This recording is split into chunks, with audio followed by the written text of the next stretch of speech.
We seek guidance to treat and consider all matters that shall come under deliberation in so just and faithful a manner as to advance the peace, prosperity, and welfare of our country and of those whose interests you've committed to our charge. Amen.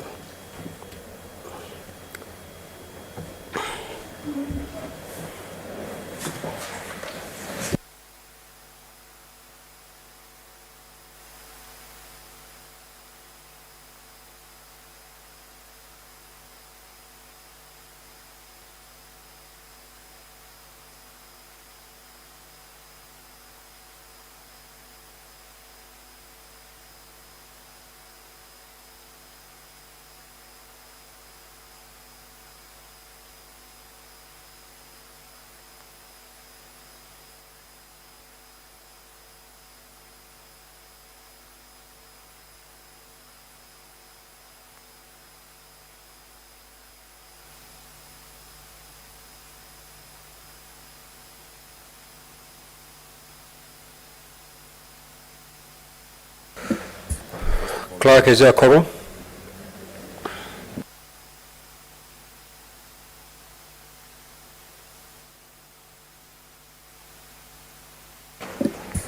Sergeant at Arms, kindly ring the quorum bell for 10 minutes.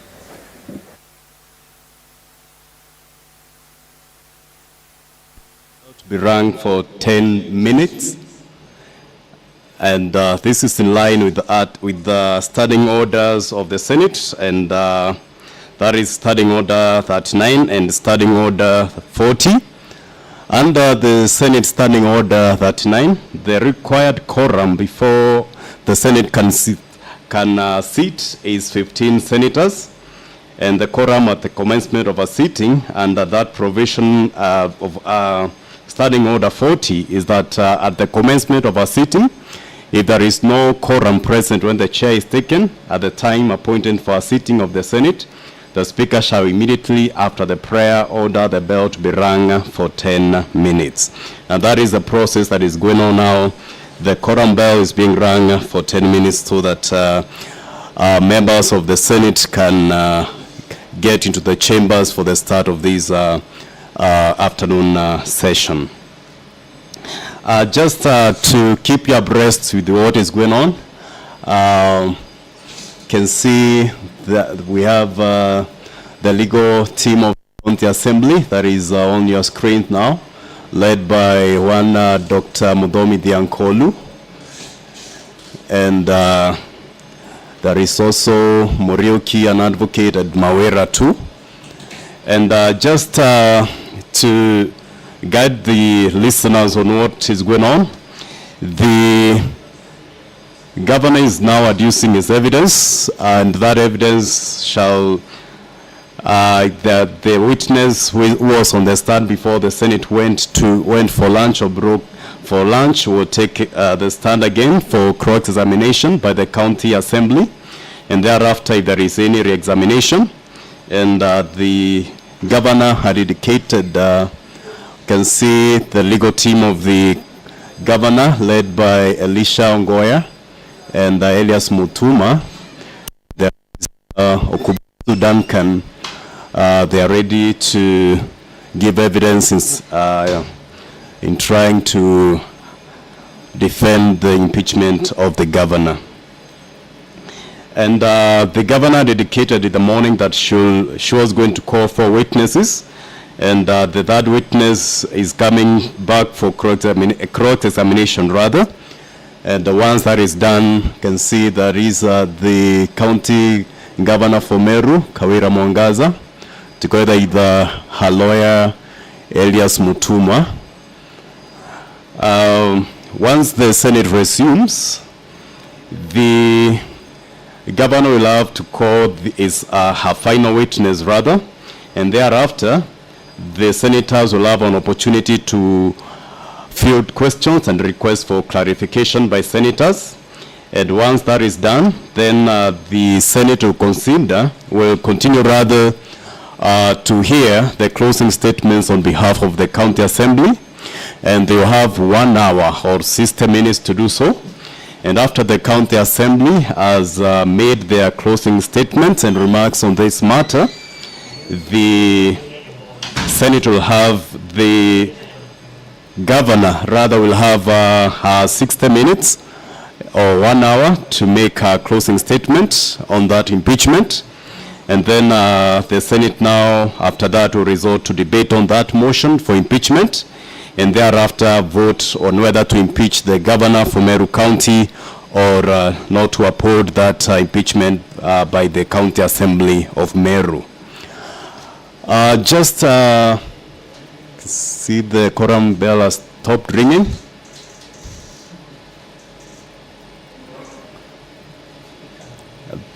The speaker is on.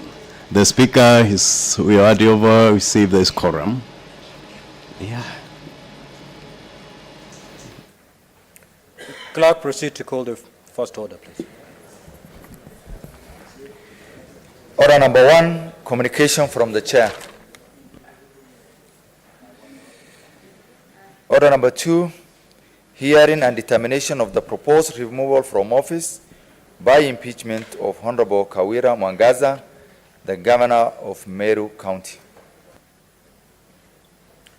Now, I'm informed when we took the lunch break, witness Dixon Munene was on the stand, and he was being cross-examined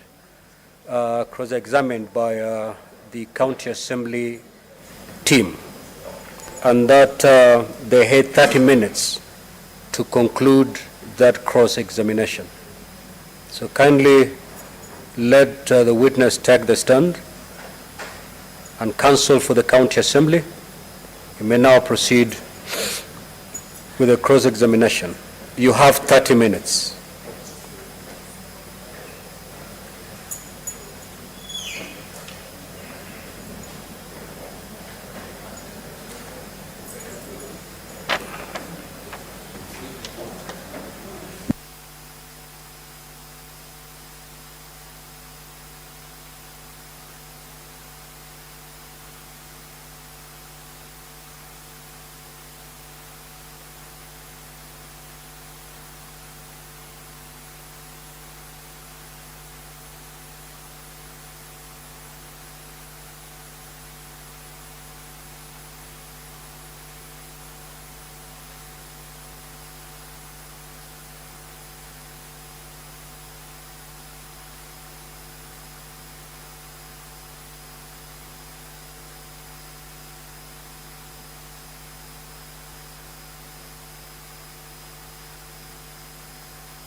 belong to?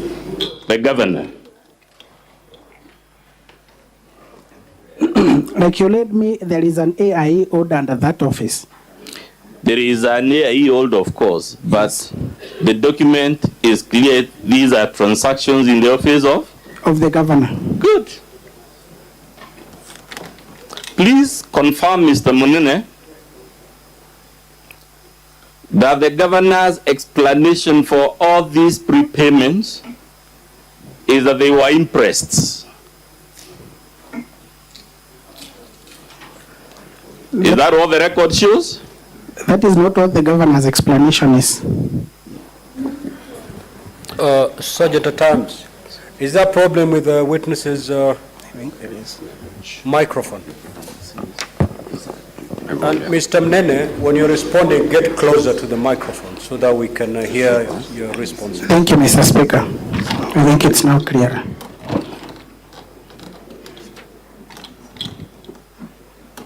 Mr. Munene, you know there is a matter on the record. Are you saying the governor's explanation is not that the prepayments on these IFMIs were impressed?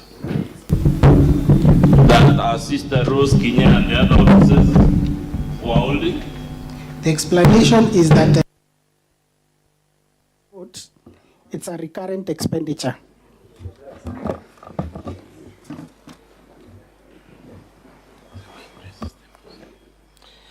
Can I refer you to page 8 of the governor's response?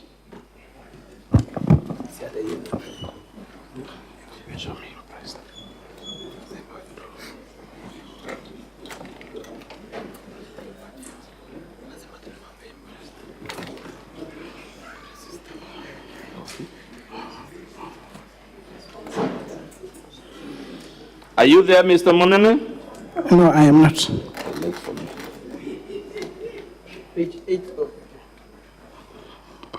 Page 8 of the governor's response, Mr. Speaker. Tell my advocate to guide me with documents. Tell them to give me the documents. At page 8, paragraph 1.1.12, what is the explanation the governor offers?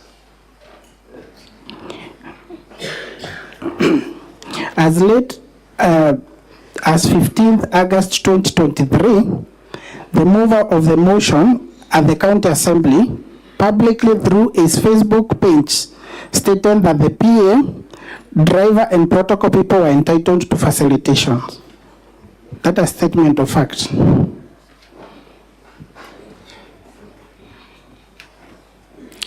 What does she say at paragraph 1.1.7 of our defense? So which page? Page 7.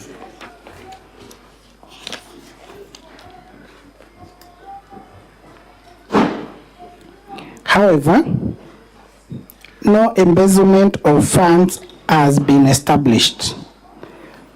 Rose receives money as an interest holder from time to time as per DMs. Good.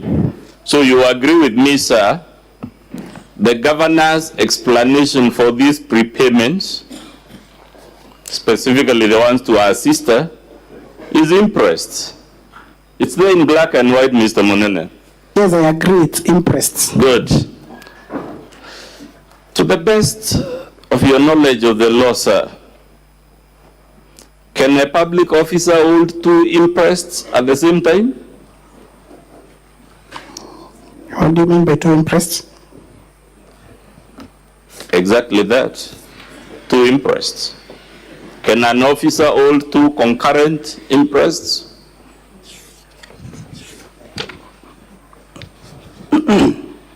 Yes.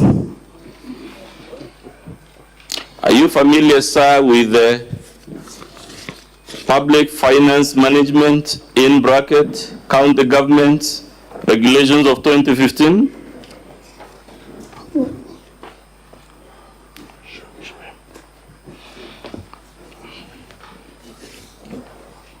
Yes, I am. Can you read Regulation 93, paragraph 4, subparagraph B.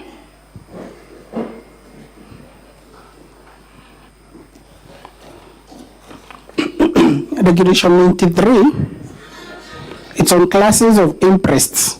Yes.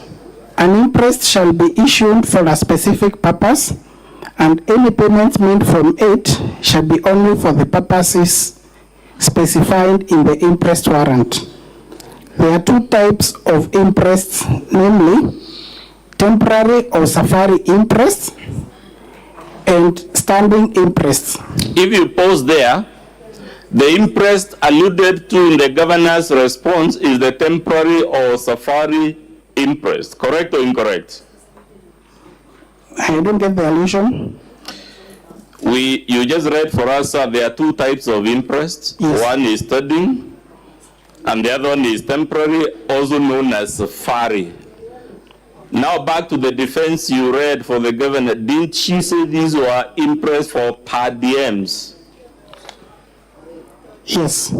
Therefore, you would agree with me, the governor's explanation refers to temporary or safari imprest. Correct or incorrect? Correct. And in fact, we are told in subparagraph 3 that these are meant for official journeys. Correct or incorrect from the regulation? Well, The same page you're looking at, regulation 93, subparagraph 3. says that temporary imprests shall be issued mainly in respect of official journeys and are intended to provide officers with funds with which they can meet traveling, accommodation, and incidental expenses. Sir, is it possible for an officer to be on several safaris on the same day, so that they would have several imprests on the same day? I don't think there is a place where we have gotten several imprests. Just answer my question, sir. We'll get there. Is it possible for a human being to be on 5 safaris on the same day? It depends. It depends. Yes. That takes me to paragraph 4, subparagraph B. Can you read it for the Senate? Still on Regulation 93? Of course, sir. Before issuing temporary imprests under paragraph 2, the accounting officer shall ensure that the main objective of the journey cannot be achieved by other cheaper means. B, the applicant has no outstanding imprests. Good. C, The accounting of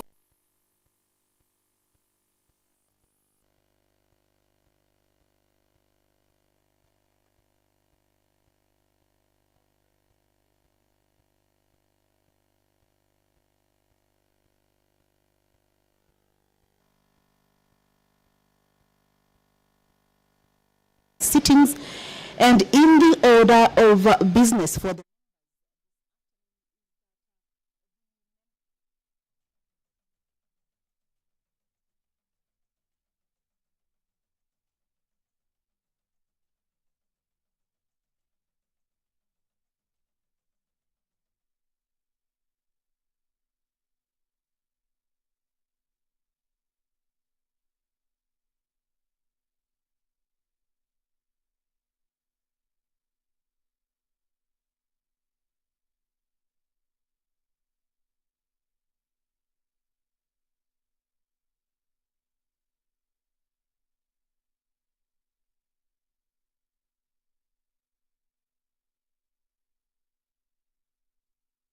Auga no gocho mabati ja Kinandi ya makamu jare na ankanya na original ja kuimba nyombeku Raina Mabati Limited tore aja neonto bwaku tore kuretera mabati jonde jare okwenda na ja ithimi mwanya na ja na maguri ja kuguna mukojo waku tore na mabati modemba jwa Roman Jamii Tile, Jamania Tile, Brit Tile, Jamiz Tile na Espana Tile. Industry njero ya Raina Mabati Limited ere kithoka njere ne agweta boroire no gure mabati original ja Rhino Mabati na jaga ukinyira arakunde ore ndigurone Kenya. Kugura mabati jetu turingire kukurukira 0729628199 kana 0740229609 kana uite Facebook na yetu zayo Rhino Mabati Factory Limited kana otoriongera website na yetu zayo www.rhinomabati.co.ke kanyere kainagwane mwene. Rhino Mabati ne yetu, tugure bietu, tukorie bietu.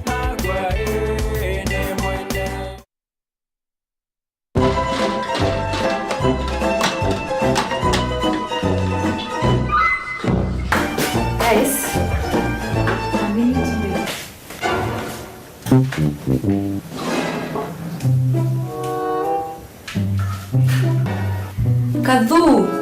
Yes. Eza. Joy motu jore kwa turugera NAARUA. Mtu jonda kurete tukani na haraka ja. Jojo na kinyama no. Ai. Lakini ukamaka. Tuwakuregera mtu. Wa Afya Plus. Afya Plus. Joy motu. He, juna mwanga vitamins na minerals. Andi ndeborugere. Kutegewe bombo yake. Afya Millers Cooperative Society Limited athonde kiba mituka de tunege tumero nande bakureterete Afya Plus mutujo ankima jongeri vitamin na mineral cia kuguna mwiri jwaku na nkimeri na shamaja boibo ikinyenduke ne kana supermarket rere kwina agwe wigurire mutujo ankima jwa Afya Plus umathirenja yaku winge yegekeno. Our Afya, our pride. Wakurugenzi! Madai kuna magic. Raundi tumefungulia magic. Karibuni. Hii ndio base ya the best local entertainment. Usijaribu. Uniwezi mimi. Sema ndrama. Yaani mama na dad wana fight na wewe kazi yako ni zodiac signs. That girl is not his daughter. Mademu wa telenovela. We got you. Na mamandem pia. Njoro iko tu sawa. Baby. We, tumefungulia Magic na Maisha Magic Plus. You can now watch your favorite local entertainment on DSTV Access and GoTV Plus. Tumefungulia Magic. Starting from the 7th of October, Maisha Magic Plus will be on DSTV Access and GoTV Plus.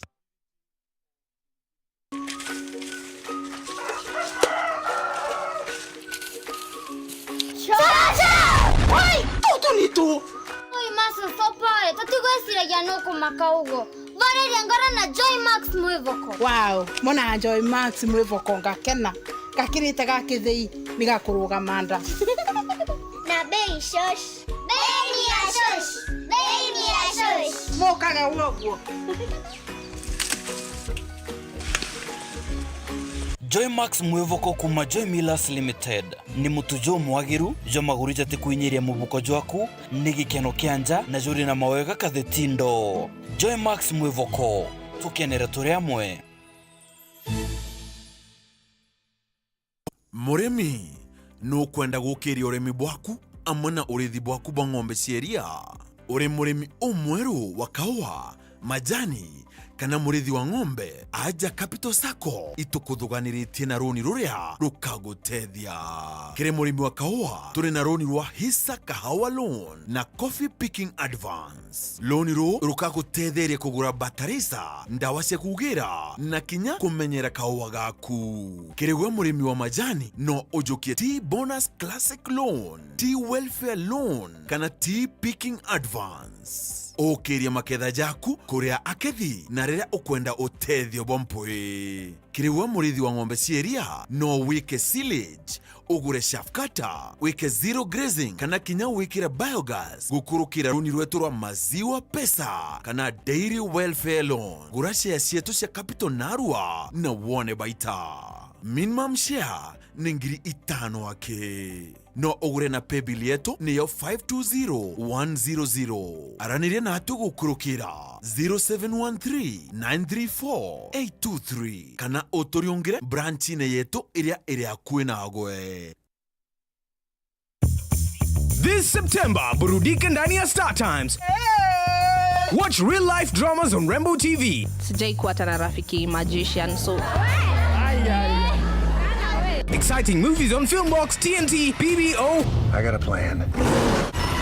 Telenovela. I swear I'll always be faithful to you. Enjoy world-class sports on World Football, Sports Premium, Sports Focus, Sports Arena, and loads of non-stop entertainment for kids. Morning, SpongeBob. Get the StarTimes aerial decoder at 1,199 shillings and enjoy the classic bouquet for 1 month free. Or the StarTimes dish decoder at 2,999 shillings and enjoy super bouquet for 1 month free. Get your decoder at any of our business halls or dealer shops nationwide. Don't you forget it. StarTimes. Enjoy digital life.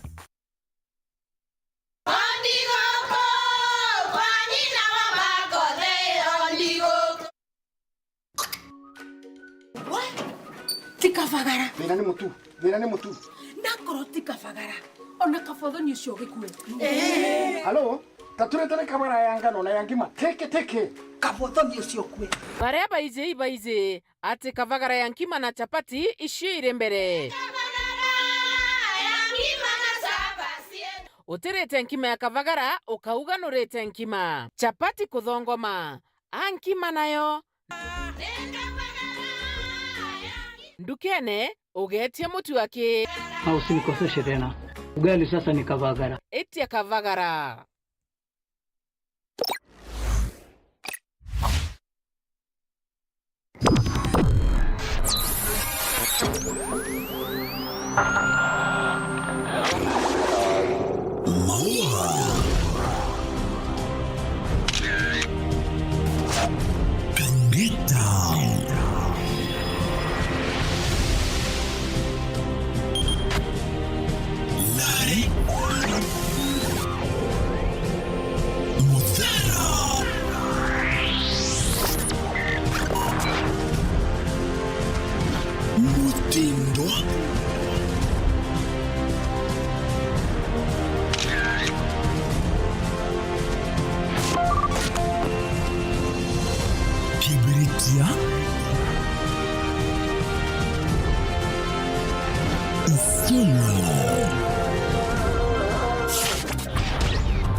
You will agree the reason work tickets have a serial number is to facilitate accounting, isn't it?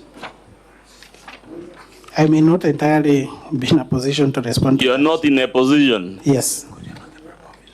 But what I know is that this is a blank form that has been photocopied by the driver.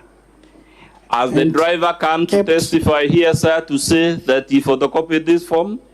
I'm giving that explanation. Yes, but you are not the person who can tell us it was a photocopy. It is the driver who can say that. You are a lawyer, you know, correct or incorrect? Yes, I'm a lawyer.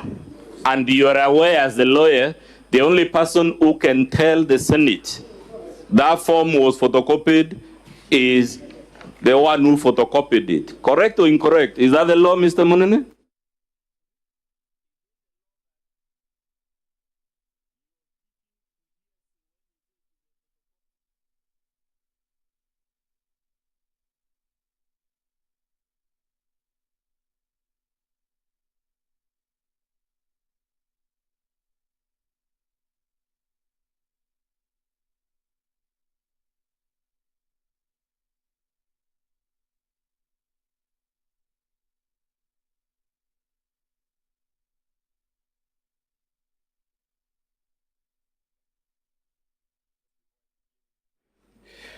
Honourable Speaker, I must admit that the witness is my classmate. Nevertheless, I'll proceed to do the cross-examination.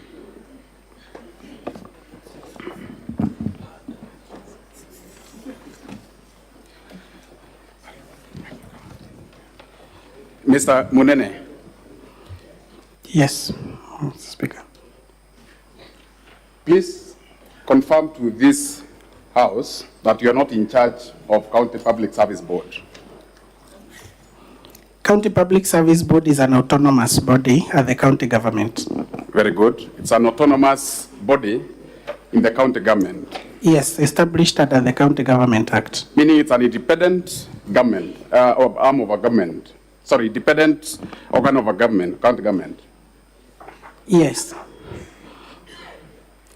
Please confirm that matters employment falls within the realm of the County Public Service Board. Matters employment in the county government of May.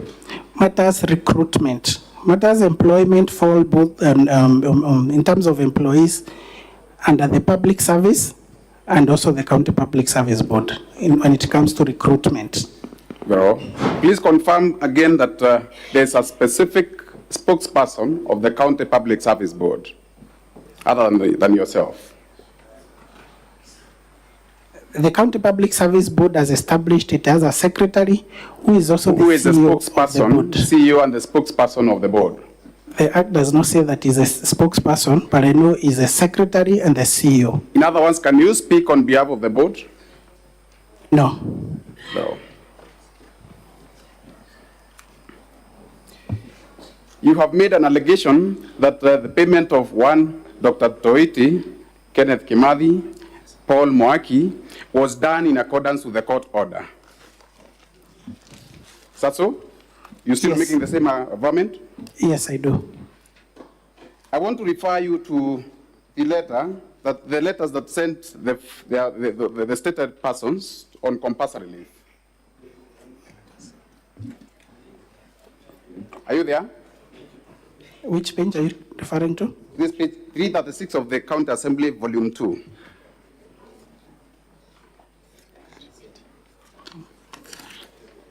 Are you there? Kindly mindful of time. Yes, I am. Please read the second sentence beginning with while on compulsory leave. While on compulsory leave, yes, you will be entitled to your full salary. Yes. And other benefits that go with your contract. Very well. Yes. That means this letter is dated when? 6th of September 2022. 6th of September 2022. Written by who? Is it the county secretary? It is signed by Rufus Meriti. What is the designation of that particular person? Used to be a county secretary and head of public service. While on compulsory leave, you'll be entitled to your full salary and other benefit that goes with your contract. That's all? Please confirm that the court order dated 7th of October 2022 did not order the county government to pay salaries. Please confirm that particular court order. You can refer to it in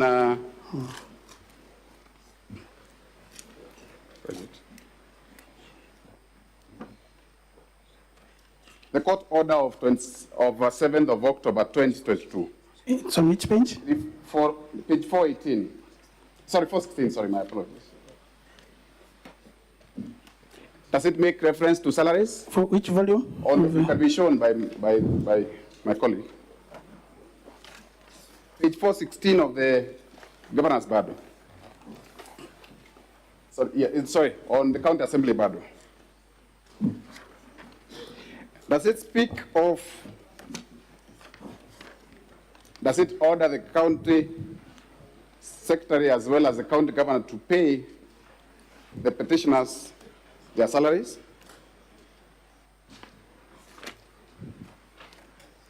Please, mindful of time.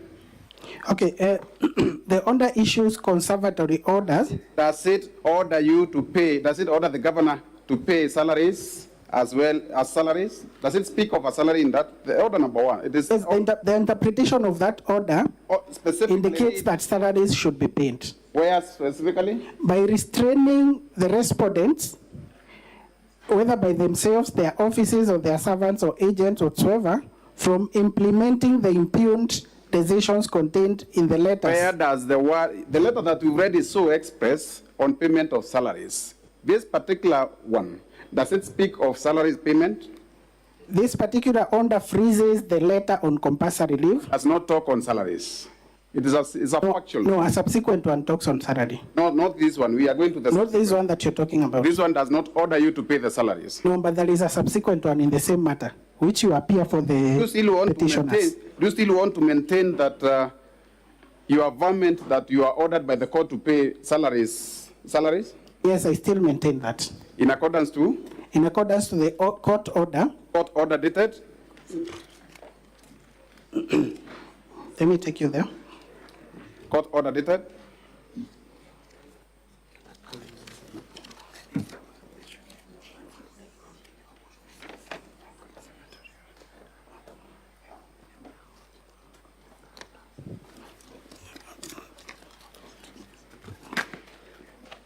Kindly, mindful of time again? Yes.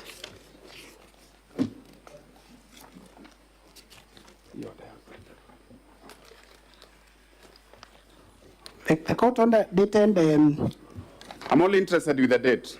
Dated when? You're interested with the payment of salaries. No, what is the date of that court order? What is the date of that court order?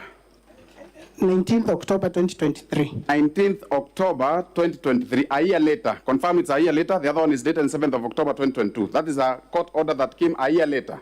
True. It wants to confirm whether they are being paid their salaries. Yes, please confirm whether it's a year later. I want to refer you to page number 34 of the County Assembly Bible, volume 2. Pages 34, sorry. It's a copy of the payslip. Are you there? Page 34 of our Bible. Yes. The payslip is dated March 2023. Yes, it's for the salary of 2023 March. March. Yes. Very well. Now I want you to the final question. The very final honorable speaker. Whose responsibility is it to employ on acting capacities? Sorry? Whose responsibility is it to employ on acting capacities? Is it the County Public Service Board? No, the County Public Service Board does not have that responsibility to employ on acting capacity. Yes. Who has that responsibility? The County Public Service Board can only employ in acting capacity where it has the responsibilities of employing those other, filling that position in substantive. I am asking a simple question. Matters employment whether in acting or substantive capacity. Whose responsibility is that? In other words, I can refer you to section 59(1)(b) of the County Government Act. I know section 64 also explains further that a public officer can employ in acting capacity, deployment or designation. Honorable Speaker, could I have just 2 minutes to wind up? My apologies. Just 2 minutes. I don't want to act outside the timelines. If I could have just... Okay, you have 2 minutes to conclude. Very well, thank you. I want to refer you to your letter signed by yourself on page 347 of your bundle. Of your index.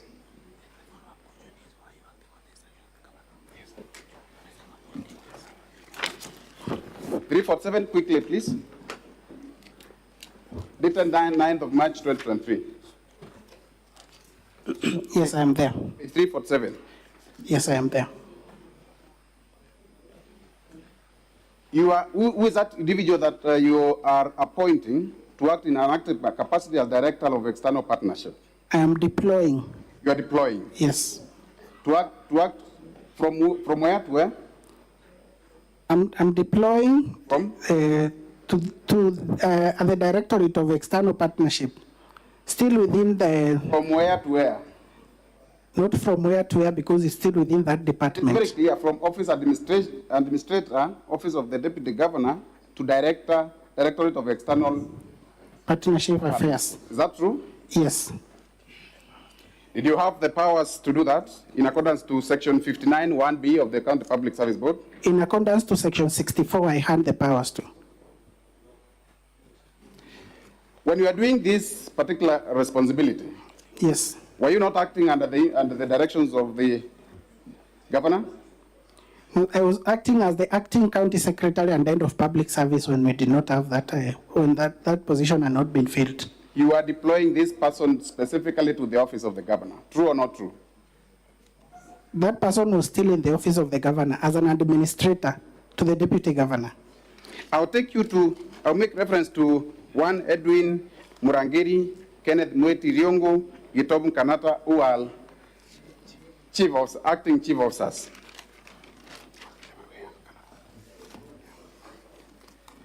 Were these particular persons chief officers of substantive departments before they were deployed to act in those respective capacities? Which one, sir?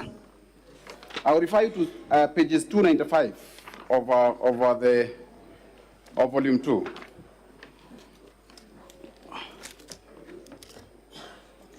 Are you there? The county assembly's document? Yes, page 295.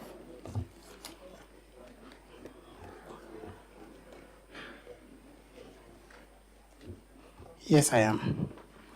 Please read item number 6 on Elijah Kimathi Ntojera. Just after the word food security, read the next.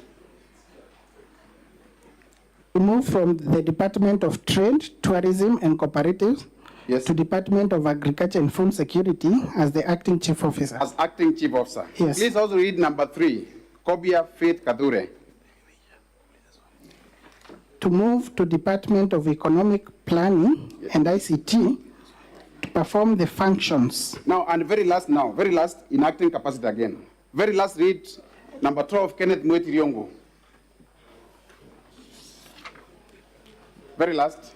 To move from Department of Legal Affairs, Public Service Management and Administration to Department of Trade and Cooperatives to perform the functions of the chief officer trained. In number 12, is there a reference to in acting capacity?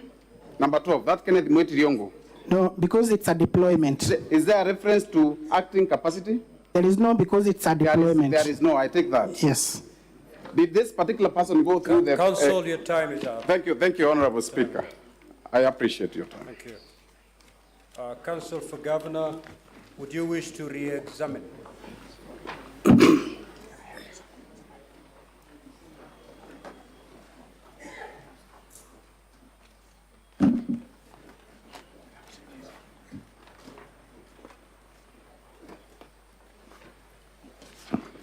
Mr. Speaker, Council, sir, how much time? I will take 5 minutes or less. Good. Now, I have a few questions for you, Mr. Dickson Munene. And one of the questions is about your status in the county government. You have told this House in cross-examination that you were the county secretary or acting county secretary, or that you were holding on to more than one docket. Can you explain that in detail and the circumstances under which that happened? Okay. When on 30th September of 2022, the governor nominated myself together with 9 others for appointment as CECs, and the list was forwarded to the assembly. Only 3 of us were approved. And on 2nd of November 2022, when we assumed office as a CCM, Legal Affairs and Public Service Management and Administration, it effectively meant that the term of the other CCs had lapsed. And then the governor to reorganize the executive in such a way that I had to own some position in acting capacity. When we came here for the impeachment motion last year in December, there's an issue that arose that the position of the county secretary had not been properly filled. And the governor, there was a recommendation that the position of the county secretary should be properly filled. That is through advertisement and recruitment and approval by the assembly, the county assembly. So the process began, and thereafter I was given the position to act as the acting county secretary and head of public service, while still owning my substantive position of the CCM, Legal Affairs and Public Service Management. Okay, so it's that context that you have given this testimony? Yes, it is. Now, who are said to have embezzled funds from the county? Are they county officials or other citizens? Sorry? Who are said to have embezzled the funds? Who are claimed to have embezzled funds? In terms of designation, or is it correct to say that these are public officials who are attached to the county? Is that correct? That's allegation. Yes. And these are under your docket, is that correct? Yes, it is. So that it is in that capacity that you are giving your testimony today? Yes, because these are officers that are under public service. My good friend, Mr. Thiankolu, made reference to the Public Procurement and Asset Disposal Act and the issues of incurring expenditure prior. What is your explanation about that? Okay, thank you. I'm referring to it.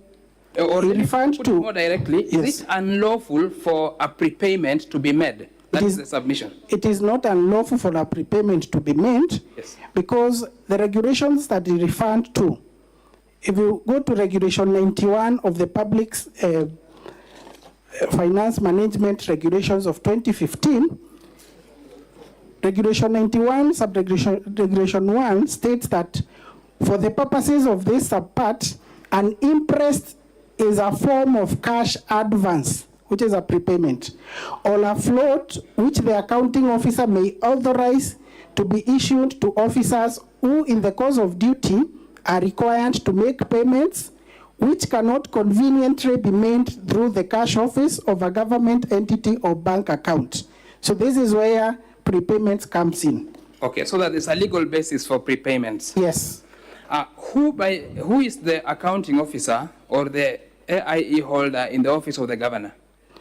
I indicated there is a chief officer. Initially, there used to be a chief of staff. Are there mechanisms of accountability in respect to those to those holders, those office holders? Yes, there are. Is there a distinction between IFMIS and imprest? Yes, there is. Just in brief summary, so that we, to the best of your understanding. The imprest is those prepayments and advances. Yes. IFMIS, it's actually a generated document from the IFMIS, which indicates the payments that have been made. Indicates a payment that has been made? Yes. Okay. There was reference to payments that were made during the tenure of Governor Kiraitu, Honorable Kiraitu Murungi. Yes. Can you confirm, if it's true or not, that those payments were made actually on the same date? Is that something you're able to confirm? Yes, I can confirm. Is that the position? It is the position. So that the fact that a payment is made on a single day doesn't mean that that becomes an impeachable offense. Yeah, and actually, they indicated the reasons why these payments are made on a single day is because at times the county can take 2 months or so, 3 months before the funds are released to the county. During this period, officers are sent to places. During this period, activities are going on. The county is still running.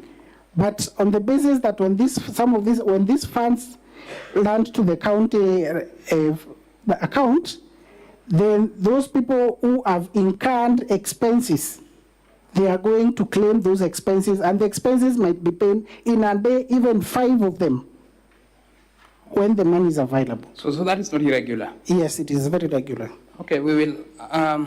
There was an issue I wanted to clarify about the court order. I saw the stay order, what you meant, what you understood by the stay order and what it meant. Yes, what I meant is that after these particular officers were given letters, were sent on compulsory leave, the court order froze that letter, those letters sending them on compulsory leave, meaning that they are entitled to their benefits and salaries as a consequence of that court order. Okay. We can then answer the last question, which was very difficult, with its simple answer. Mr. Mudomi asked you about a worksheet, and he put you to task whether it was a photocopy or not. Do you remember that question? Yes, I remember. Okay. Was that document the original? It was not the original. So it must have been a copy. It must have been a copy. Thank you very much. Thank you. Thank you. Now, honorable senators, we will have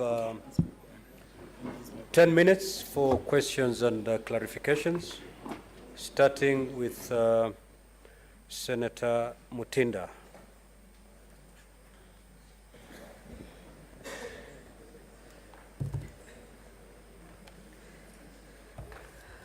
Thank you, Mr. Speaker. And my question will go to the Council for the Governor. And let me start by saying that Article 195 of the Constitution is very clear in regards to the powers of the County Assembly in regards to being able to summon for any person to appear for purposes of giving evidence or information, and Part B of that compels for the production of documents. On Volume 2, page 31 and page 32, we have letters that the CEC had been requested to be able to issue audited reports for financial year 22-23, knowing very well we are currently in financial year 23-24. And apparently, the response to the letter indicated that still, the Auditor General was in the process of auditing the financial statements, which forms part of the response that they had requested. And yet, we have already closed financial year 22 and 23. So I would like a clarification as to why the CEC Finance was not in a position to be able to submit the audited reports as required as per the PFM Act. And on the same, PFM Act Article 91 states very clearly that the County Assembly should be able to set the capping for the interest amount. Did the Assembly have the opportunity to be able to cap the amount of interest that is supposed to be used as required? Because we've seen 78 million interest, but what we have in the records as per what has been tabled is amounting to a lesser amount. So we'd want to know the levels of the amounts of the interest. And finally, because I don't think I'll get maybe another opportunity, I would be very curious to know, Mr. Speaker, finally, if today, which is a very key day for this decision for the Meru County, knowing that this is the second impeachment process, Madam Governor, being the second one, you realize that all the MCAs in the first round agreed to your impeachment. The second round, the same MCAs agreed to your impeachment. Madam Governor, knowing very well that the County Assembly are responsible for passing your budgets, how do you then plan, if you go back to the same county, how will you ensure that these same MCAs who still impeached you for the second time are still going to ensure that they pass your budget so that you can continue with the developments required in Meru, and you're going to offer the Meru people the services, quality services that they deserve? Those are my simple questions, Mr. Speaker. Thank you. Council.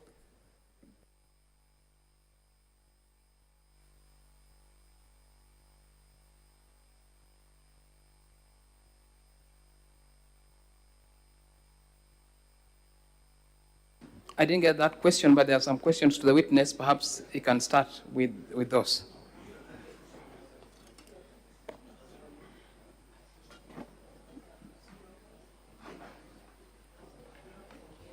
Okay, thank you. Probably the question that was posed to me is on why the CEC Finance, what response the CEC Finance gave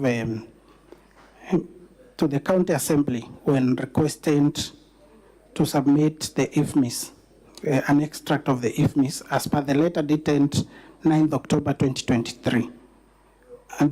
And the response that the CCM Finance gave, that these are statements the Public Finance Management Act under Section 164 makes provisions for the county treasury of the county government to prepare and submit to the Auditor General the annual financial statements in respect of county governments. And the CCM further saying that it is upon the completion of the audit that a report is submitted to the county assembly, where within 3 months after receiving the audit report, the county assembly can take appropriate action. So the audit process is ongoing. When this process finalizes, the audit report will be tabled to the assembly, and the assembly can take appropriate action on the same. Talking of financial year 23-24. Senator Tabitha, you certainly cannot do that. Proceed, Council. Just answer. Okay. I'll let the witness also answer the second question, which was on why we accounted for less than what was set out there. Thank you. And why we accounted for only 2 million as opposed to the 78 million that has been alleged here is that the manner in which that count was framed, the allegation was that the governor has misappropriated funds through specific named persons who are indicated and collectively referred to as the governor's relatives. It is on this breadth that we endeavored to account for payment that has been made to these particular specific persons amounting to 2 million. Okay, and then the last question that you asked, or first which was overlapping, we have said that there are consequences for disobeying a summon by the county assembly. That is set out in statute, so that if somebody is summoned and that person does not appear, the county assembly, just like this house, has something it can do to command the enforcement of the orders. So that I think that that is there. It doesn't mean that somebody has to be impeached. There are cases where we have seen, for example, this house summoning someone who doesn't appear. Doesn't mean those people then become a subject of an impeachment. That's what we are responding to in the context of this discussion. Senator Maruma. Thank you, Mr. Speaker. Mine is some clarification from Mr. Munene. We have some invoices that are not signed by the authorizing officers.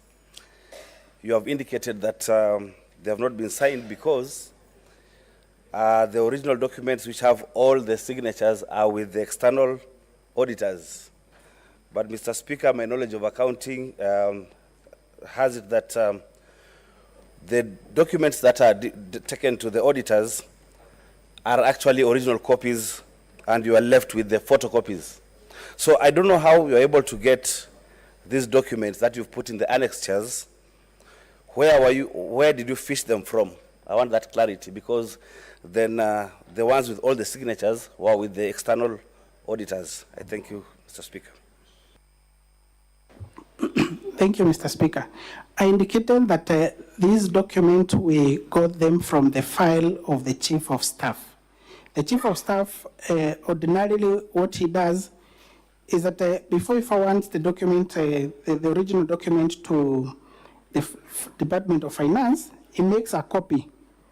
And when we were given these directives that we need to respond within 3 days, I requested the Chief of Staff to give me a copy of the file that he owns, where these documents are.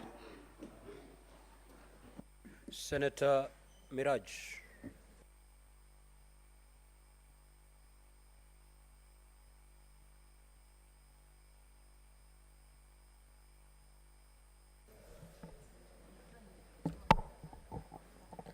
Thank you, Mr. Speaker, sir. My question goes to the County Assembly. Are the IFMIS transactions that form the basis of the impeachment of the governor the same ones that are being are the same ones under investigations at the EACC?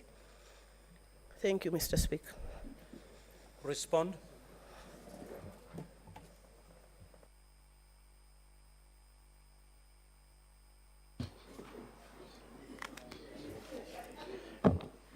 Mr. Speaker, we do not know. All we know is that this complaint was also sent to the EACC and to many other agencies.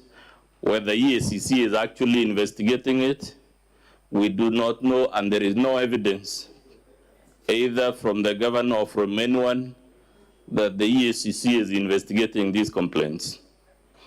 Senator Lekina.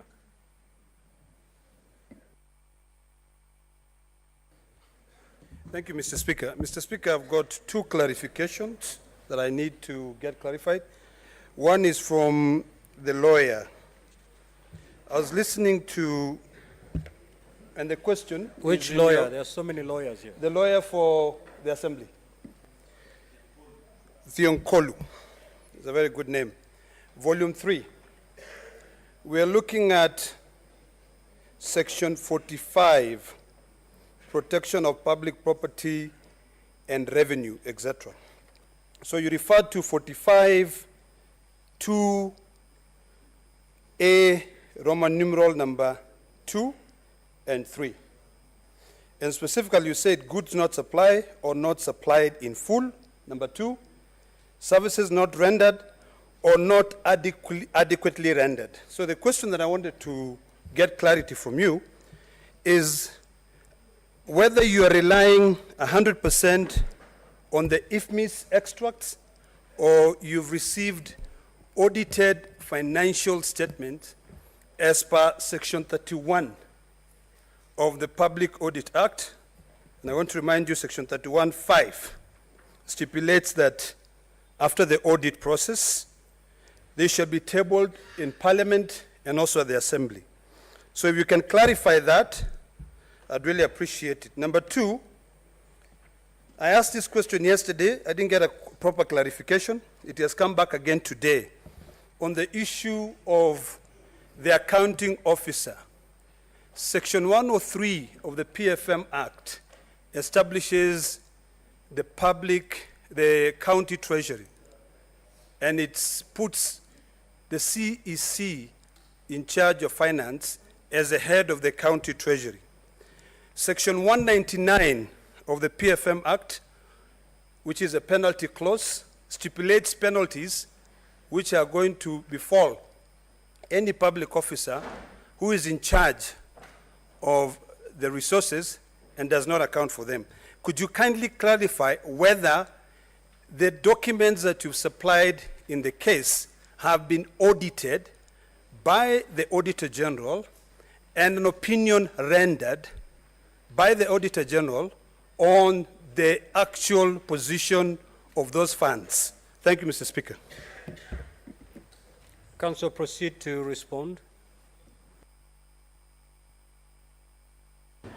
Mr. Speaker, we answered yesterday that the oversight function of the County Assembly and indeed of the Senate is not conditional upon or dependent on whether there is a report by the Auditor General. So it is no requirement that we have a report from the Auditor General as a precondition for raising the issues and picking up the problems that the Assembly has picked in this matter. It is true, Mr. Speaker, that under the PFM Act, the accounting officer would be either the CEC Finance or any other person designated. However, what we have equally found strange, and I think one honorable senator pointed it, the CEC Finance refused, and it's on the record, to submit the documents to the Assembly in our submission on completely outrageous and frivolous grounds.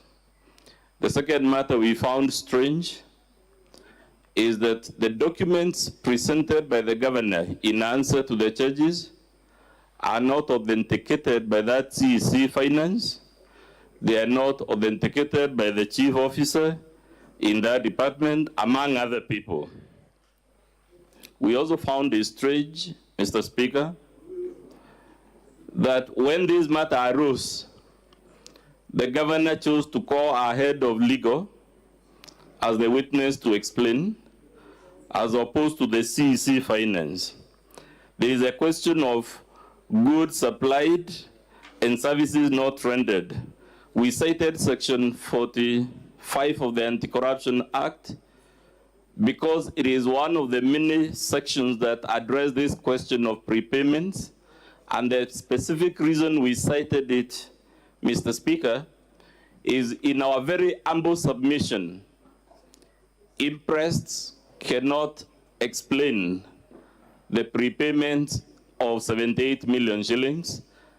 And even if it were to be accepted for argument's sake, just for argument's sake, that impressed would be an answer, that would be an admission to abuse of interest by the very definition of the same, because the law specifies what type of expenses can be defrayed by way of interest. Thank you, Mr. Speaker. Senator Chimera.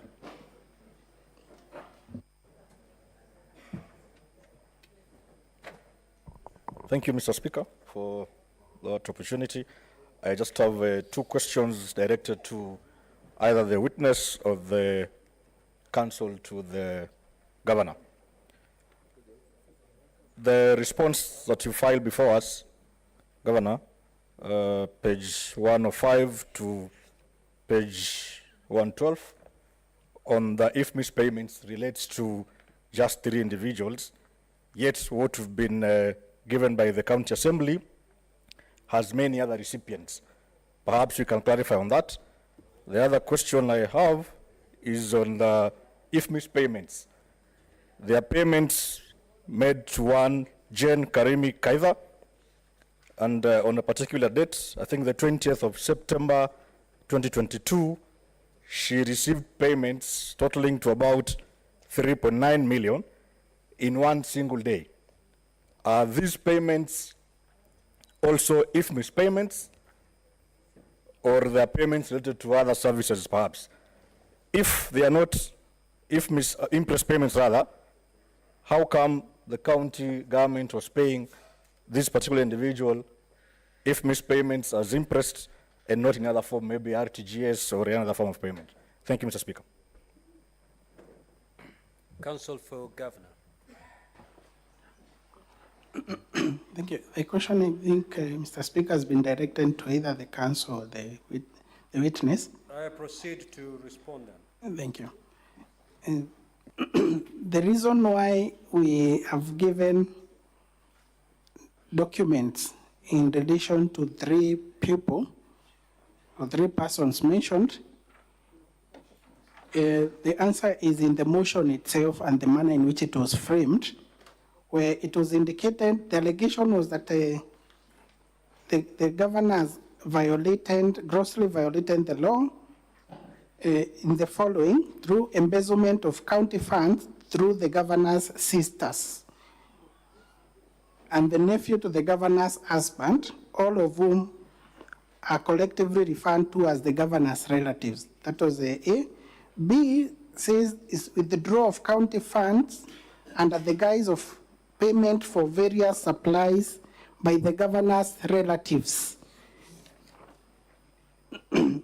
So the manner in which this particular count was framed, we were required to respond to the issues of the persons referred and collectively referred in the motion as governor's relatives, and they were listed, they were enumerated there.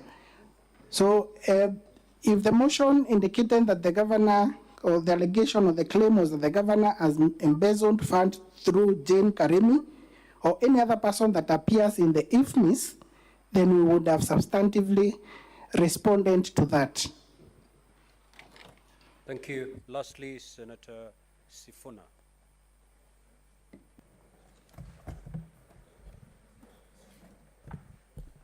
Thank you, Mr. Speaker. To counsel for the Assembly, there have been repeated references to alleged forgeries. This is specifically with regards to a work ticket whose serial number has appeared severally. I want the Assembly to clarify whether those documents have been subjected to any verification process, which Council is aware, whether there is a document examiner's report to back the allegation or assertion by the Assembly that in fact those documents are forgeries. I thank you, Mr. Speaker. Counsel for the County Assembly. Mr. Speaker, we only received those documents, I believe, on Saturday evening, so we've not had the opportunity to subject them to a forensic examination. However, you don't need to be an expert in forensics to point out that the dates in that work ticket don't follow natural chronology of events. You don't have to be an expert in document analysis if you're familiar with the frequency of the use of motor vehicles to know that the same work ticket cannot apply to different motor vehicles or even the same motor vehicle for a period of 4 months. And it is on those prima facie, on the face of it, discrepancies and irregularities that we concluded they were forgeries. The next reason why we concluded they were forgeries, these are documents that should be easily available in the governor's office. They were not availed to the Assembly when they were requested, and they were not availed to the Assembly in the impeachment motion. We are being slapped with them at the tail end. Thank you, Mr. Speaker. Now, counsel for the governor, you indicated you had 4 witnesses. You may now proceed to call your 4th witness.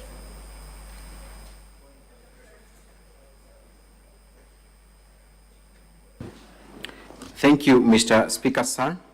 Our next and last witness is Honorable Kawira Mwangaza, the Governor of Meru County.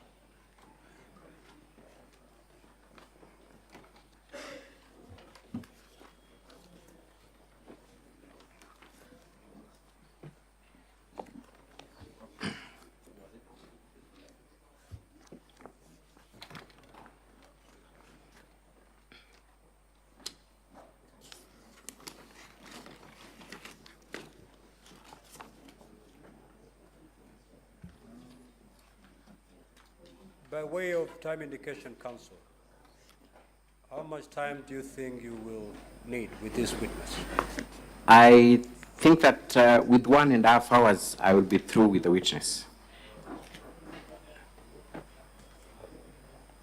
Swearing the witness.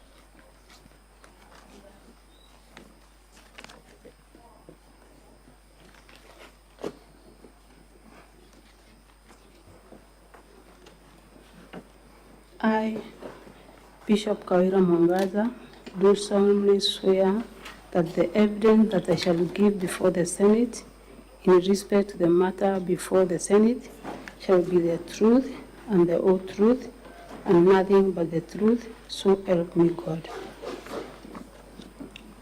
Thank you, Your Excellency. Kindly introduce yourself, your full names and the capacity you hold for record purposes. Thank you, Speaker and Honorable Senators. I'm Bishop Kawira Mwangaza, the Governor, Meru County. Thank you. You have received the notice of impeachment, and subsequently the County Assembly of Meru resolved to remove you from office through impeachment. Is that the reason why you're before the Senate today? Yes. You have had an occasion to look at all the materials presented by the County Assembly in support of the impeachment. You've also had an opportunity to file a response to that motion. Yes. That is the response before the Senate, the one dated 3rd of November 2023? Yes. Together with your affidavit in support of your response? Yes. Would you wish, first of all, to affirm that the contents therein form part of your response? Yes. Thank you. You were also present at the Senate yesterday when counsel for the county assembly described you in a certain manner through comparison with a certain criminal in Europe? Yes, I was. Is that a true description of your personality? No, not at all. Not at all. Specifically, the counsel for the county assembly accused you of demeaning this house by making a mockery of the impeachment process that found you not guilty in December last year. Did you at any time make a mockery of the proceedings? Counsel for Governor. No. Yes. The counsel for the county assembly did apologize and indeed sought to have that record expunged. So as far as we are concerned, that particular record does not form part of the record. Most obliged. Then I withdraw that line of examination in chief and proceed. Madam Governor, you have been accused of not being capable of working with leaders in Meru, particularly members of county assembly. And this particular allegation was that you were only able to work for a few weeks after you reconciled with the MCS. Is that true? That is not true. That is not true. Yes. To the best of your knowledge, for how long have you been having an harmonious working relationship with members of county assembly? We've been working together with the members of county assembly until the last, almost 2 months only. The last 2 months? Yes. Are you talking about the month of August and September? August and September. Yes. So it is your evidence that throughout the year, save for the 2 months, you have been in a perfect working relationship with members of county assembly? Extra perfect relationship working with members of county assembly. What made it possible for you to have this harmonious working relationship with the members of county assembly? Did you have any intentional efforts to mend the fallout that you had with MCS? Did you make any efforts after the impeachment? The first solution was made by this Senate the last time we were here, and I followed the advice of senators. We want to start down with the MCAs. We again sat and had a long, lengthy discussion with some other leaders, and from there we've been working together. Particularly, there was the issue of, for lack of better word, ward development fund. Were you able to facilitate development projects in all the wards of Meru County? Immediately after we left here, I facilitated ward development fund to every MCA to the tune of 10 million, and this year 15 million for every ward. Thank you. You have produced a video, KMV1, which I now ask the technical team to play so that we see the kind of efforts and the fruits that were borne by those efforts. KMV1.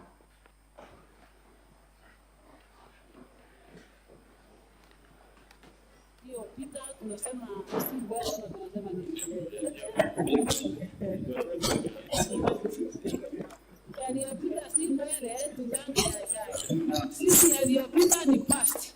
Kwa hivyo tumeamua ya kwamba hakuna mtu atakumbuka yaliyopita. Ile alikuwa impisi, wao walikuwa wanaipishana, yote tumeweka nyuma. Tumesema ni kaenda ya maendeleo na kabati ya maendeleo. Kwa hivyo tunafurahi siku ya leo Mr. Speaker, sir, we are having the same challenges. Secretariat. Tunaomba walioita wana celebrate maybe disunity. Just stop the video. The technical team, please go work on it. We will get back to it once the technical team has worked on the system. Council, you may proceed. Once we are ready with the video, we can as well come back to it. We'll always come back to it. Thank you, Mr. Speaker. So then, Honorable Governor, we have just started watching a video that is not very clear, but can you try and explain to the Senate where you are in that meeting that has been recorded, who were the members present and what was the purpose? We were in the premises of County Assembly of Meru with all the members, the 69 of them, and also the county woman representative was present, and we agreed that the past is over. We start working together for the sake of Meru. Thank you. And that, can you remember the date of? Council, I'm informed the video is now ready. Thank you, Mr. Speaker, let's sir. play it. Tumeona ni vyema kuwa tuna embrace one another. Mambo yaliyopita tunasema si ndwele ama tunasema nini? Yaliyopita si ndwele, tugange yajayo. Sisi yaliyopita ni past. Kwa hivyo tumeamua kwamba hakuna mtu atakumbuka yaliyopita. Yule alikuwa impeached, wale walikuwa na impishana, yote tumeweka nyuma. Tumesema ni kaende ya maendeleo na kabati ya maendeleo. Kwa hivyo tunafuraha siku ya leo kuleta ujumbe kwa Wameru ya kwamba we are one. Na tunaomba walio nje ambao walikuwa na celebrate maybe disunity wakae kando kidogo, maana tunasonga tukiwa pamoja. Hatutakubali kuweka tena nafasi ya watu kuingilia katikati yetu. We've kept our personal interest kando for the people of Meru. Mimi naitwa Ayubu Kurdi, nikiwa spika bunge ya Meru, na siku ya leo ni furaha kubwa kwa sababu ile shinda kidogo tulikuwa naye kati ya ofisi ya governor, Excellency Bishop Kawira Mwangaza, na bunge ile naongoza hapa, tumefika, hiyo maneno imefika mwisho. Nasema kulingana na uongozi wa His Excellency William Ruto na deputy wa katika chagua, tulianza kuongea wiki moja imepita, na siku ya leo Mama Safi awimelepa akatumwa na His Excellency Rigathi Gachagua akaambiwa akuje tumalize ile maneno ilikuwa imebaki na kila kitu mmemaliza. Amen. Kwa hivyo sisi tunataka kuambia Meru na Kenya mzima ya kwamba sisi tuko kitu moja na tumekubaliana kwa miaka 4.5 ile imebaki tutafanyia watu kazi na tutakuwa timu moja. Amen. Na tunasema asante kwa President Rigathi Gachagua kwa kuona ni vizuri Meru iongee kwa sauti moja. Na gavana ni mali nikisema wewe kwa siasa wewe ndio kiongozi na ndiye mkubwa yetu sisi zote. Na sisi tutakuwa nyuma yako, tutakusupport, wewe ukiwa mama yetu na ukiwa baba yetu.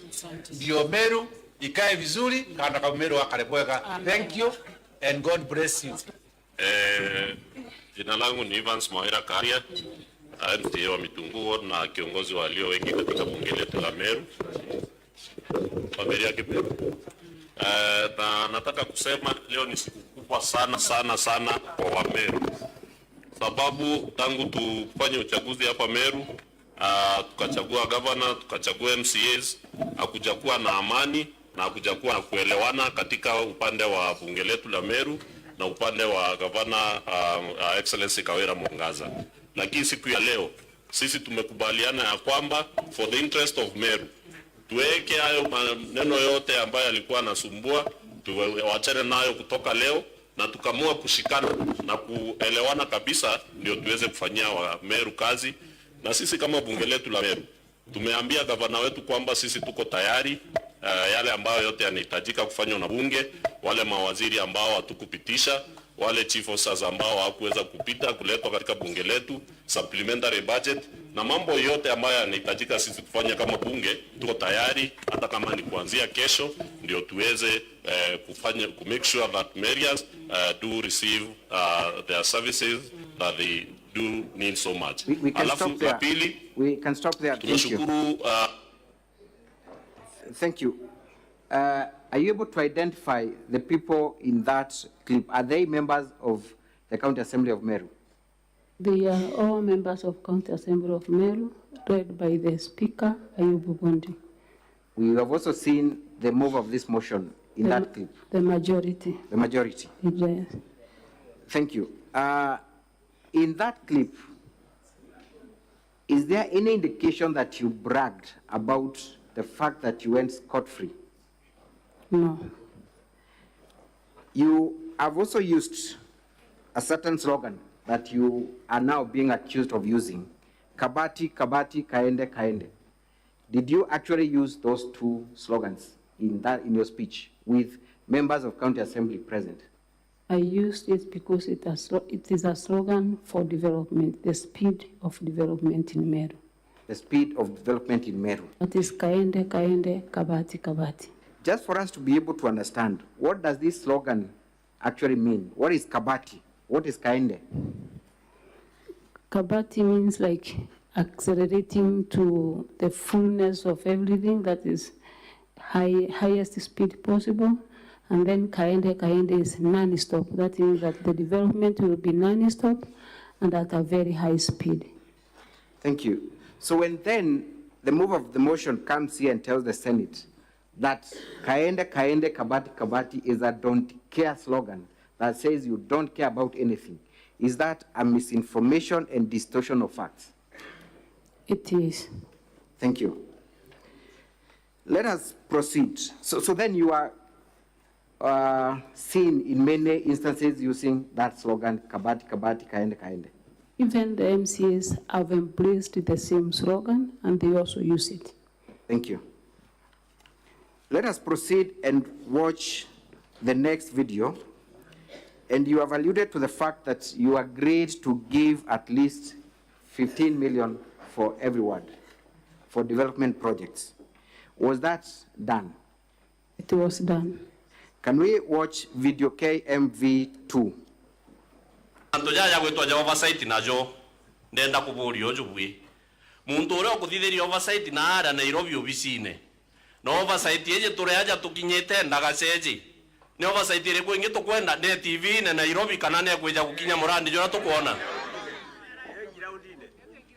burenda oversight ya groundine kana burendera yo obicine na ara Nairobi imenya mantu jajo tinda gwetwa ja oversight kairi turogire batu turi mbunge ya Meru no tubatwe itwe tunengeri mandate MCA no nengeri mandate ya kuthithia oversight ya mirandi yonde ya county government ikatiba ya Kenya no boba nengeri isheria kinya report ire rathoma ya control of budget etibati kwamba gwita ara senate kamba kuja county assembly ya Meru report ire thithagia oversight ya senate ni report yake ya auditor general na etirauma kwa mantu jaja ngi baturugira oversight ikaniritwe na siasa atufanye nini atutaki ito akirigie ntugita kwa DTF na ara mitungu mantu ja utheru wa bioro na kinya babu na ibonete mantu bioro bira biaki na ndito akire plant ya na ara bioro bira biojura bikeja bikandrinwa igaikuara mitungu project ya million 17 ingaringe nipe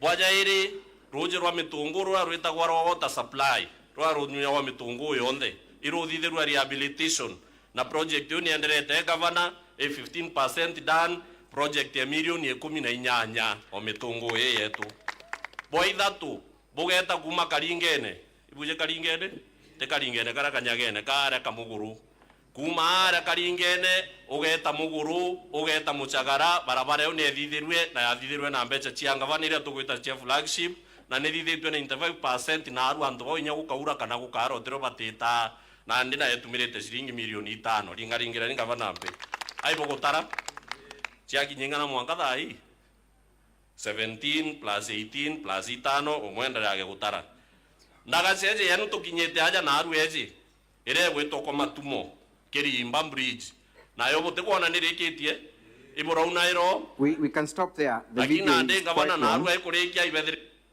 Thank you. Madam Governor, who is the person making that speech in that video? The majority leader and the person who was the mover of the impeachment motion. That is Honorable Evans Mawira. Yes. You are also seen in that video. Yes. Kindly, are you able to recall the date and where that event took place? I can't recall the date, but the event took place in his own ward. Which month was that? I don't remember the month. You don't remember. Yes. Is it recent or? It is very recent. Very recent. Yes. Thank you. Mawira seems to be making certain remarks about your performance. What is he saying?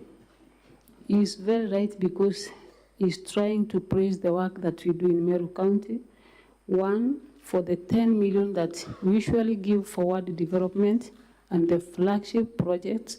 What I do as a governor is I go around all the ones and then give the list of all the development projects to the area MCA to read to the people, to understand, and to also for us to be accountable for the funds. Every ward we do a visit with the area MCA, and I usually carry a booklet of the projects, that is ward project and flagship project for the area MCA to read to the people to understand what they are doing.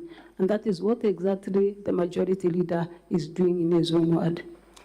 Can you recall the number of projects that he is mentioning by name that have been done in his particular ward? On that particular day, we were opening a bridge.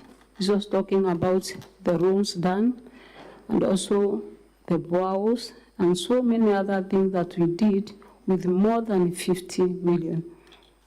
Thank you. I've actually retrieved the date of that event. It was the 2nd of August 2023, isn't it? Yes. Thank you. So then, when you are accused of not being able to work with leaders by the same mover of the motion, do you find some form of hypocrisy? Yes, and also maybe is being misled. Is being misled. Thank you. So as of 2nd of August 2023, the mover of the motion thought that you're perfect and you're in good working relationship with at least all the MCAs. Yes. Thank you. Let's move to KM3.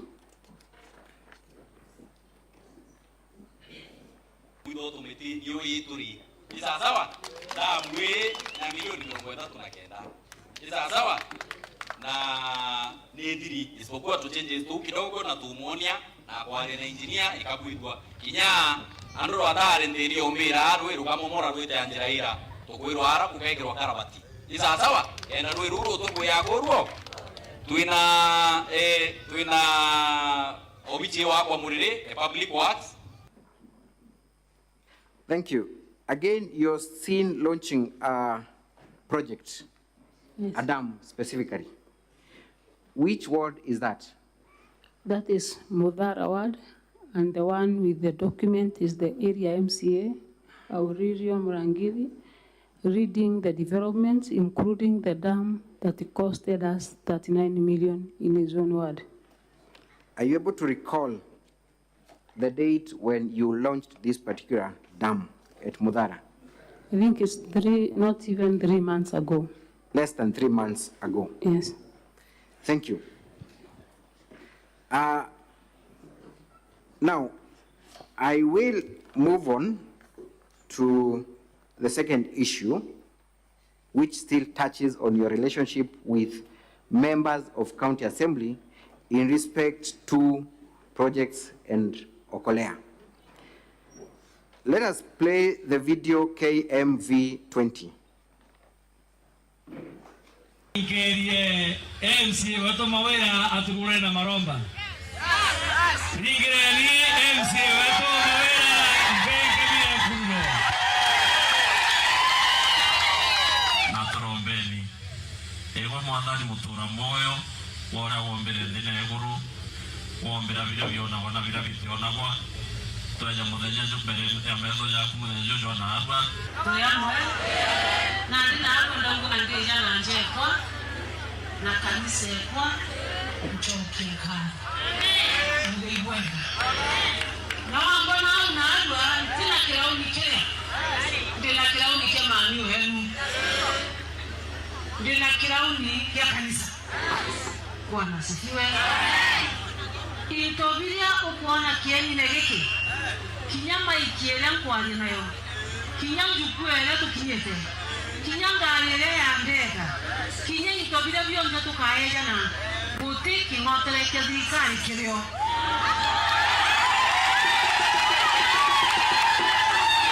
Inkwenda gushokeria ashore ba kwa kindly pause the video. You are making certain remarks, and before we go to the remarks, we have also seen the leader of majority again in that video. Where were you with him on that particular day? That is an Okolea program which is run by my family and my church. We usually go to do the Okolea every Sunday afternoon, and I always invite if they wish to come and join me on Sundays. And with me is the Honorable Mawila, the mover of the motion or the impeachment, who was also involved in that operation of Korea Kana Kamiru. This was on 13th of August this year, 2023. 13th of August this year. You are making certain remarks about the capacity in which you are in that event. Yes, I always tell them that in operational Korea events, they don't see the governor, but they should see their mother, and also a bishop who is coming to assist, not in form of a government, but as a church and as their mother. Did you explain the source of the resources that you were giving, including the microphone you were holding? I heard you talk about that. I always do that in every meeting, that everything that I use in Okolea, there is nothing that comes from the county government of Meru, because I've been doing that for the last 12 years. Thank you. May we proceed with that video?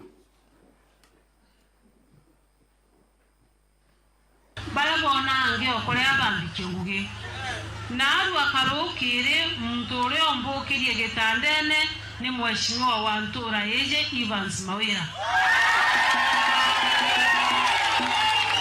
Mheshimiwa Evans Mawira alingalingile mwali kama pema mbelembeta kanisene aleta shilingi mwemwe ngiri egana lemwe.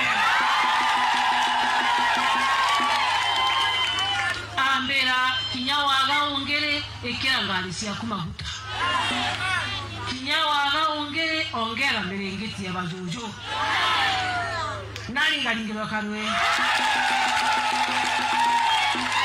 Kabati. Kaenda. Wena heshimiwa wetu bale aja, tuena DMK, tuena Aaron. Beze watu kaidi ndaike mwambe na tutile hata uangi. Bwambere na ntobara bakameme bamurike bwega na bativi badikiri. Murandi jojo jo Korea. Bapi peto kuruka ya budget ira yitangu kendene ya county ya Meru. County Assembly ya Meru na ine mikagia mbunge ni majority linda. Na iko enda ku confirm na kukujira na gwikira kirore kute shilingi kinyemwe twakurukia ya mbeca cia thirikari kenda ya murandi ne jo Korea. Kwa uro kuria murandi jo Korea kiuria aliuria mantu ja muntu kiumbe murandi jwa gavana Kawira Mwangaza na family yawe na kanisa yawe. Na hikyo naro bukuba tote kwa ya mando mengeja thirikari. Nundu naro murandi jo ringi vyangia, jo ringi vya muntu jangi no tweri, jo ringi vya ndo bana baya mabati. Totingiri tora toa merengeti. Uroko uma na makobokobo aja, na uroko uma na mattress na mando ja ujakare sawasa. Thank you. I think we've had enough of that video. Thank you. Madam Governor, again you are heard and using the same slogan, Kabati Kabati Kaende Kaende. Yes. The members of County Assembly were again present. Yes. Did they join you in that slogan? They joined me in that slogan. Did they understand the meaning of your slogan? They well understand the meaning of the slogan. Honorable Mawira is also making certain remarks about the funders of Okolea. What is he saying about who funds the Okolea program? He says, as the County Assembly of Meru, they are the ones that pass the budget, and they have never passed any coin to be utilized in the Okolea program. It is purely my project to assist the disadvantaged people in our community. And he, as part of the well-wisher, that very early morning, gave me 100,000 shillings to fuel my vehicles. So he contributed towards your charity project? Yes. Let us now move to the next video, 1C, and see another member of County Assembly. I think it's in the same event, you will confirm. 1C.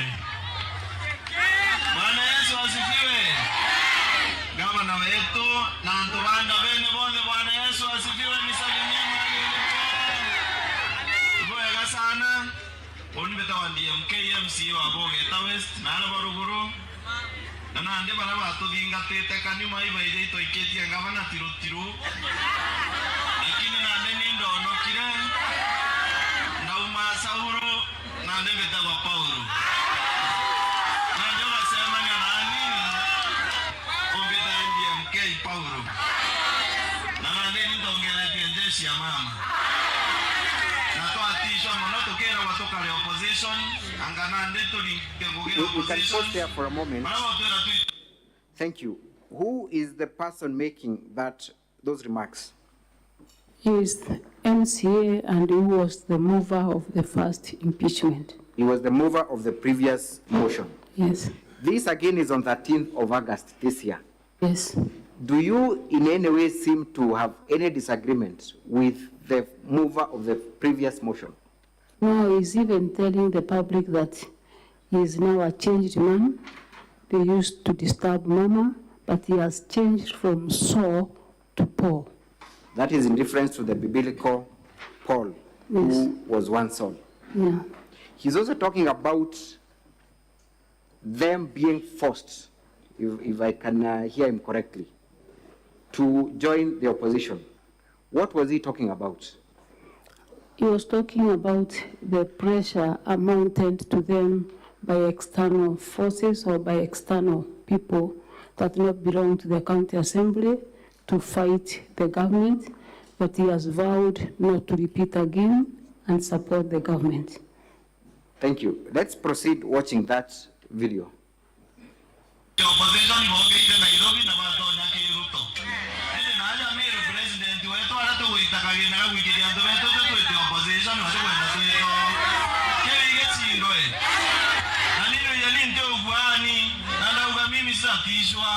Mimi sitawekwa uoga. Gavana kawena support. Uleo kuvuganya no ete antunye itekia boge itanete antunye. Andoba boge taiba ina imani na ani na ina imani na decision ya kwa support kawera na ina imani na kawera. Na ndekwe bate kwa na kuwa tukiwa kumibira mbele.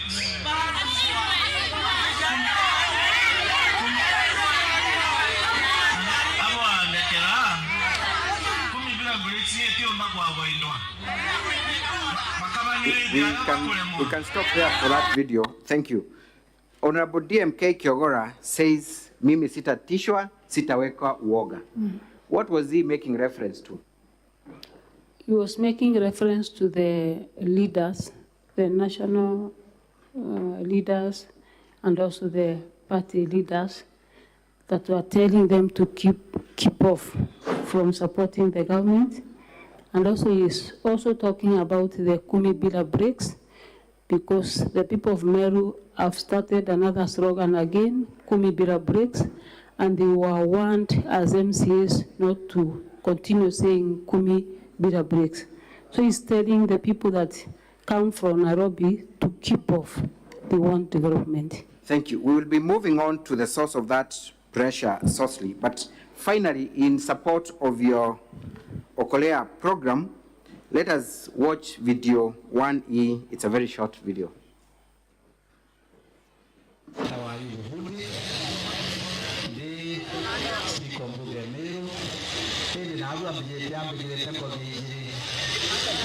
Bwana Murega igirete ngobia ya NCA kwa bodo chiete gatigati yo MUTHIA daktari MUTHIA nyakwire bishop untongeretie mbunge ndina timu kona twinio batu sawa atubetu support ni Kiambi support ni Njoke tu support ni gavana wetu lutu tema maendeleo ya jara kwinai kwinandwa maendeleo ya jara kwinai kwinokiri awange gavana uwe munene okwa na munene weje na ng'ombe tumba kweja na ng'ombe ende ni gavana ndi murevi ndetha ya ng'ombe ndetha ya mburi Spika yu unambikini ng'ombe na mburi ya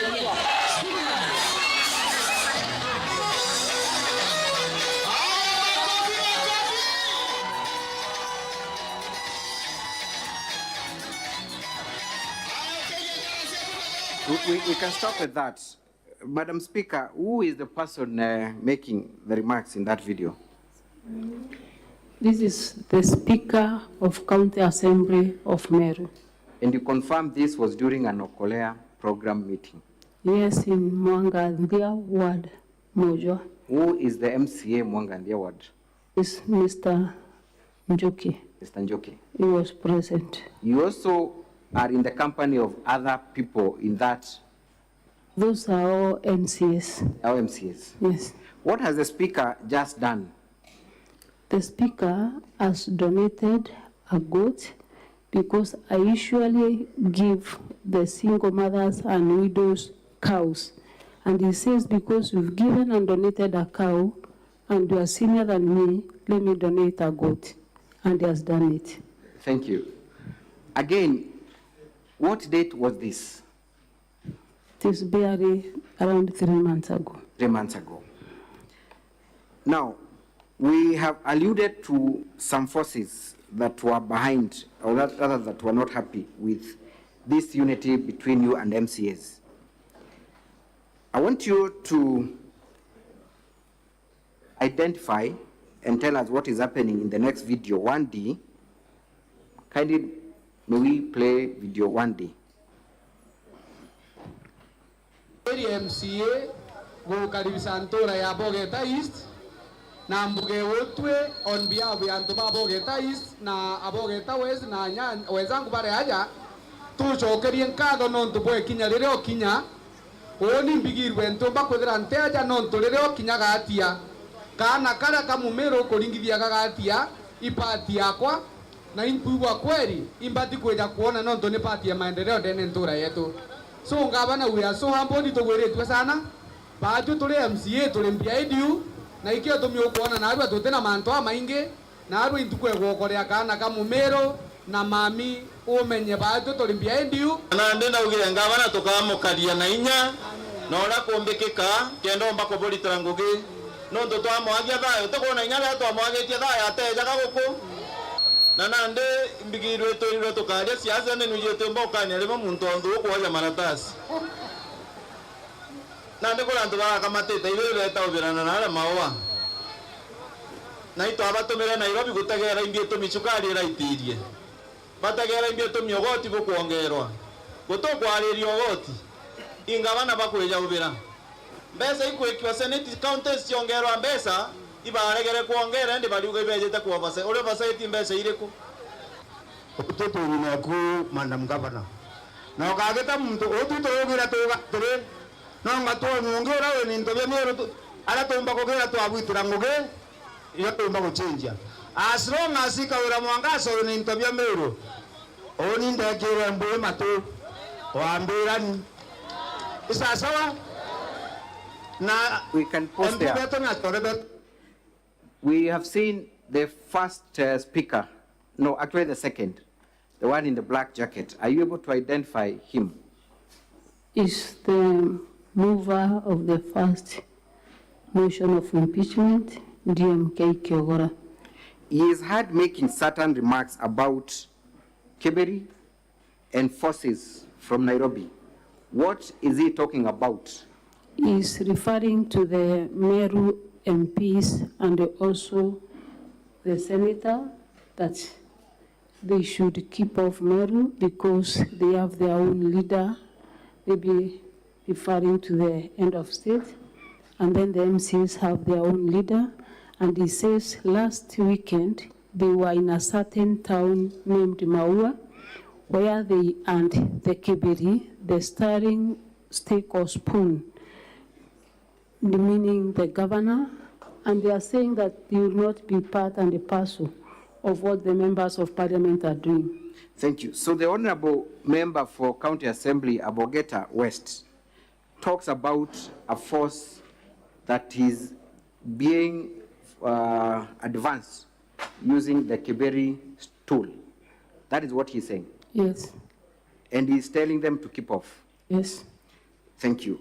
Let us move to video KMV 14.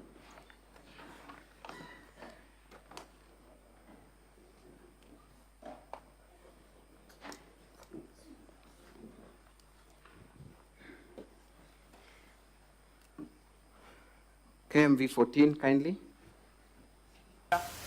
Na bakaya batuana na badiri manto yo differences sisi omba kwethirio bature MCA bembe tuteta yari utonye ratio so ende atukuromba tu burungu ari mbere gavana na deputy governor bomba kwetwa bajo wata naira nigenda tukomba kutukinda weta turi antu amwe turi antu bembe na turi MCA na tongeri bonde brantu badurite na ndi na imani manto yonde akombekana lakini tutakwenda thai twakulukia budget siasa ikanjiria nigenda mwembe akomba kwetwa ita ya maendeleo so baba goya na manto akeberi keberi mwene keberi naso ga agreement mwene keberi naso ketiania manto yembe na rekana yaryo e ambe tukongangari kokaria mama nonto MPs beto otompu wayo ke gongwa ko mama ende mundu arumogeni ajo to janganya akili otobo ki akili ate to ore mama we are not ready ende ro ko lo bubutu bwena keberi keu ayate ga dana keberi nyegira to ate anajo okira nkoromba neo iba imenyere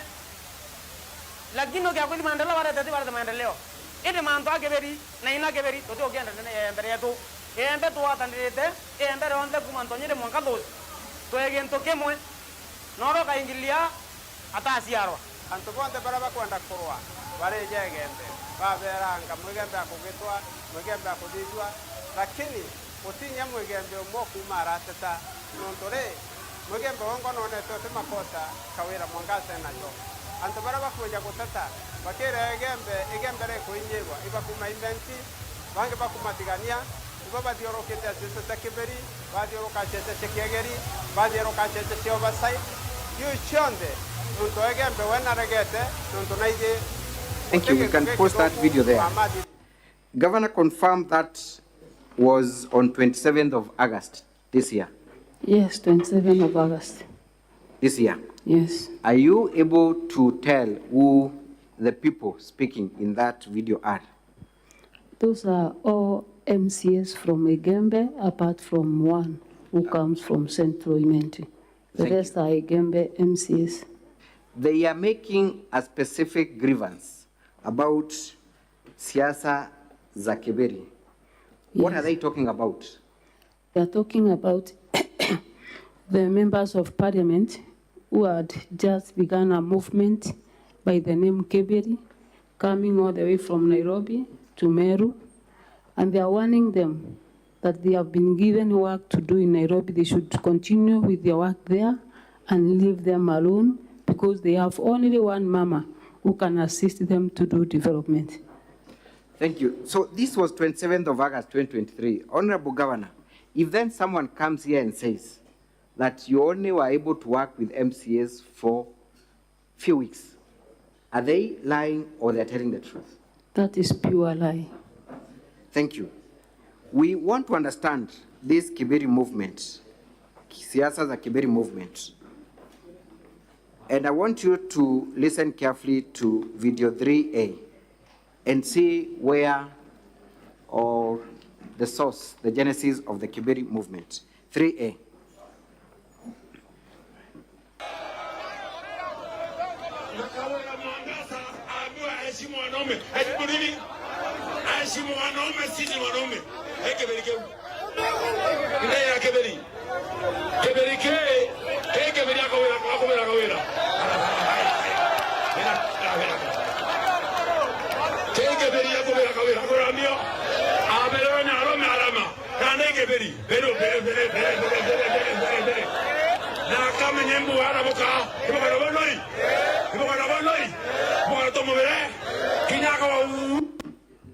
Are you able to even explain what he's saying?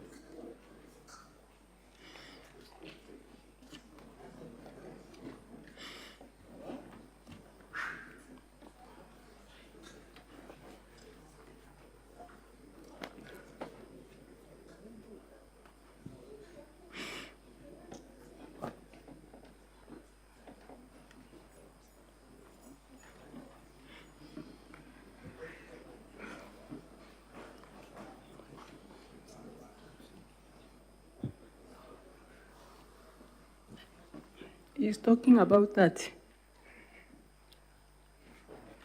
They will use that thing to. I'm not able to explain.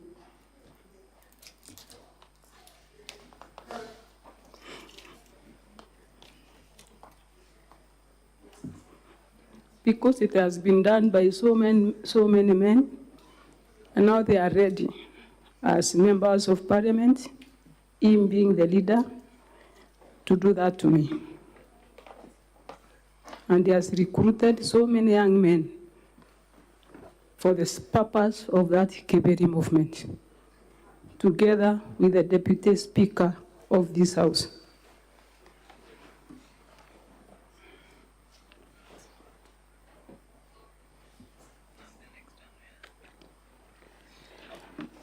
Can we watch KMV 12?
Tumetoseka kutawaliwa vibaya na mkora asiosiba anafaa kuongezwa kakoto kwa tumbo na simiti na mawe ndio atisikie njaa tena. Wangapi wanasema Kawira aende? Kawira mbae, lakini tunataka kiti ya Mutuma apewe. Kiti yake, andipute yake, magari rudishwe, security apewe, kila kitu apewe, na kiti ya finance, kiti ya pesa apewe. Mwanzo ndaya la Kiberi. Ndio kuna mkomano wa arome anga Kibera.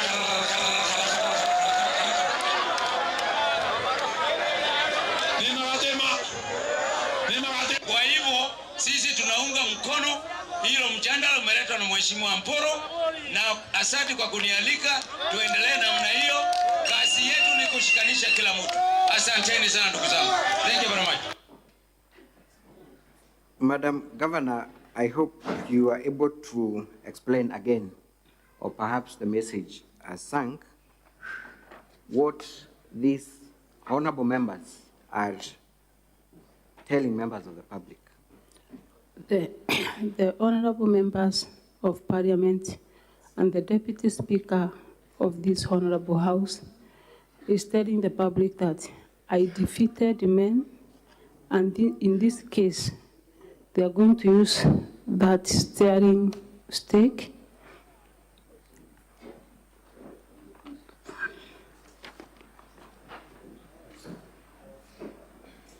and they recruited so many young men for that purpose, and they have been holding rallies almost in all towns in Meru, doing the same over the weekends. Honorable Speaker, I want to say this is purely politics. Purely politics. Thank you. There is another video, I think that will be my last, 3C on the gender profiling and harassment. 3C.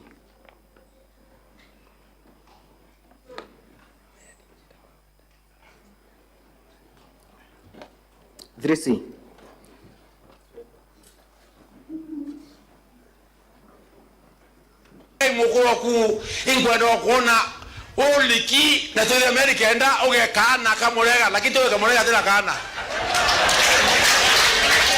Tumo kana boloi angwendo mura Kawira Mwangaza utendwa leo ukavatia mwana mwenyo kidata Tumo kana boloi tuenda kuwa kena tutike murega baichu imukuru ku ya mwana nwe ya pronto abori agere monombe na kayuyu age babele age baba tenjamba loi kan tenjamba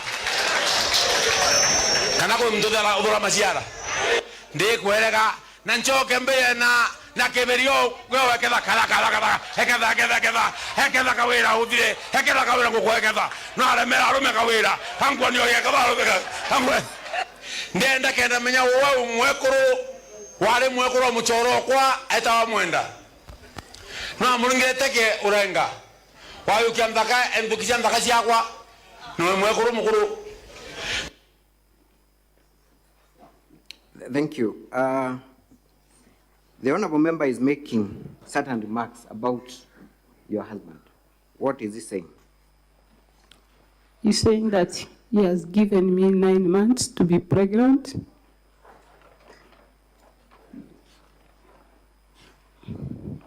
And if that is not done, he will do it via what he's holding.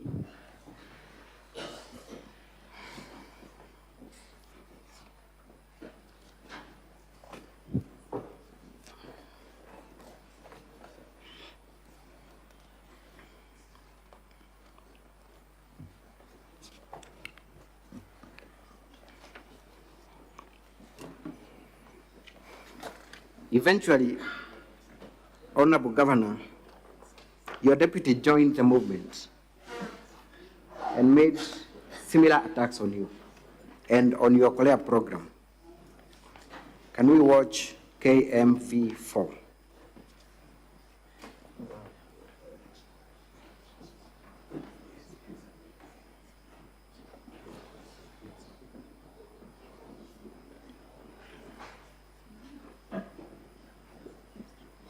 Kweta Tharaka County tobatethie, kweta Embu County tobatethie, kweta Isiolo County tobatethie, ukorea kirundu kia thina kia pubate kia kuewa itobanda kia tokueya na hapa sana gidi Ndio governor pubate program kirundu keke pubate program wetu okolea matwe murungu wake tuetera tutetera muntu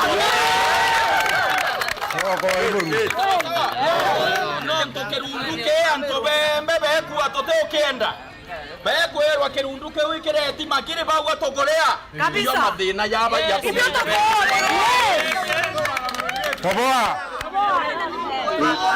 We can stop there. Thank you. Speak, Honorable Governor, that is your deputy governor. Yes. He's making certain remarks about the Okolea program. Yes. What is he saying? He's saying that the Okolea program is a poverty program. They have refused it in their area. The area Which area is that? That is Igembe South, where he comes from. So he's telling members of his ward to reject the poverty program, that is Okolea, and they should not be ready to receive anything in terms of Okolea. And Honorable Speaker, to add to this, for the last 12 years, I've been doing the Okolea, and this gave me favor before God. And my deputy governor, who was just a prison askari, God gave us favor because of this program. And out of the program that raised him from being askari to His Excellency the Deputy Governor of Meru, is the same person that is seen on video, the campaigning or demeaning the same program that God used to give us favor before men and women.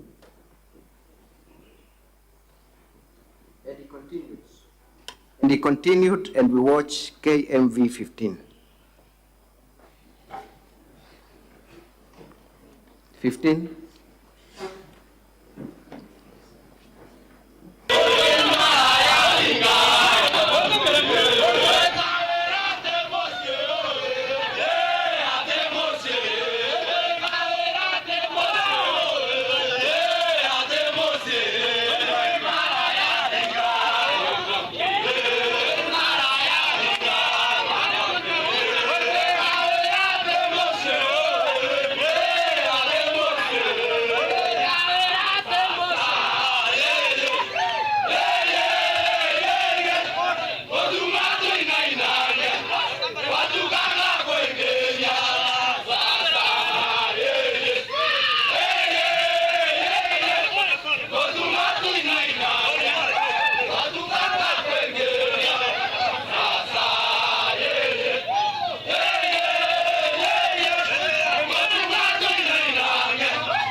That video was played yesterday, but for your sake, can you explain what the youths are chanting, led by your deputy governor?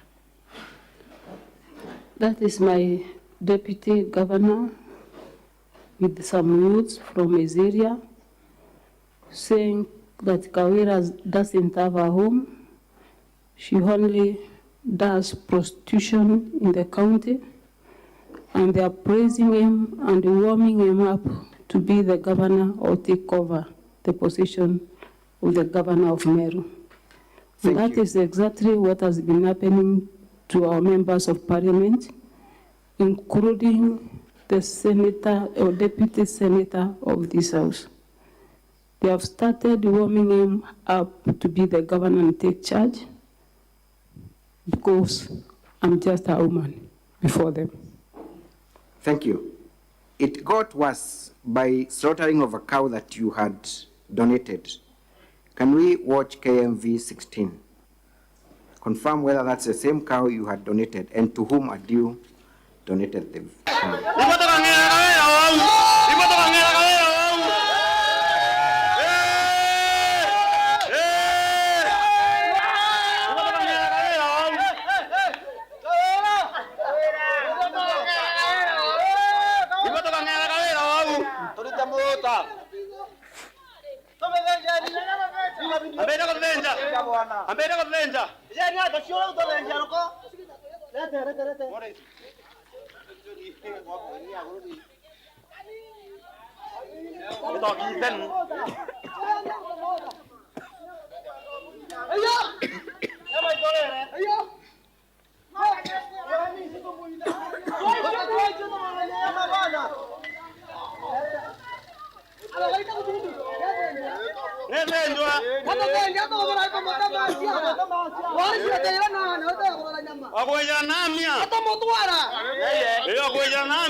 We can stop there. Thank you. Thank you.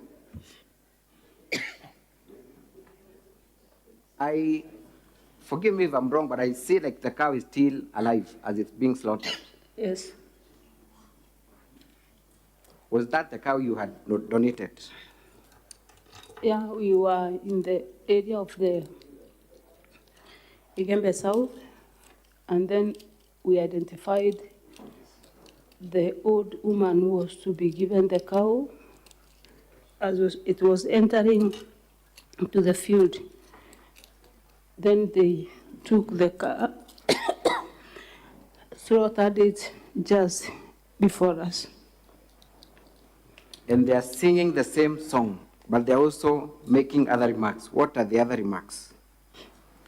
Before I say about the other remarks, is that hiyo ng'ombe ilikuwa imebeba ndama ya miezi 6.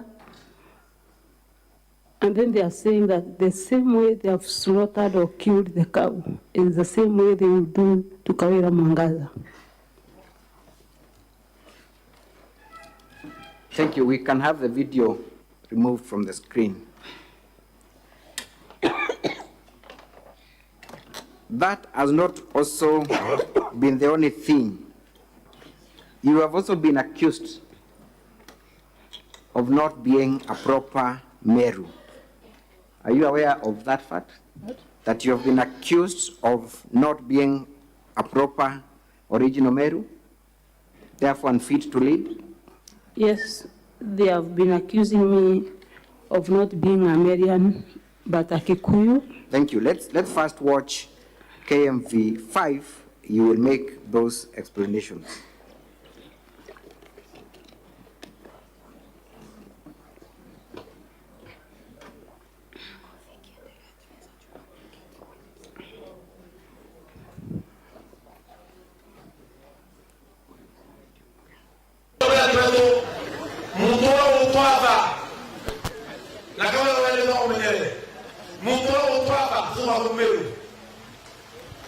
ina ida ka we Mwangaza. Aita wajibona. Wajibona. Unaambia hivi. Inaweza aita mgole. Hello. Kawala toka wira. Umbe wa mwego. Bato tuapa imwego tuapa imwa tuome umiete. Hemo tuapa mero. Nei tokere ya uwe mwana wao. Awe tupita kabilao. What is the Honorable Member of Parliament saying in respect to your ethnicity? He says that the father of KURA Mwangaza is a Kikuyu from Kirithaini by the name Jogona, and the mother is Mogore from Kikuyu, and they don't want to be ruled by a Kikuyu in Meru. That's why they want to change to get a real Marian, who is Peter Katirau Munya, the first governor. Thank you, Madam Kawira. Is it then your evidence before this Senate that pressure has been asserted on members of County Assembly to ensure your removal from office on charges that do not hold any water? Pressure has been mounted to members of County Assembly of Meru by the same leaders, as we have seen, and they had no option apart from adopting an impeachment motion where they were forced to sign and impeach. Can we watch KMV 11 on the nature of that threat and whether the MCAs indeed succumbed to the pressure?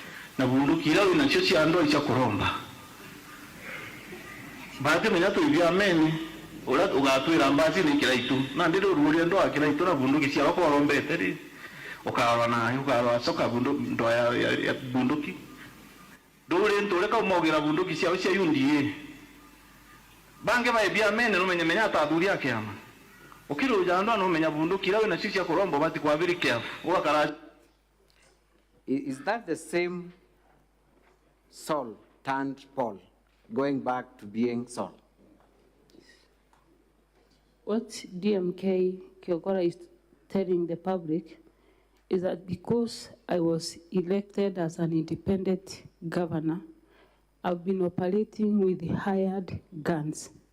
And now Mithika Rintori has taken his own, Kiraito has taken his own, so I'm left without any weapon to fight, and I should be very careful because they have withdrawn their support as the leaders of political parties or as the senior most people in their parties.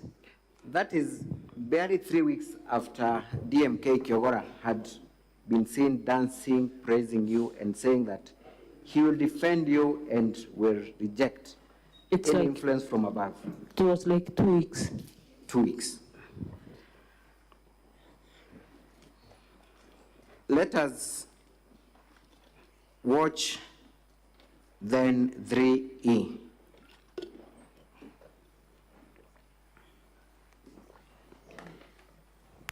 Ilo tokuwa watu ilo tuwe kiama kia UDA no tudugani.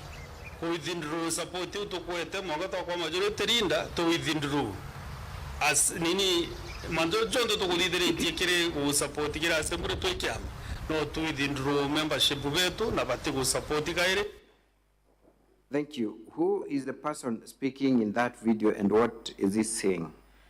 Is the Honorable Senator, Deputy Speaker of this Honorable House, and he's saying that he might withdraw or is ending to withdrawing support of UDA members from being part and parcel of my agenda of development in Meru County. Was that withdrawal, threat to withdraw, made a reality? Indeed, after I spoke that, after 3-4 days, it was made a reality. Let us watch KMV9 on whether that support was actually withdrawn. KMV9. Must prevail. Number 9, we officially withdrew our support from the governor due to recent events and our proven inability to lead effectively. Our deaf honorable members are instructed not to in any way associate with the governor in person, Honorable Bishop Kawira Mwangaza. Number 10, we express support for the impeachment of Governor Kawira Mwangaza for the best interest of the people of Meru County and commit ourselves without reservation to this cause, which we commence forthwith. Number 11, we support CS Honorable Medical Inturi's political leadership and endorse the proposal to make him the county's spokesperson for a unified voice of Meru County. Number 12, we applaud the newfound unity among political leaders except Governor Kawira Mwangaza for the sake of peace and development. Thank you. KMV8, I think that is self-explanatory. KMV8.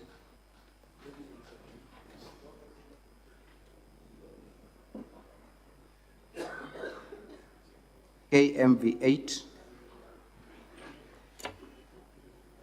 I've been given instructions by our SG, who is Honorable Kanini Kega, that as Jubilee, forthwith,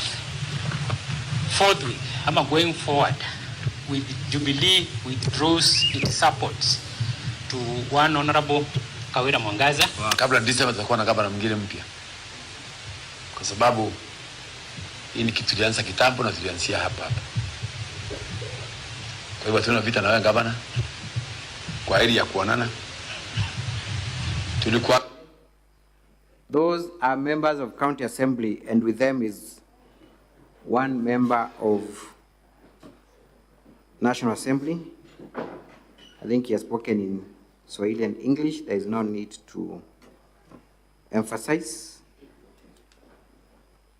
Was there a press conference formally by other parties to withdraw their support? And I'm looking at KMV10, and I think that is my last video on this issue of withdrawal. KMV10. In this county, we have decided forthwith to withdraw the support within and outside the assembly that we have given our governor. Number 3, we have resolved to start a fresh impeachment motion to the governor of Meru, one Honorable Bishop Kawira Mwangaza, and we have already signed, appended our signatures, the 27 of us who form or comprise the Kenya Kwanza caucus in the county assembly in preparation for a fresh impeachment motion. Thank you. The one that came last year. We can stop there. Thank you. Madam Governor, you have seen series of press conferences by various leaders of county assembly, all seeking to withdraw their support. Were the timings of these press conferences within the same period of time? It was within the same period of time. Can you remember the month? I think it's not more than 2 months ago. That is the month of September? Yes. What do you attribute towards the sudden change of heart from you being their darling, being a performer, being their mother, to now castigating you in the manner they are doing, to the extent of them withdrawing support? Is there anything gross you did to provoke them, to the best of your knowledge? I did totally nothing. And from the last clip, you can hear the mover of the motion saying that around 27 of them have already signed an impeachment that they are proposing to have. So they signed way back even before. That is what he has said. Number 2, the pressure from members of national government, some few elites, leaders, some few leaders of political parties, the Deputy Speaker of this Honorable House, before God, I want to say they are misleading our MCS. Thank you. Governor, it goes to the extent that even in the performance of your official duties, you are threatened and barred from performing that which you are allowed to do under the Constitution. Is that true? Yes.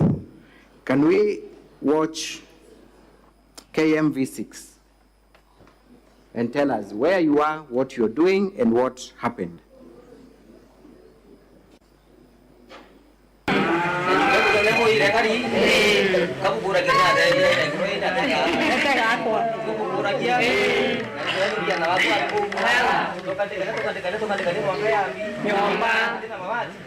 You can pause there for a minute.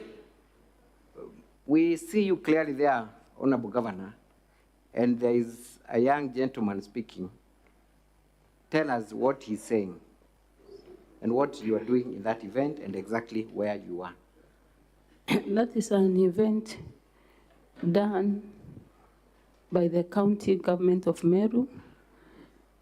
The county assembly passed a budget for us to take care of the disadvantaged mamas in our community, and that program is dubbed as 1 cow per 1 poor family.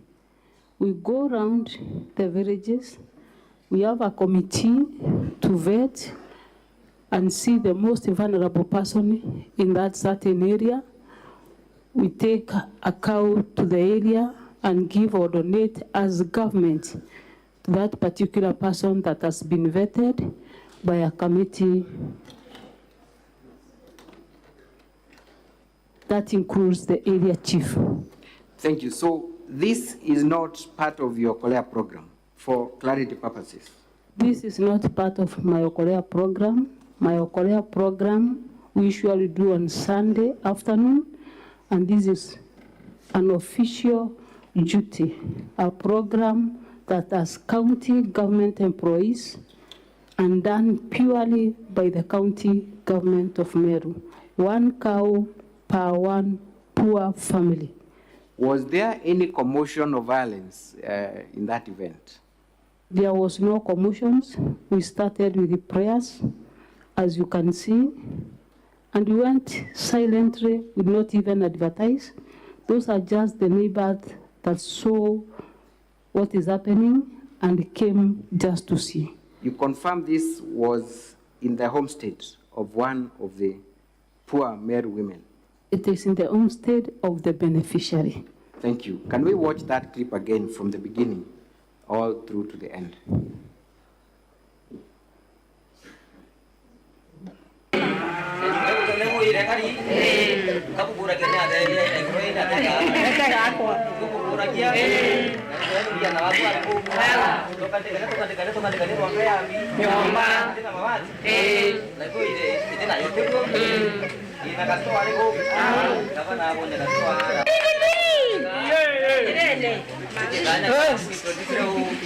Gavana, Gargani, nazoka nawe? Kuja tuongee. Kuja tuongee.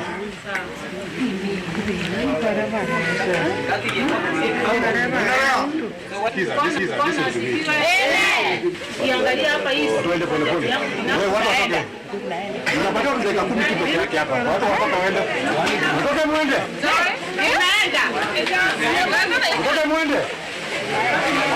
Hapa tunataka kwanza vita. Watoke muende.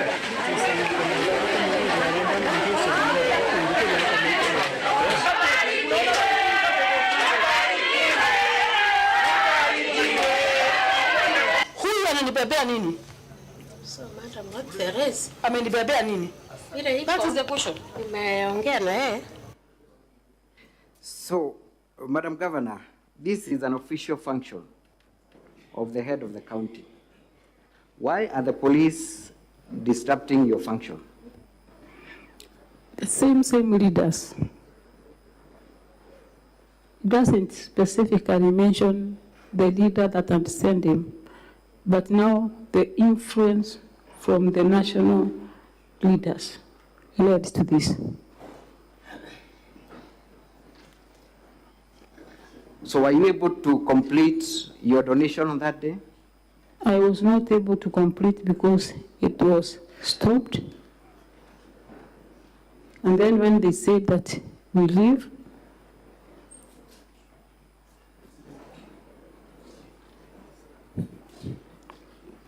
we tried to explain.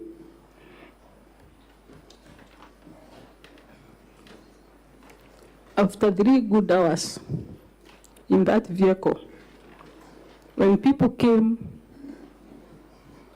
surrounded the vehicles, that is the time the officer said that it was a mistaken identity. Mistaken identity.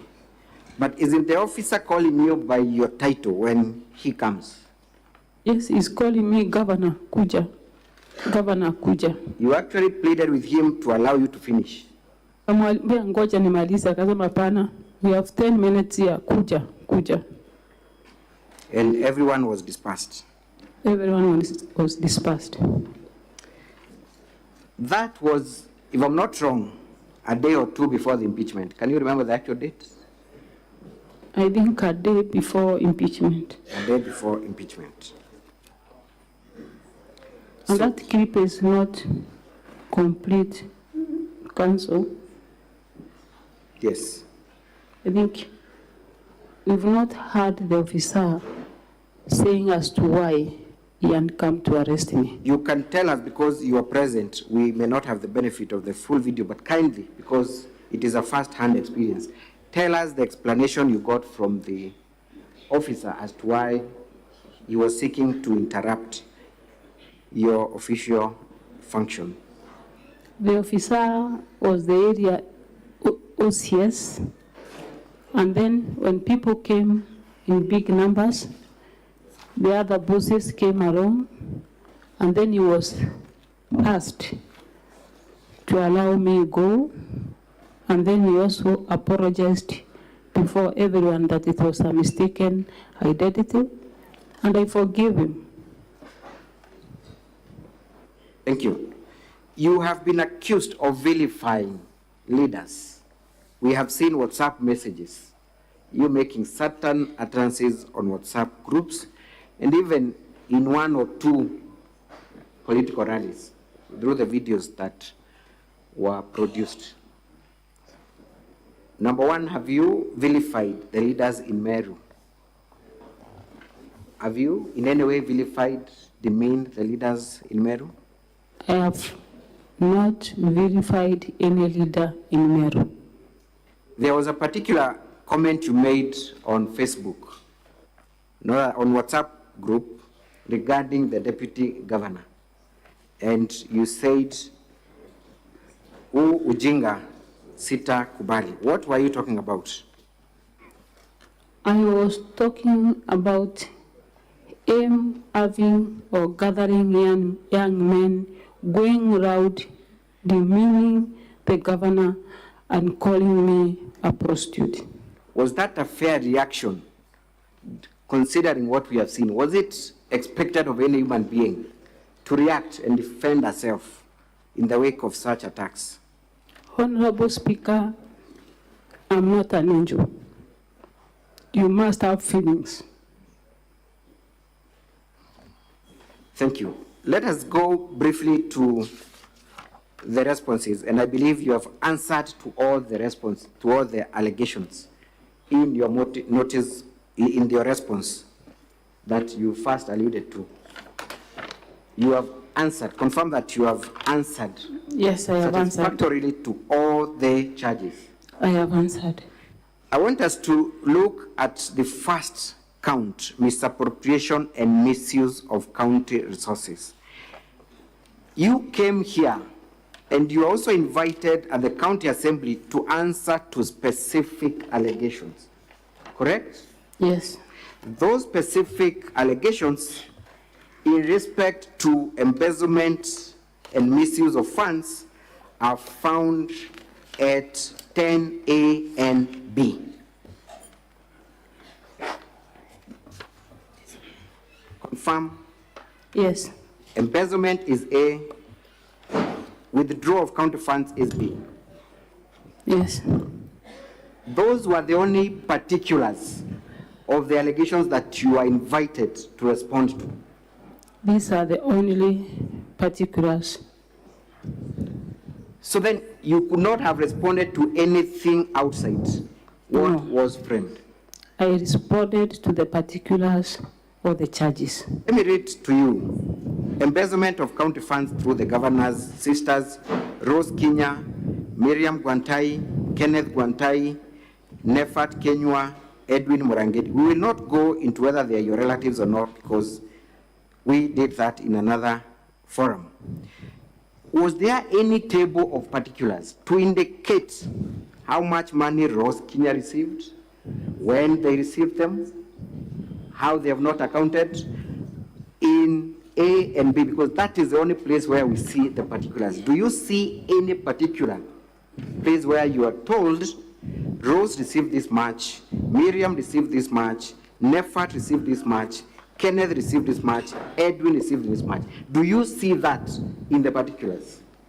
There is no specific way or amount of money that is allocated to every person that the name appears in this accusation. What instead they did is to throw a bush of infamous extracts and told you to look at those infamous, identify where Rose is, where Miriam is, Kenneth is, Nefat, Edwin. Is that what they did? Just giving you an infamous extract? Just an infamous extract, to do it by myself, extract maybe the amount of money for Miriam, for Rose, for Kenneth, for Nefat.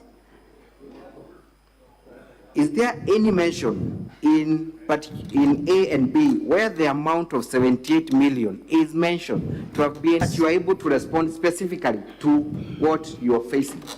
There is nowhere a figure of 78 million is being indicated in this, as for the Miriam, Rose, Gwantai, and the rest. Apart again from the infamous extract? It is only the infamous extract. Nothing else. You have also seen the basis of their complaint. It is another complaint by Salesio Mutuma, who tables his own computation and files it with EACC. Is that correct? Salesio Mutuma is an activist. He files a report to EACC, and the county assembly uses the same report that has been taken to the EACC by Salesio to accuse me of embezzlement of county funds. Nothing else apart from the report by Salesio Mutuma. So then, even as you're making this response, Madam Governor, it is only out of abundance of caution that you supply the Senate with what you thought was necessary. Yes. Did you even have the guide to lead you to where you are supposed to get materials in support of any claim? No. None whatsoever? Yes. To the best of your knowledge, was there any audit query or report that was generated by a competent body touching on embezzlement of county funds? No audit report, no other report apart from an infamous report by Salesio Mutuma, an activist, to EACC. But you have also taken time to explain what you thought the complainants might have been looking for, isn't it? Yes. And you have created a schedule that appears in your response. Kindly look at that. Appearing from what page? 105. 105 of our response, the small booklet. Yes. So then, the computation you did there, is it conclusive or is it based on what you understood to be the case from the county assembly? Because there were no particulars. It is not conclusive. It is not conclusive. Yes. The document again that you attached, was there any particular order to which you are preparing those documents, or you are basically looking at the IFMIS extract and giving what you thought was a suitable answer because there was no particular charge or request for you to look at any specific issue? I tried my best to look at it so that I can give a feedback. Thank you. So had you been properly guided by the motion, you would have done a better job in giving them very specific answers to specific queries? Yes. Thank you. Let us proceed to the other charge of nepotism. First of all, let me ask you about this gentleman called Nefat Kenywa, who has been said to be a brother-in-law to you. Do you know Nefat Kenywa? No. He's an employee of county government of Meru. He's an employee of county government of Meru. Is he married to your sister? None of my sisters are married. Your sisters are single. So then Nefat cannot be your brother-in-law? No. Edwin Mutuma, is he your nephew? Nephew rather to your husband? No. You know very well the relatives, or rather siblings to your husband? I met him around 4-5 months ago. That is Edwin? That is Edwin. Yes. Yeah. So he's not, again... he's not a relative. He's not a relative.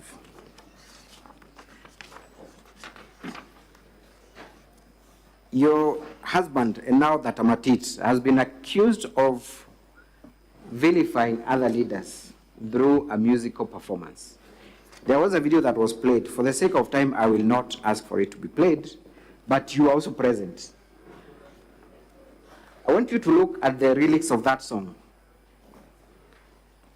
And even before you look at the lyrics, you were present. Yes. That song, to begin with, was sung in the Kiswahili dialect, true? Yes. So there was no need for it to be interpreted. But Council, it's my prayer that we see the song so that I clear myself from that allegation. Very well. Can we play?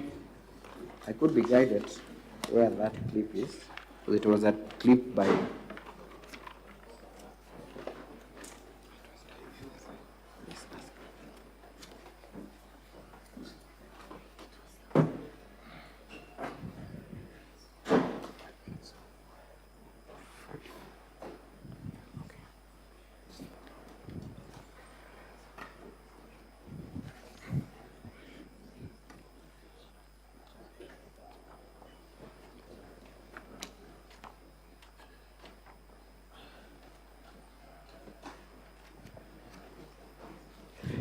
As we wait for the song, Madam Governor, we will watch it.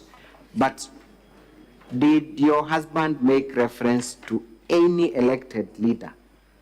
He did not. Did he make any reference to any other leader by name? He did not. What was the first gentleman saying in his song, to the best of your recollection?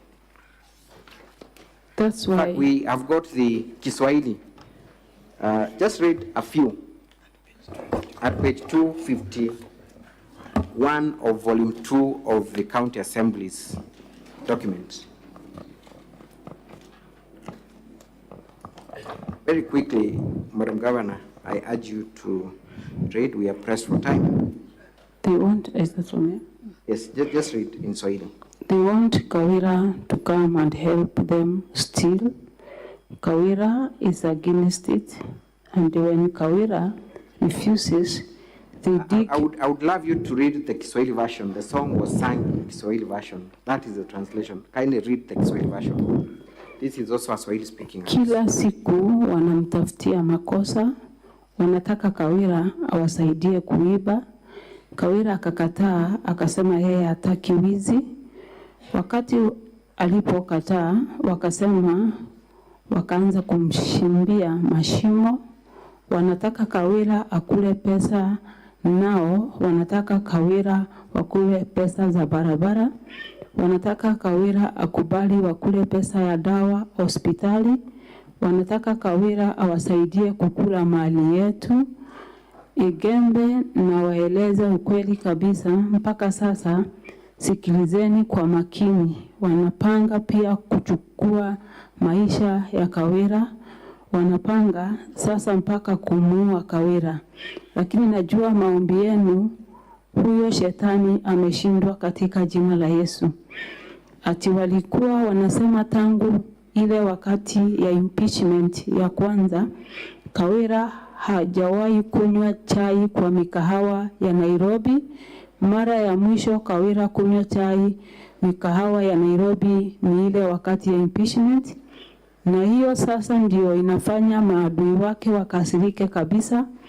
Eti wanamtaka Kawira kuliko akuje okolea awe akienda Nairobi kule wakunywe nao chai na meza na pesa zenu.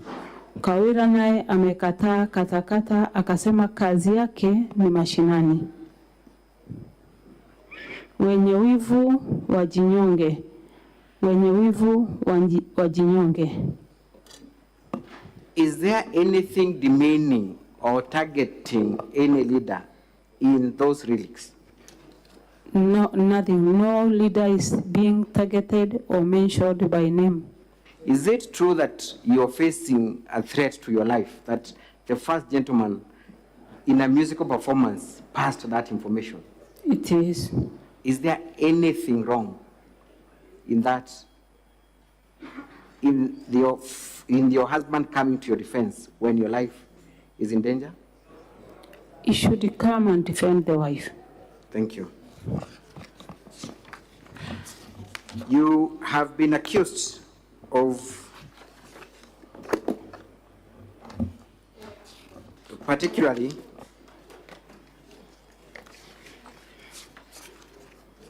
assigning diplomatic duties to your two sisters, unqualified sisters.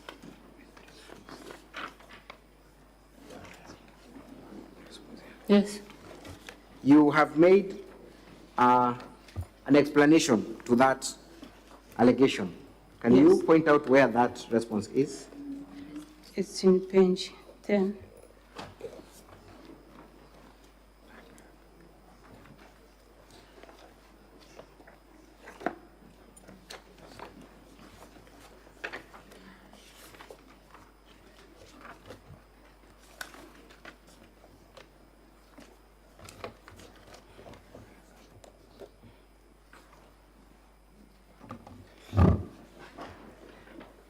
As we peruse through,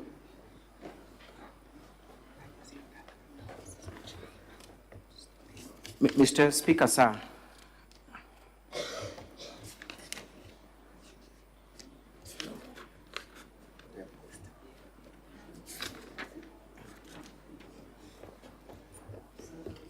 It's page 15.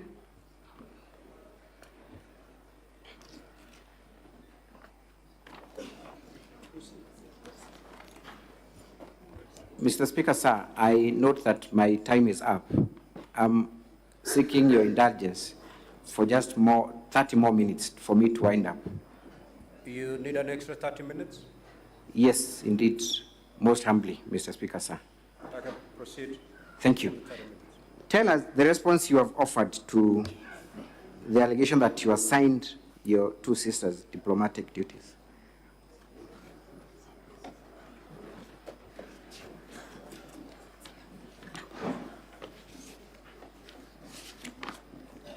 I was invited, courtesy call to embassy in Nairobi, that is Slovakian.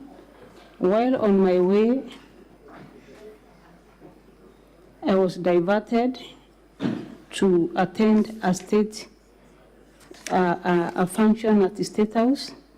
I can explain without reading. Yes, kindly proceed. On my way, I was accompanied by the County Secretary of Meru, my personal assistant, my bodyguard, and my driver. And then on the way, there was an urgent meeting. I decided to attend the meeting first so that I can join the other team later. The county secretary joined I went to the embassy. As I was finishing from the State House, they had already done with the meeting. Okay.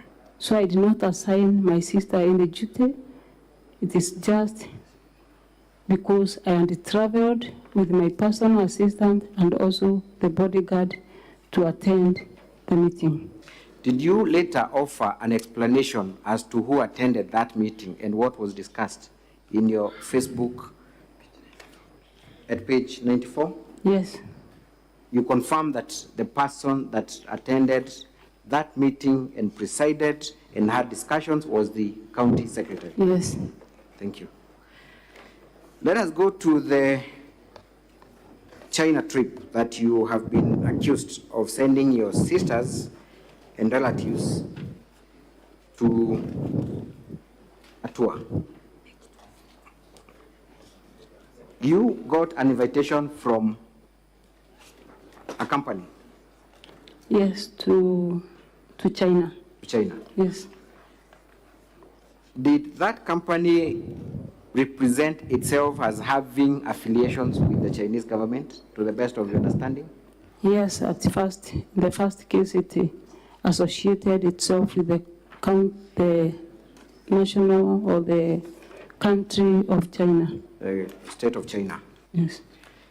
You had planned initially to attend that trip. Is that the position? Yes, I am planned to attend.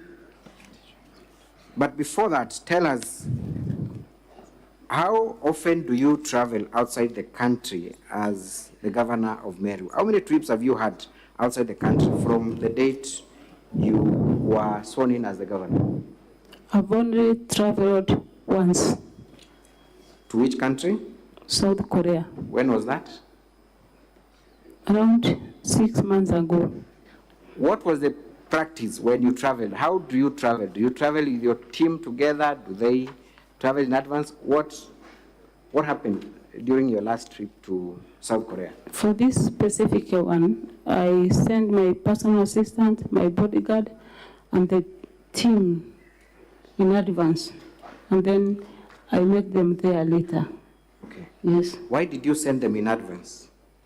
For preparations and also to know exactly what I'm supposed to do and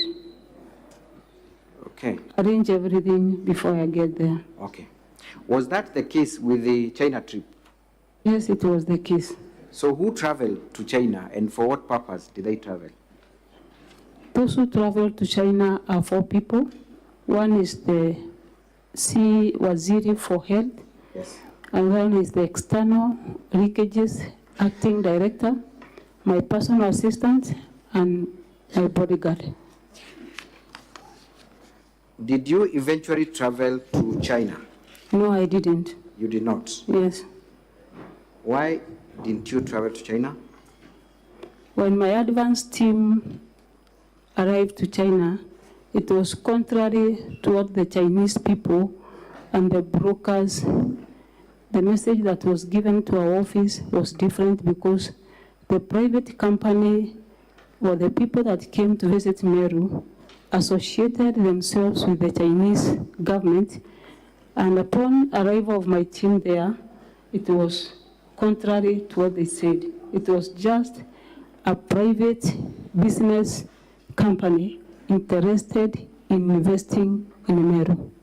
So the assertion that this was an opportunity for a cancer center to be established in Meru by well-wishers through a private public partnership, is that the position?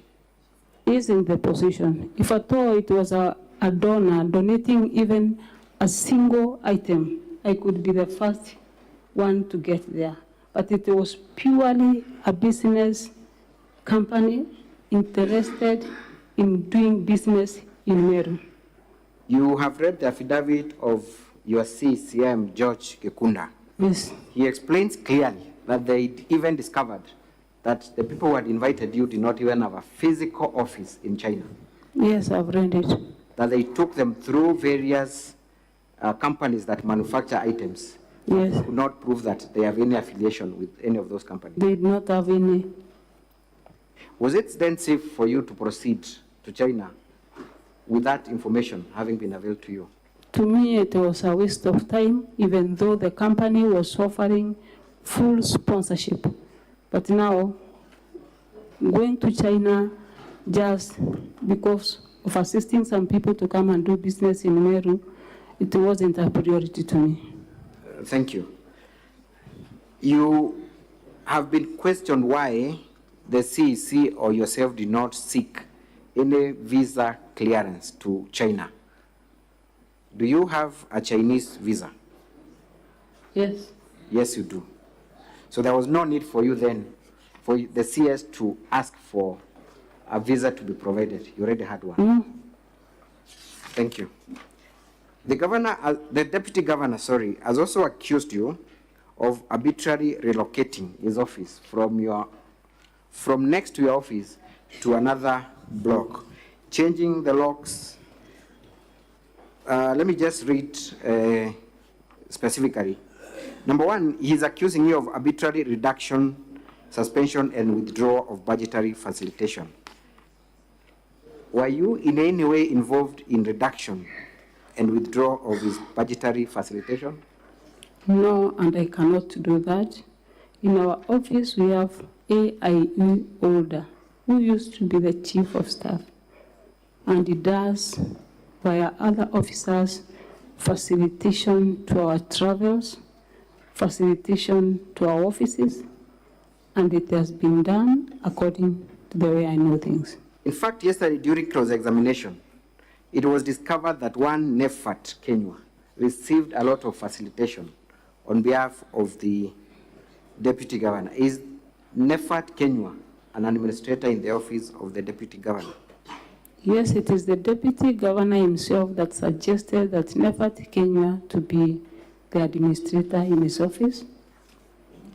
Thank you. You have been accused of threatening the deputy governor to inflict bodily harm against the governor. And this is in reference to one of the WhatsApp group that you said, nitafinya kieleweke. You remember that WhatsApp group, WhatsApp post? Yes. What were you talking about when you said, nitafinya kieleweke? You were also accused, to combine with that, of mobilizing jeshi ya kumaliza deputy governor. What were you referring to when you said choma jeshi? Specifically, council. I would like to see where exactly I have referred the kufinya kieleweke or the jeshi to my deputy governor. So you deny making that particular The comment allegation against- is that it's to the deputy governor. Yes. Where exactly have I referred to my deputy governor? Thank you. Who then were you referring to, or what was the context? I was referring to the kind of things going around in Meru County, the type of bullying that is going around. Of course, as a leader, you have to respond to some of the issues that goes around. Kufinya kieleweke, what's wrong with that? Thank you. So you were not making any reference to I the was not deputy making governor any reference threatening. to any particular person. You have also been accused of forcefully breaking, entering, and ransacking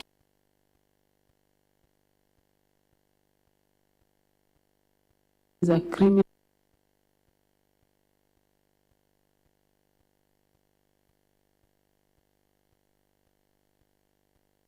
For the relevant authorities for doing such an act. I've never done that. Thank you.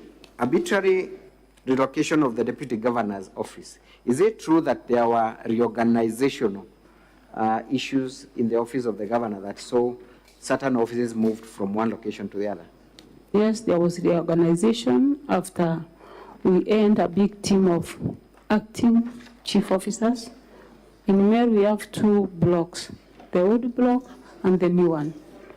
And then the old block that has been used by the first governor, Kiraito Moronge, and partly by Honorable His Excellency Peter Munya. And that is where the deputy governor was reallocated to stay. Thank you. Let us move on to the issue of accusing other leaders of being the 10 cartels in Meru in an event where the head of state was in attendance. Were you referring to the members of parliament? Because that is what was said yesterday. Council, why would one suggest that I was referring to anyone when I've not mentioned one? Who were you talking about when you said kuna makatel zaidi ya 10? There's a certain story in Kimeru, maybe to take 1 minute to explain. One person thieves broke to his home, stole his own goat, and then there was a chief's meeting with everyone in that village. And that old man akaenda amebeba mkuki. Akasema ya kwamba katikati yenu ninaona kuna mtu ambaye ameiba ile mbuzi yangu. Just in 1 meter I will kill that person. Hakujua ni nani. Mtu mmoja akachomoka tu mara moja akaenda. That's when now the man realized who the person was. In my case, when I talked about Makatel, I did not mention anyone. I said this county will not be micromanaged by few cartels or 10 cartels and few rich people to assume that Meru is the way they want to paint it bad. Thank you. I did not mention anyone. You did not mention anyone. That's quite important. There are these WhatsApp groups in Meru, County Admin Services, Third Government, 012. Are you the admin of these groups? I'm not. I was added in that group. You were added in that Yes. group. Is it an official WhatsApp group in Meru? No, we don't have an official WhatsApp group in Meru County. Did you at any moment incite or encourage any admin to remove the deputy governor from? I don't know even the administrator. I was just handed. Thank you. Did you encourage anyone to demean or insult? No. You did not. Thank you. I'll not talk about, let me ask you this question, it's quite important. It's the issue of sending certain employees of the county on compulsory leave. You remember that issue? Yes, I remember. You remember that issue? Number one, are you the one who sent these people on compulsory leave? I'm not the one. Who did that? The county secretary. County secretary. Yes. Are you aware that they were sent on compulsory leave? I was notified after the county secretary sent them on compulsory leave due to some allegations that were reported to EACC. So you are not part of the decision to send these people on compulsory leave? No. But you made a comment on Facebook about that issue. Yes. You confirm that you have appointed certain people to take charge of the revenue board. Again, the appointment was done same as the sending of the same or the people on compulsory leave. Mine was to show or for people to know that these people are no longer doing or acting on behalf of Meru County government, and these are the new team that is on board. Later on, you were subject of court proceedings in a case where these people cited you as a respondent, and subsequently there were contempt of court orders issued. Why were you cited as a respondent in that matter? By virtue of my office, not even that single matter, but almost in all matters, I'm among the third or the fourth or the seventh respondent by virtue of my office. So does it point out to any personal responsibility, or it is normal and ordinary for parties to file cases against the office of the governor? It is normal, especially when it touches the county government of Meru. Indeed, Madam Governor, when you came to office, you continued defending cases that were filed against the office of the governor for actions that took place even before you got to office? When I got to office, I met 800 and something cases in court. Those cases were citing the governor as a respondent? Yes. Did they in any way communicate that you personally had a responsibility to the action that offended the person who went to court, or it is by virtue of the office? In all those cases, there is nowhere where I was directly responsible. Thank you. Lastly, we have an issue of appointment of the following person. But before I go there, let us talk about the traffic marshals in Meru. You have been accused of creating this office called the traffic marshals without following due process. Did you commit that offense? I did not appoint anyone for the traffic marshals. That was a pilot project from the Department of Public Service. Just like any other governor or leader, you are mandated or you're supposed to launch a project. But I did not participate in employing any of the traffic marshals. Did you later seek the approval of the County Public Service Board to create this office? The county secretary did it. And those discussions are ongoing? The discussions are ongoing. Thank you. And one council may ask, who then were the drivers of the border? We have the enforcement team and some few others that were piloting or were used to pilot the project. So we've never employed any single person to do that duty. Thank you. You have been told that you bear the ultimate responsibility even for actions of your CECs, county chief officers, directors, drivers, your chief of staff. What is your understanding of your role as a governor of Meru County? Of course, to provide leadership counsel, and also, even though in some ways I might be involved where I'm directly giving a direction, maybe via memo, because a government has a way of communication. But in this case, or in all these allegations before me today, none of them that I have alluded my signature, neither given a memo for the accusations that are before me. Thank you.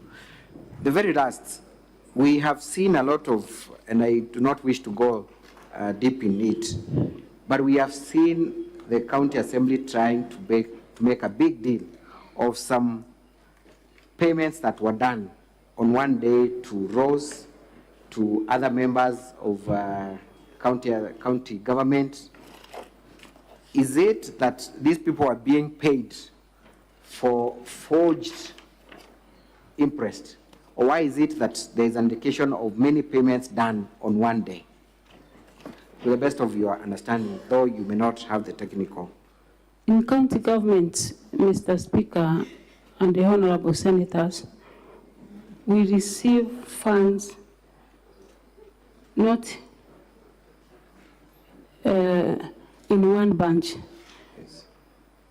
At times, funds are delayed, and some functions have to continue, like traveling, like meetings, and in most cases, we do or they do using their own money, like traveling, and then when money gets in or lands to our accounts, then they are paid. The issue of paying 10 payments in a day might have been a delay of payments which has not been done for a month or two. Thank you. When you travel, is money put in your account or it is deposited in the account of your PA, or it's your PA who receives it? Since I became a governor, no single coin has ever been deposited to my account. How do you travel? Who then receives that money for your facilitation? The PA. Thank you. The administrators? Yes. Yes. Thank you very much. Mr. Speaker, sir, that is all for this witness.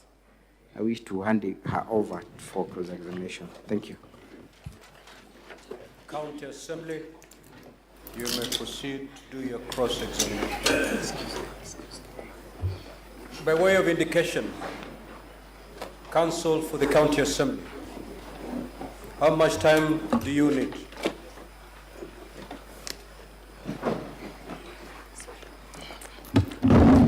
Mr. Speaker, if it finds favor with you, we request 2.5 hours. You request? 2.5 hours. We only make this request, Mr. Speaker, based on the scope of the issues covered by the witness. They are not issues we can address in a short time. Our main witness, I think, was cross-examined for a similar amount of time. It's only fair for purposes of equality of arms. Let's try 1.5, and then we'll gauge it from there.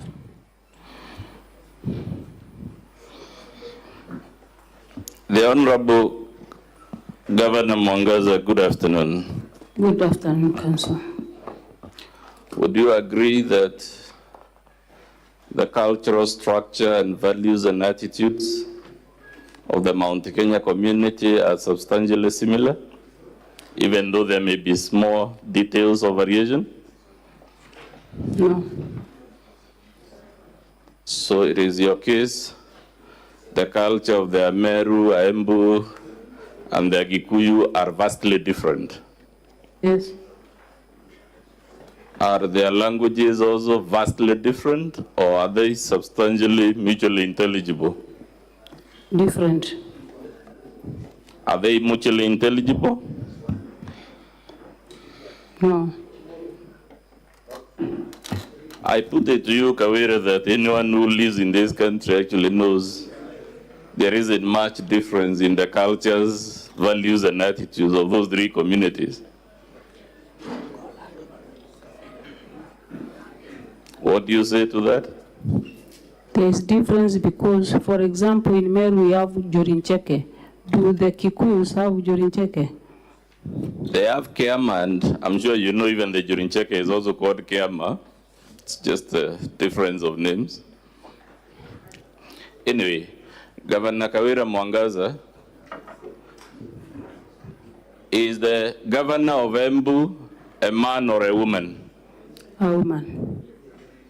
To the best of your knowledge, is this woman governor being hounded out by some misogynistic male leadership? Unless she's here to testify, I cannot testify. To the best of your knowledge, has the woman governor of Embu been impeached 3 times? Has she faced 3 impeachment motions in the last 1 year?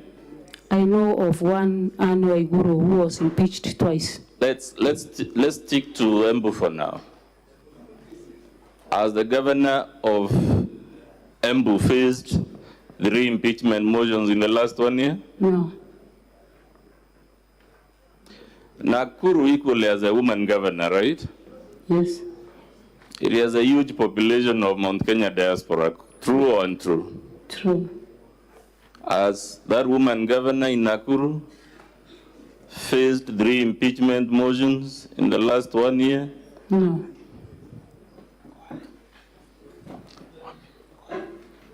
Kwale as a woman governor, true or false? True. The people of Kwale are Bantus, just like the people of Mount Kenya, correct or incorrect? Correct. Has that woman governor faced 3 impeachment motions in the last 1 year? No. Homa Bay, which is a different cultural area, as a woman governor, correct or incorrect? Correct. Has she faced any impeachment motion in the last 1 year? No. As a matter of fact, Meru itself, as an elected woman MCA, correct or incorrect? Correct. To the best of your knowledge, has that woman MCA in Meru encountered any backlash from a toxic masculinity to hound her out of office? Several times. Have you adduced that evidence anywhere in your response? No, because it was not part and parcel of my response. Meru as a woman representative, correct or incorrect? Correct. In fact, you yourself were a woman representative of Meru for a whole 5 years. Yes. Did anyone try to recall you because you are a woman? No. Good.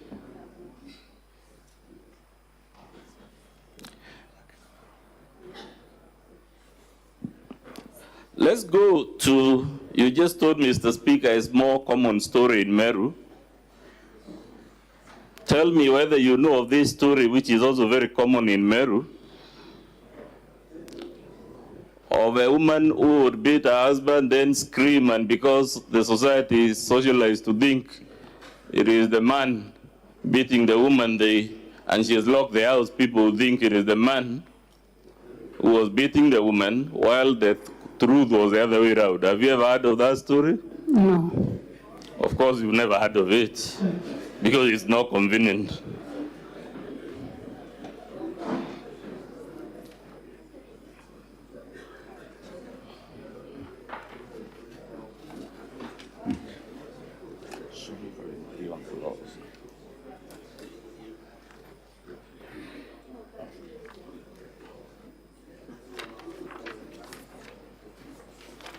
Let's agree, Governor Kawira, for argument's sake,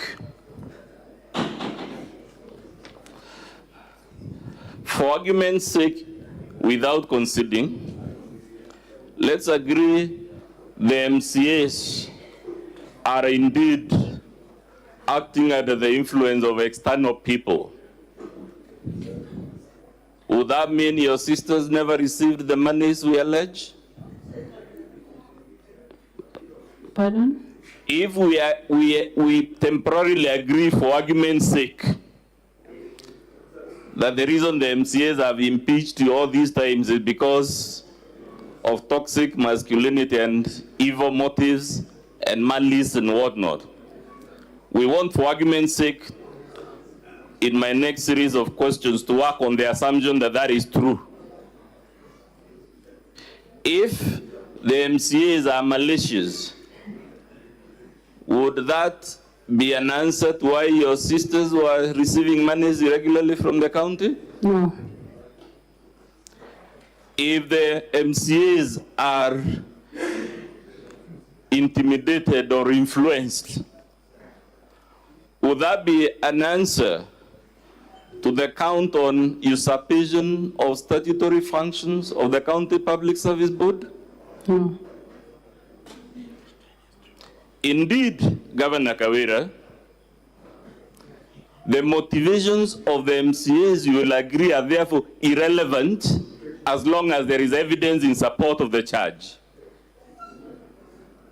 There is no support in the charge. That's for the Senate to decide, but assuming there is evidence in support of the charge, is it your position the charge would fail because even though there is evidence, the MCAs are driven by an ulterior motive? Is that what you're inviting the Senate to do, assuming the Senate believes you're an innocent victim of evil machinations? Does that undo the evidence against you on the charges? The charges should have evidence. If they have the evidence, my question is, would evil intentions on the part of the MCAs undo that evidence? Would the evidence cease to exist because the MCAs are acting maliciously? No. The answer is? No. No. So you will agree with me, therefore, the case against you should be decided on the evidence, not on the motivations of the MCAs. Yes, on the evidence.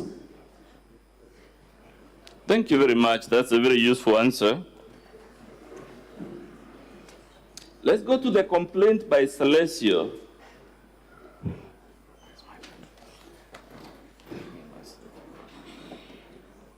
Mr. Speaker, that would be from page 1 of volume 2.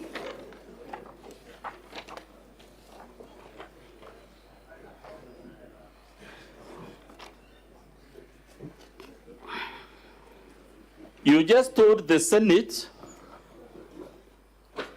that the reason you did not account for the entire 78 million is because the motion only related to your sisters. Is that still your position?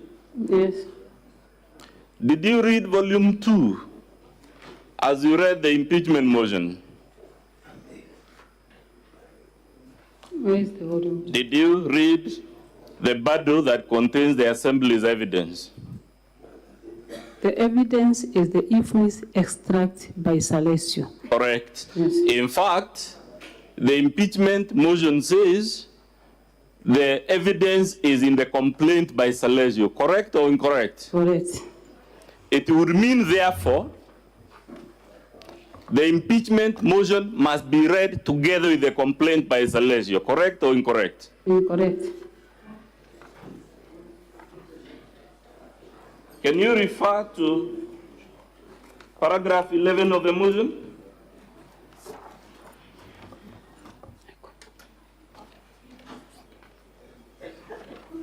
(11A), can you read it to the Senate?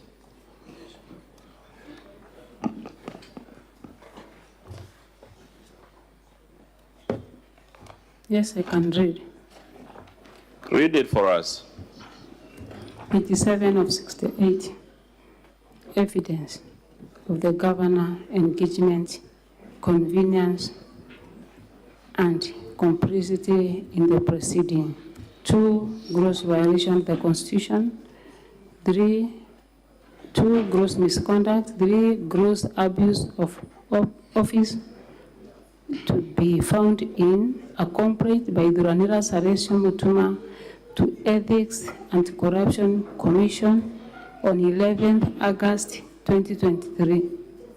So you agree you are given sufficient notice that the Assembly will be relying on the complaint by Celesio in the motion itself. Correct or incorrect? Incorrect. Fair enough. Incorrect. We said it's okay, we can live with your answer. But let's go to the complaint by Celesio. Can you go to page 4, volume 2?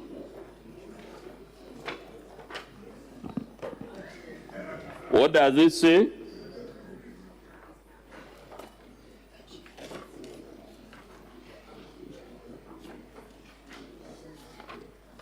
At 2.5?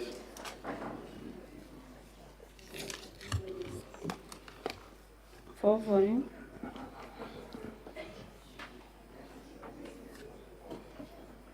It refers to Kadhure Rukaria Catherine, isn't it? Yes. It is therefore correct that you had prior notice. There is a complaint by Celesio regarding payments to this particular person. Kadhure Rukaria. Did you or did you not receive this page 4, volume 2, Governor Kawira? Either you did or you did not receive it. I want to see the charge first, because the charge talks about embezzlement of funds by relatives. Yes, we moved from the charge to the evidence, where you already referred to the complaint by Celesio. The complaint has to be read in its entirety.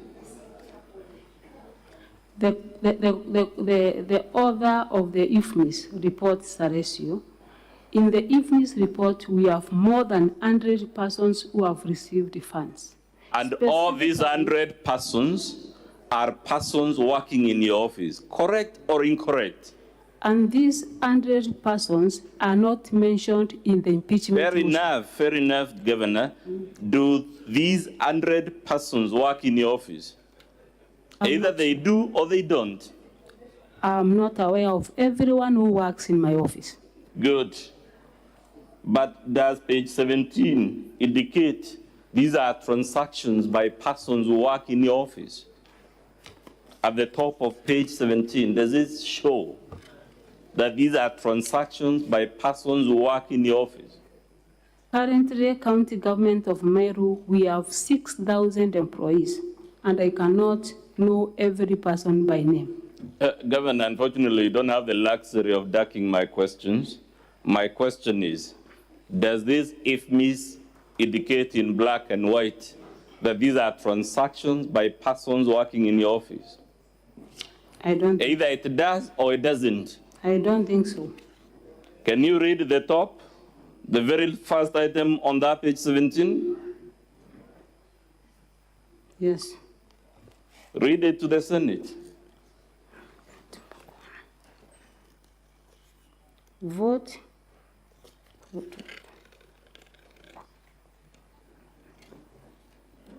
are small ones, I can't see. I don't mind if your assistant can read for you. Okay. She can read for you. Vote 3562, Meru, Office of the Governor.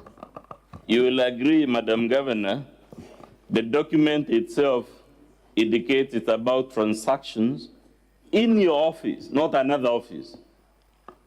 In my office, from July 2022, when I was not the governor of Meru. Yes, and while you were seated here, we pointed out only 12 transactions lie in the previous regime. All the others have happened when you were the governor, correct or incorrect? And that's why, Council, you want me to know everyone who, including those who worked in the previous regime, from this document? You won't get away from this, Madam Governor, by being clever. Can you see page 17? You confirm the transactions begin on 1st July, yes, when Kiraitu was the governor, yes, right? Yes. And it follows like that, 1st July, and when July ends, the next entries are for 20th September 2022, correct or incorrect? Correct. Correct or incorrect? Correct. Correct. You are the governor as at September 2022. Yes. It must therefore follow that for all these hundreds of transactions, all of them except the first 12 happened during your tenure as governor of Meru. Yes. Good. Let's go back to the complaint by Celesio.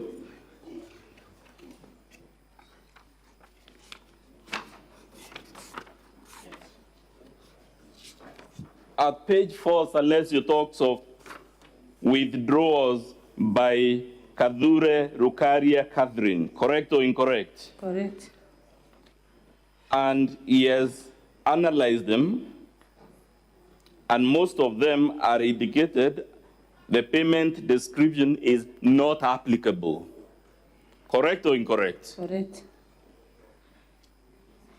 In your understanding of government accounting and PFM, should public money be expended and the accounting description is not applicable? Council, I'm not an accountant. You are the governor, unfortunately, so answer my question. As the governor of Meru, the way I understand, is that after this IFMIS report, if it's a genuine one, of which I doubt, follows an audited report. Before me, if it was an audited report which clears or rectifies any mess that is in IFMIS report, then it could be a question that I could be easily able to answer. Does the county government have access to IFMIS? Yes. In fact, your junior officials have credentials to IFMIS. Yes. Therefore, they could easily have just logged in and printed the correct IFMIS if your case is you doubt the authenticity of this one. Correct or incorrect? I repeat again that IFMIS extract is not the final document. That's not my question, Madam Governor. The question is, would your CEC finance, would your chief officer finance, would your own chief of staff, who is the accounting officer in your office, do all these people have login credentials to IFMIS? They have. Good. And therefore, when the assembly asked you to present the IFMIS extract, all your officials needed was to log in, print, submit. Correct or incorrect? There was a reply by the... There is a reply. Answer my question. All they needed to do, if there was any reason to doubt the authenticity of this IFMIS, was to log in and print. Council, do the assembly rely on IFMIS? Madam Speaker, I ask that the witness answers my question. I don't want to have an altercation with her. I need your protection, Madam Speaker. Madam Governor, just answer the question, please. They have the right to print the... Yes, and therefore you will acknowledge all they needed to put this matter to rest if there was no embezzlement was to log in and print. Correct or incorrect? Correct. But instead of doing that very simple task, your CEC and your officials, what they did is to manually type their own figures instead of those on the system. Page 105 of your response. Correct or incorrect? Incorrect. Are you saying the document at page 105 of your response is a system-generated report?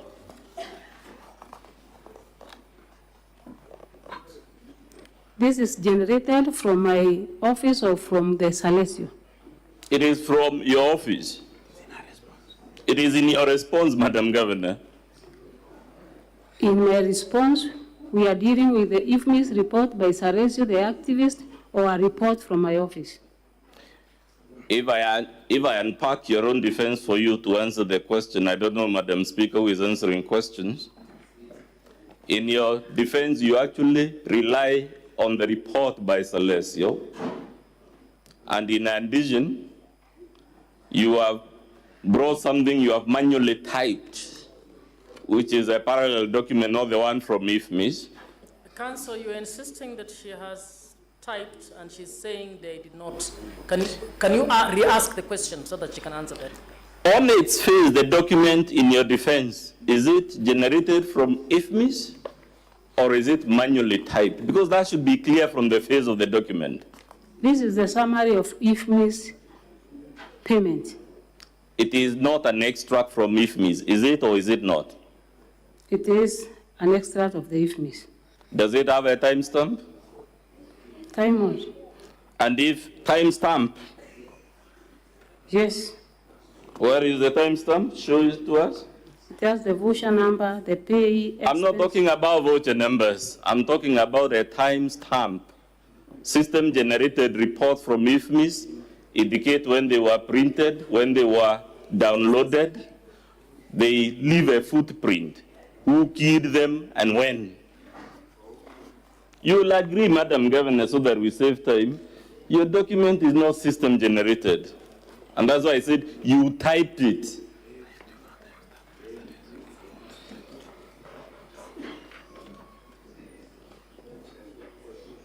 If you refuse to answer the question, I'll proceed and invite the Senate to make whatever conclusions it wants to conclude from that refusal. Council, you can put it to her and proceed. Yeah? You can put it to her and proceed. Madam Governor, I'm putting it to you that you're refusing to answer this question. I'm not refusing to answer any question. I put it to you, you're dodging my questions. Which one particularly?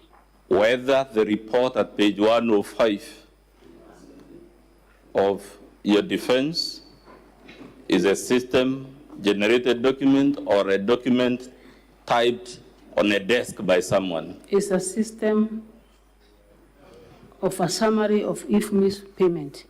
We'll leave it to the Senate to see who to believe on that so that we don't spend all the time on one issue. At page 10 of our volume 2, how much money does Celesio say Catherine Rukaria irregularly withdrew from the vote for the office of the governor? 29, there is a total there. It is how much? Can you read it for the Senate? Grant total payment made by Catherine Rokaria, 29,018,714. How much does he give as the total that was withdrawn from your office during this period covered by the IFMIS? Grant total paid to the county government of Meru. Yes. That is 188 million. That is the grant total paid to the county government. Read the exact figure. What is the exact figure? 88,609,373. And it says the amount withdrawn by just one Catherine Rukaria is what percentage of the total? It is indicated there in black and white? 15%. 15%. Yes. Let's go to lead and gather, same page 10.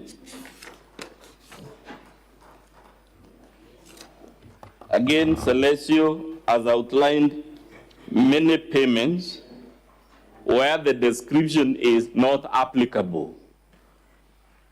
Correct or incorrect on the face of it? Correct.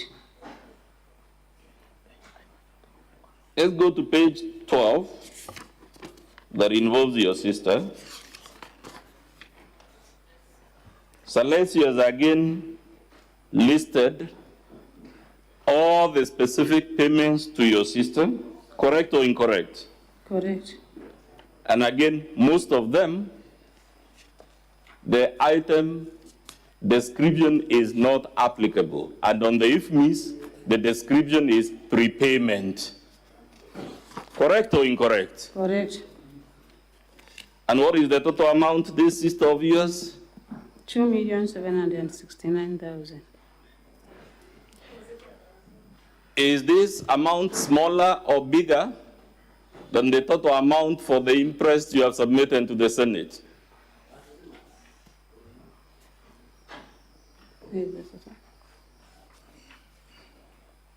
This amount here of 2,769,000, is it smaller or bigger than the amount you have accounted for? Let me see the booklet that I have accounted for.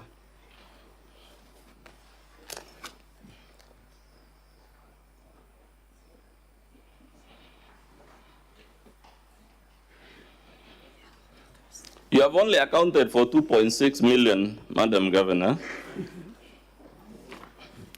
for all the relatives, and yet for just one of them, the amount irregularly disbursed is 2.7 million.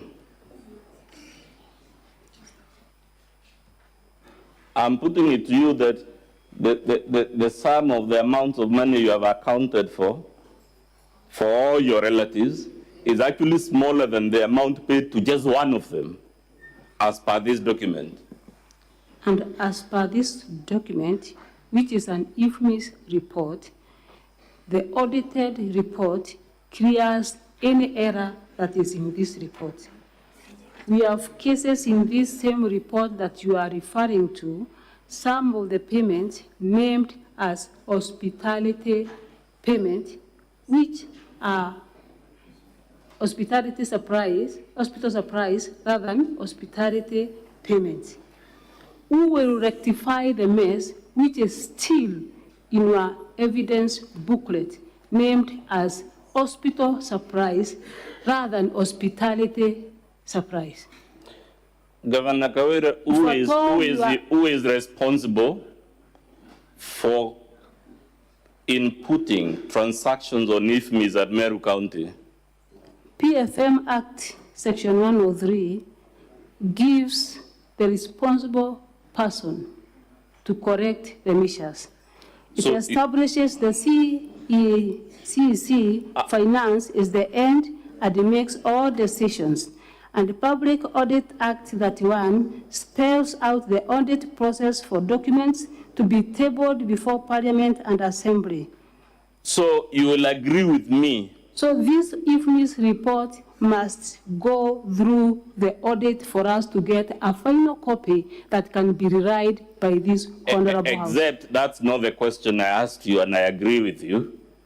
But you agree the answer to my question is that it is your officials who enter the data in these IFMIs. Who is right now? Is it our officials or the activists? Answer my question.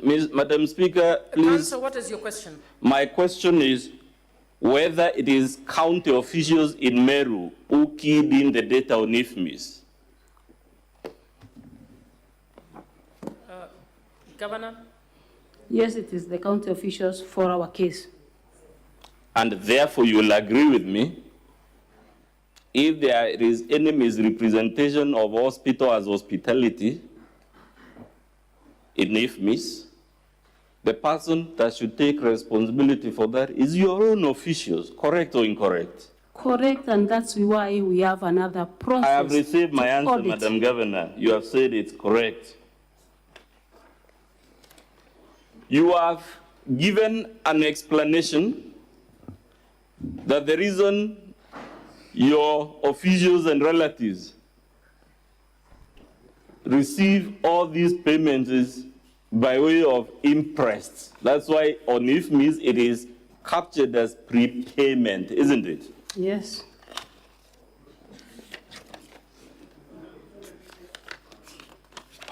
Are you aware an interest is to be surrendered within 7 days?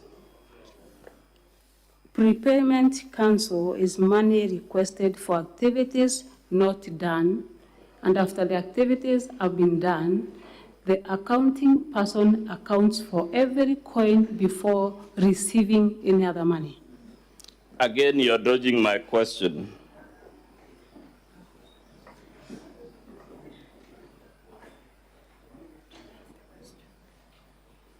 Repeat The question is, isn't an imprest supposed to be surrendered and accounted for within 7 days? Surrender of interest are surrendered within specific days. My question is very easy. By law, should an imprest be surrendered within 7 days? It's either yes or no. Should an imprest be surrendered and accounted for within 7 days? What's your answer, Madam Governor? I'm not sure if it's within 7 days. Fair enough. You will also agree with me, this report covers an entire year, financial year, July to the date, the last date there. Correct or incorrect? Correct. And therefore, if payments made in September last year by way of interest still appear as prepayment, the only conclusion that arises is that those interests were never surrendered and accounted for. It is the only accounting conclusion that ensues, Madam Governor. Correct or incorrect? Incorrect. And the reason is that you cannot receive funds from the Treasury before surrendering everything that you received earlier on. As a matter of fact, Madam Governor, so that I show you you're a liar, can an officer be given an imprest without accompanying hard cash?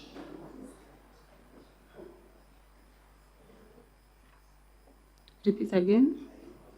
Is an imprest given with, is an imprest when an officer takes an imprest? Aren't they given cash? Isn't that why it is indicated as a prepayment? Because they have been given cash to expend and later account. It depends whether the it is yes or no, Madam Governor. Can one be given an imprest without a cash disbursement to them? Would you call that an imprest? It is a prepayment. Madam Governor, I put it to you, you can't have it both ways. It is your case that the reason these items appear as imprest on IFMIs is because they were by way of imprest. Isn't that your defense, Madam Governor? Can you ask clearer? What is it? What question do you want her to answer? The question, Madam Governor, which I'm putting to you, is that your answer that officers take imprest and then later on, when money is disbursed from Treasury, they are paid. That is why they are paid several, they appears. What is the question? Are you putting it to her or are you asking? I'm putting it to her, Madam Speaker, that your answer cannot hold, which you gave in chief, that the reason your relatives have several payments on the same day is because money is paid after the event and after there has been an accumulation. That cannot be correct because an imprest is always supported by hard cash. So it is given on cash basis. So the question of waiting for money does not hold, Madam Governor. These are prepayments and these are money requested for activities not paid before. And when money arrives to the county government, they are paid. For example, if I'm traveling today from here to a certain destination, we will use our own resources and later surrender the documents for the person concerned to receive the payment. Let's use your own example, Madam Governor, pause it there. If you travel today on your own money, which will be refunded later, would you be given an imprest for spending your own money? You will be paid for spending That's not my question, Madam Governor. You're going on a trip and we all agree it happens every day. On your own money to be refunded later. Are you given an imprest on that occasion when you're traveling on your own pocket to claim later? You will be given imprest if there are some goods you are required to buy on cash.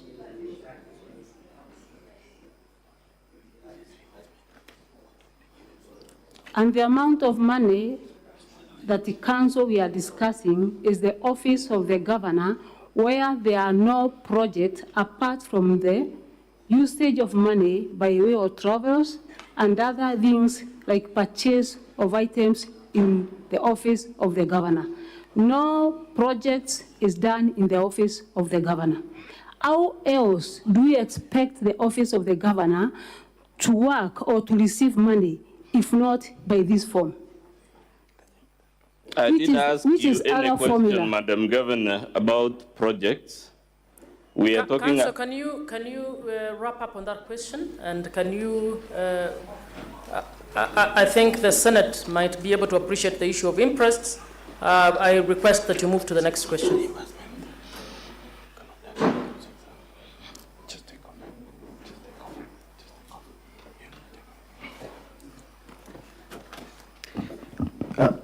Madam Speaker, my name is Morero, and I have a few questions for the Governor.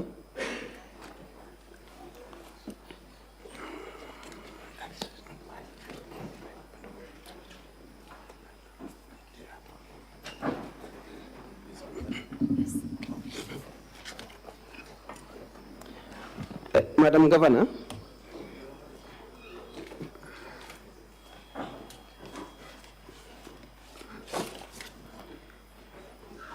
we were told by your witness, the CEC for Legal and Public Service Management, that the originals of the surrender documents are with the auditors. Is that your position? Yes.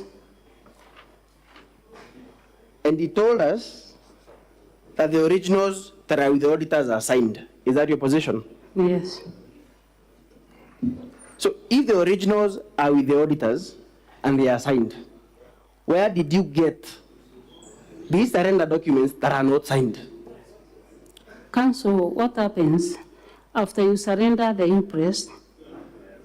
When you surrender the surrender of the interest, you have a voucher that is in your documents attached to your files, signed, verified, and examined by an examiner. I think those are the documents you have. Are they examined and verified? No, the documents we have are not examined or signed by the Director of Accounts or by the Chief Officer of Finance.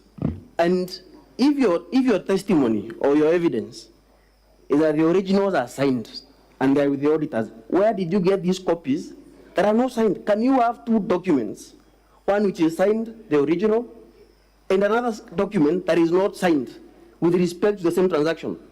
Of course, every person have to keep a record of what maybe you might be asked to give and give it out. So you would agree with me then that the documents you provided here are not a proper record or representation of the documents that are with the auditors?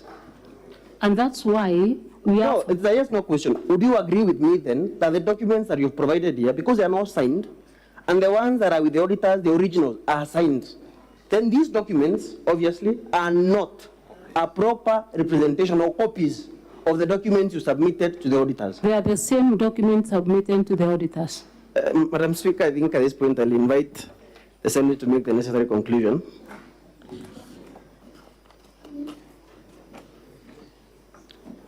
Governor, you can turn with me to page 295 of our volume 2. And my first question, Governor, is whose responsibility is it by law to appoint chief officers? Is it your responsibility to appoint chief officers? No. By law, whose responsibility is it to appoint chief officers? Public Service Board. Governor, maybe I can clarify there that the position of the law, if you check section 45 of the County Governments Act, is that the governor appoints chief officers on recommendation of the County Public Service Board. Yes. The County Public Service Board advertises. Yes. They shortlist. Yes. They interview. Yes. Then they submit names.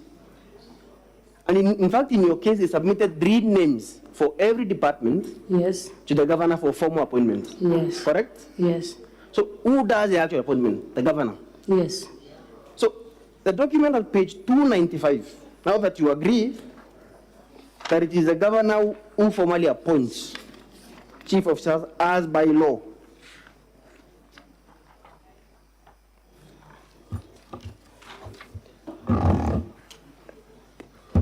you will then you will agree with me, Governor, that the document at page 295 emanates from your office.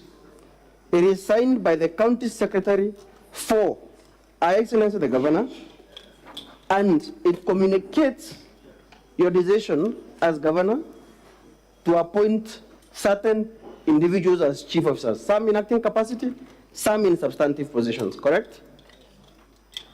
Council, I would like you to... It's a yes-no question, Governor, so that we move. There's no.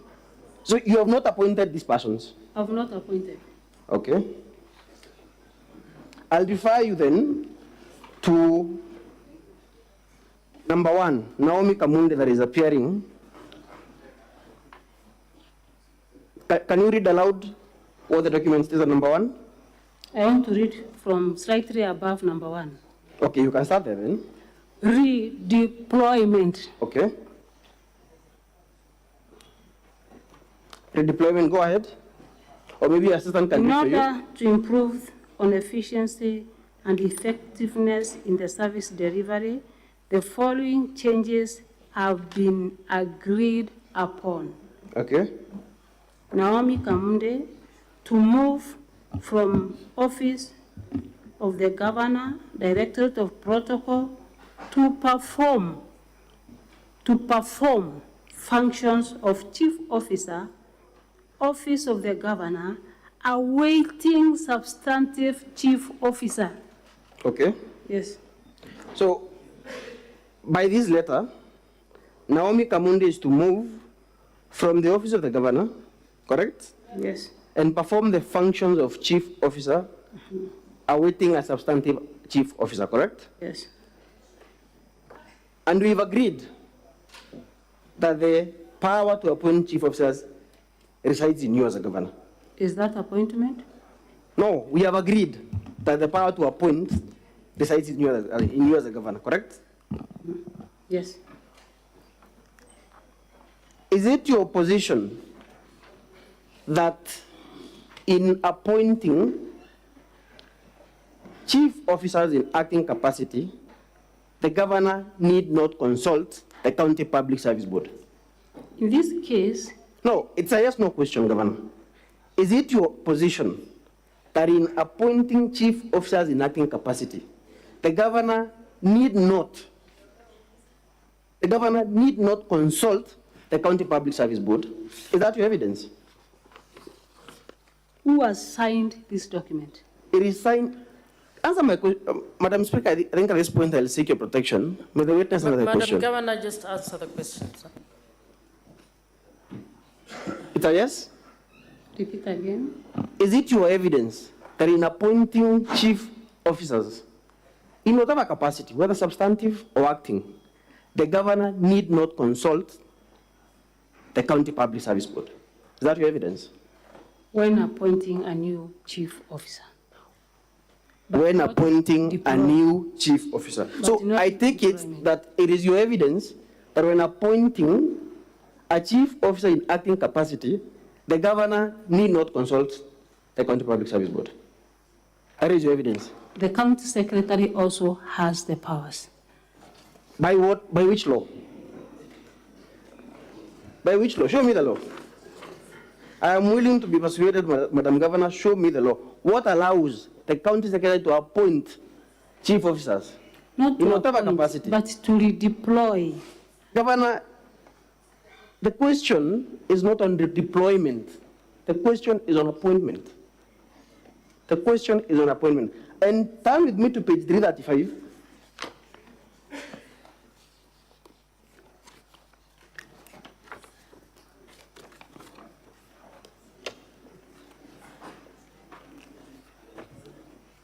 What document is on page 335?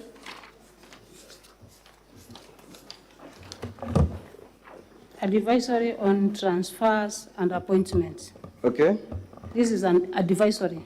An advisory by the County Public Service Board. Yes. At paragraph 2, just read aloud what the County Public Service Board has advised all chief officers, because this is an internal memorandum, through the County Secretary who is the head of public service. The County Public Service Board have advised the County Secretary and the end of public service, but not the Governor of Meru. Okay. Yeah. But we agreed that it is a function of the Governor to appoint chief officers. We agreed on that, section 45. Yes. Okay. But go ahead there and is read it. no just go ahead advisory and by the county government or the County Public Service Board to the Governor. I agree with you on that, but I'm saying just read paragraph 2. Or do I read it aloud for you to agree? No, I should read. Okay. This is advisory to the County Secretary and Head of Public Service with respect to establishment of offices, appointments, including acting appointments to all levels of staff. Please note that it is the sole statutory responsibility of the County Public Service Board as guided by the sections 59, subsection 1, A and B, 63 and 64 of the County Government Act 2012, to read together with the section 34, Act 2017, and section 16 and 23, PSC Regulations 2020, any other appointments done outside this is deemed null and void. The County Public Service Board says that all appointments, including acting appointments at all levels of staff, is by law, and the laws are quoted there. It is the sole statutory responsibility of the board, correct? Yes. So, could you then, you or your or your county secretary, in the document on page 295 and 296, purport to appoint chief officers in acting capacity or substantive capacity? Could you purport to do so?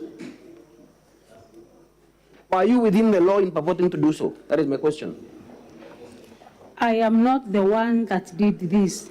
The letter is clearly signed by the county secretary. But for who, Madam Governor? The letter is signed by the county secretary for who? For the governor, correct? And the appointment is issued in the letterhead of the office of the governor, correct? At page 295. Where? At page 295, on the top of the page, the letterhead is office of the governor, correct? The letterhead for all the offices in my office have office of the governor, not this one specifically. No problem, but this one specifically is office of the governor. Yes. Is the county secretary... Council, sorry to interrupt. Thank you. I would like to alert all parties of the timelines that we are going to follow, and we are going to strictly adhere to this. The cross-examination will end at 7:10 without any extra minute. The re-examination will start from 7:10 to 7:30. The clarification by senators will start from 7:30 to 7:50. And then we'll have the closing statement on behalf of the County Assembly for 60 minutes from 7:50 to 8:50. Then we will have the closing statement on behalf of the government for 60 minutes from 8:50 to 9:50. And then from 9:50 to 10, we will have an in-camera session. And the Senate will then have a debate on the motion and division between 10 and 11:50 p.m. So this is to alert you to just bear that in mind. Thank you. Very well, Madam Speaker. We are guided accordingly. So, Governor, back to my question. The specific letter on page 295 is issued in the letterhead of the office of the governor. And we have agreed that the governor is the appointing authority for chief officers, correct? Mm-hmm. Is the county secretary staff in the office of the governor? The county secretary? Yes. And the public? Is the county secretary in the county government of Meru? Staff in the county government of Meru. Yeah. You will agree with me that the county secretary is the head of public service, yeah, and is therefore not a staffer in the office of the governor. Yes. Correct? Yes. So, in as much as you might want to say that the county secretary was signing on your behalf, is not. The county secretary is not a staffer in your office, correct? The county secretary assigned the letter for the governor, though he is not a staffer in your office, correct? Mm-hmm.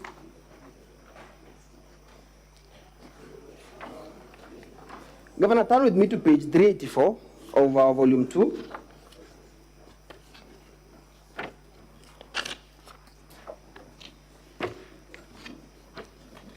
Under paragraph 4, that is the response by the County Public Service Board to the clerk of the County Assembly. You will agree with me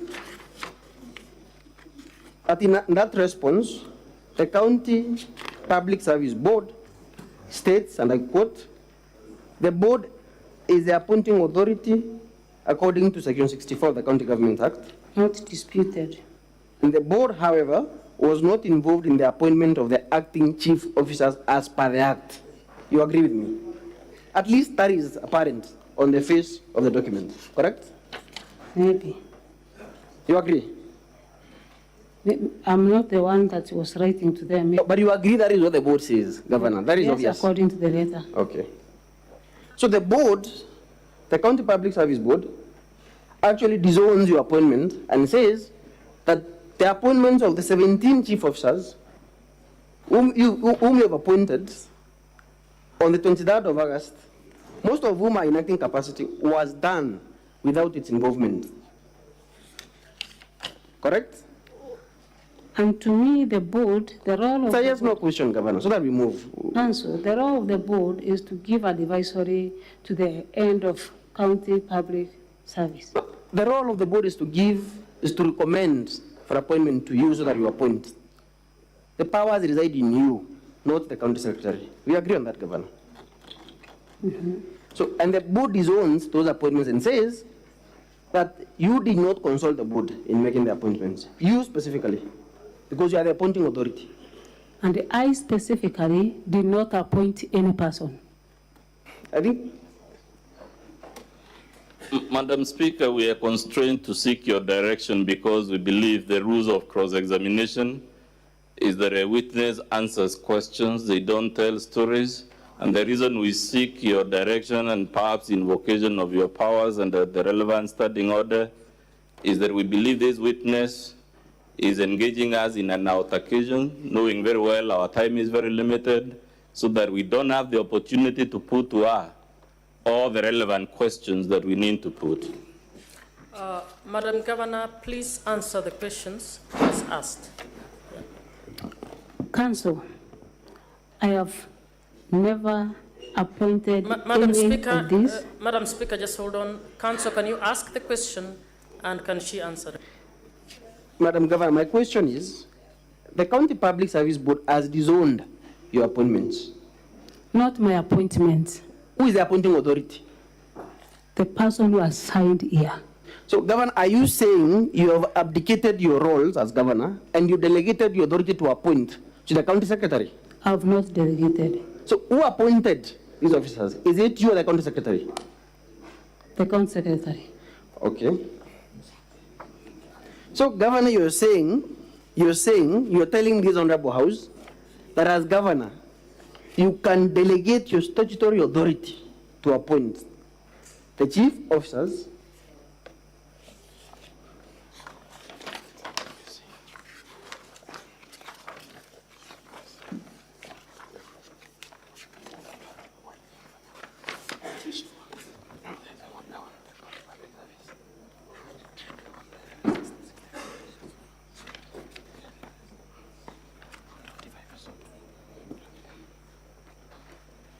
Just a moment, Madam Speaker.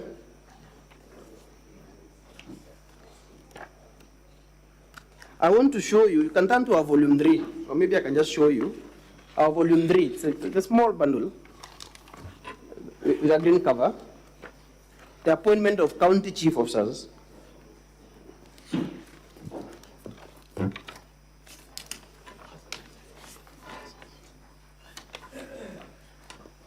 Governor, you will agree with me on 45, section 45, it reads as follows, that whenever a vacancy arises in the office of the county chief officer, the respective governor shall within 14 days nominate qualified and experienced county chief officers from among persons competitively sourced and recommended by the County Public Service Board, and with the approval of the County Assembly, appoint county chief officers.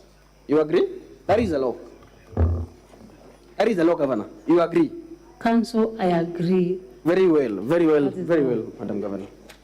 So, have you presented a valid authority before this House to show that you could validly delegate your authority to the County Secretary to appoint this chief officer on your behalf?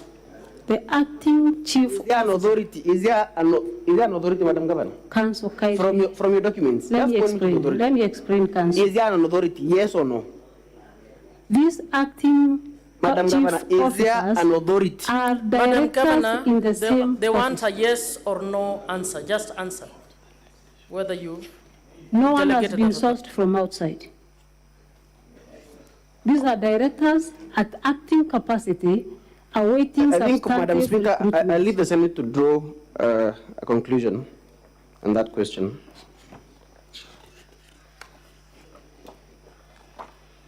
Madam Governor, you can turn with me to page 68 of our volume 2. And for purposes of clarity, in your exam in chief, you stated that you did not travel to China, correct? Yes. You never traveled to China. I never.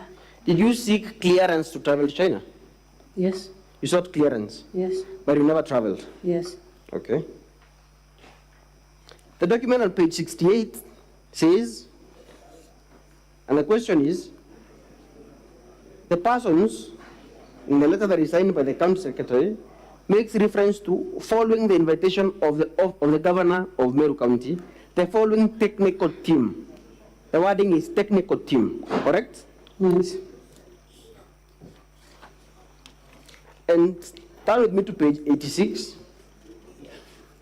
In that letter, we can see your name listed there as part of the persons who were supposed to travel to China, correct? Yes. Though you never did. I never did. So, because, Madam Governor, your defense is that your relatives traveled as part of an advance team, yet in the letter of 5th June 2023, we see that you tried to obtain clearance on the same day. Were they traveling as part of an advance team of another team that was to come if you are in the same letter with them seeking clearance? Is that defense consistent with what we see on page 86? Yes, it is. Fair enough.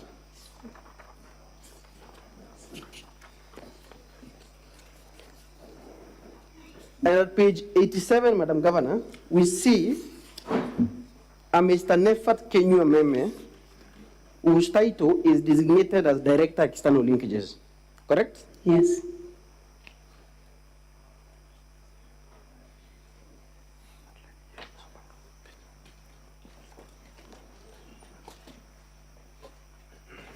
And in your testimony, you say that he was an office administrator in the office of the governor. Yes, and later moved to act in the external leakages. And later moved to? External leakages acting director. Okay. Was he competitively recruited by the board in order for him to act? Okay, not competitively recruited. Let me rephrase, Madam Speaker, I'm sorry.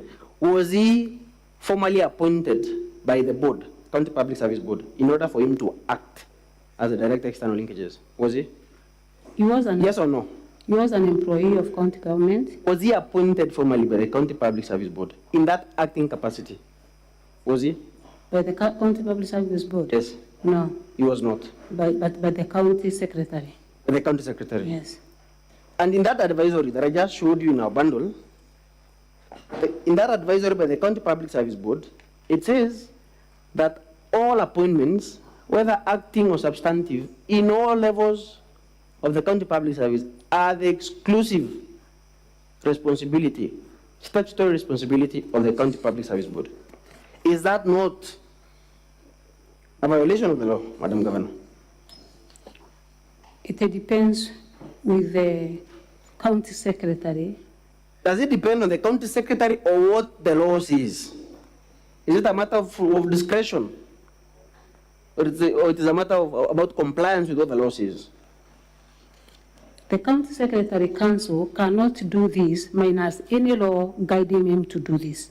So what is the law then that supports your position? That's why I want some 2 minutes to get exactly why the county secretary has power to have a director to act for some few months awaiting substantive recruitment of a chief officer. Again, Madam Speaker, I leave the Senate to draw the necessary conclusion. In the interest of time, Madam Speaker. Madam Governor, I'll refer you to the screenshots from pages 149 of our volume 2. In your defense, you state that you're the foremost peacemaker in Meru County, correct? Yes. In your defense is that you're the foremost peacemaker in Meru County, correct? I'm the foremost peacemaker. Yes, yes, yes. The timestamp appearing on the screen grab at page 149 is on 20th of May, 2023, at the top, correct? Yes. Long before the impeachment motion was tabled? It depends. Between May and October 16th, how many months? Roughly 4 months, actually. Yes. Correct? And before May 20th is before the videos you played here of the parties withdrawing your support from you. Correct? Yes.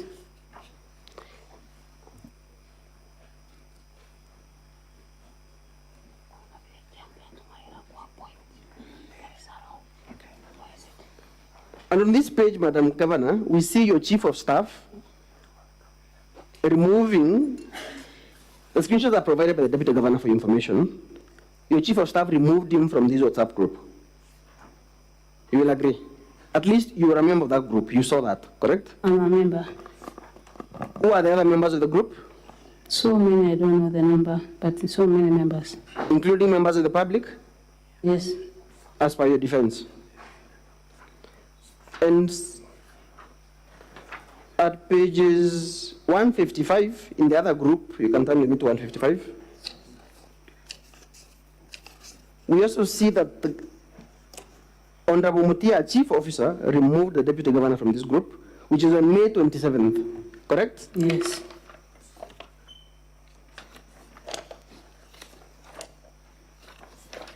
And in the interest of time, I'll refer you to page 160. This is a screen grab of your message about Kuchoma Jeshi that you are referred to by your counsel, correct? Yes. And your most disturbing message on page 163,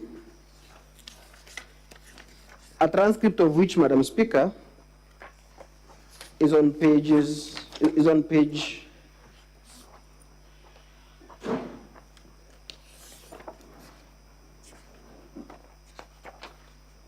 is on page 446 of our volume 2, correct? Madam Governor, where you say, and DG mobilized fuel levy. Yes. Can you read that aloud, that message?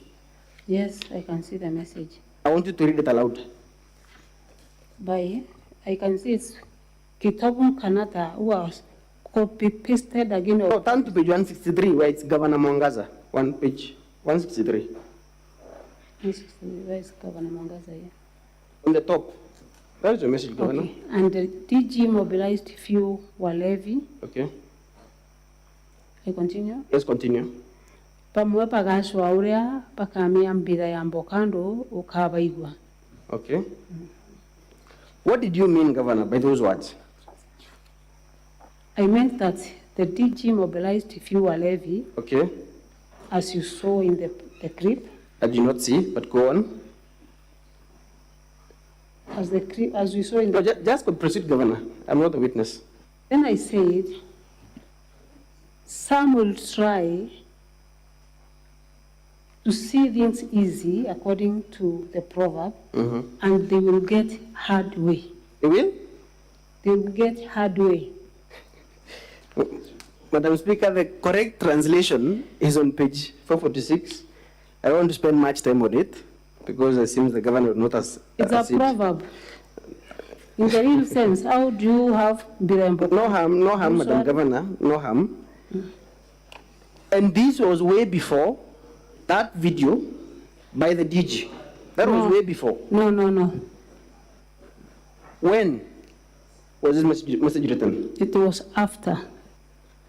You see, Madam Governor, we can follow through all the way from May 20th to May 27th, correct? When the DG was removed from the group. And the video that you played here by the DG was on 20th September.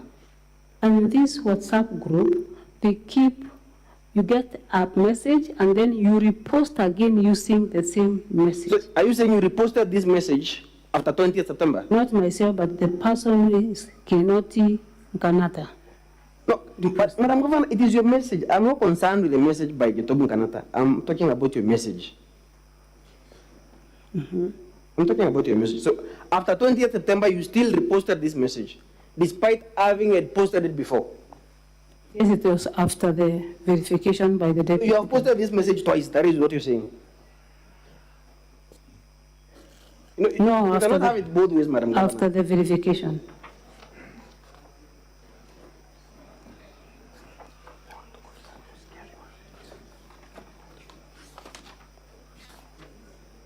And Madam Governor, turn to page 170,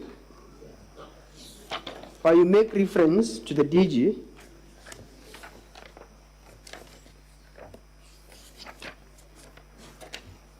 Please read the message aloud. They want him to recover what? Yeah.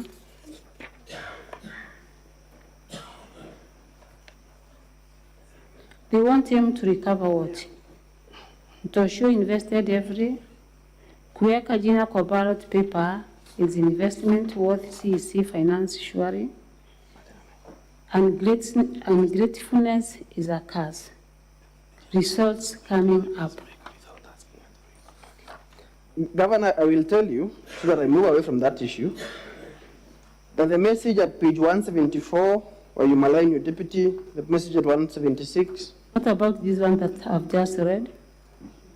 And the message at 179 are all inconsistent with the theme that you are the foremost peacemaker in Meru County. True or correct? True or false? False. Okay, let us move.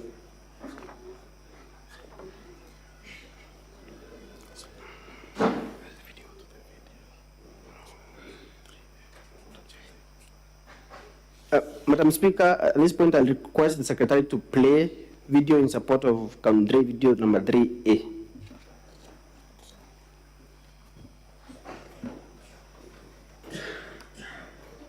Secretariat, you got it? Which one, Council? 3A. 3A. Please 3A, play yes. 3A.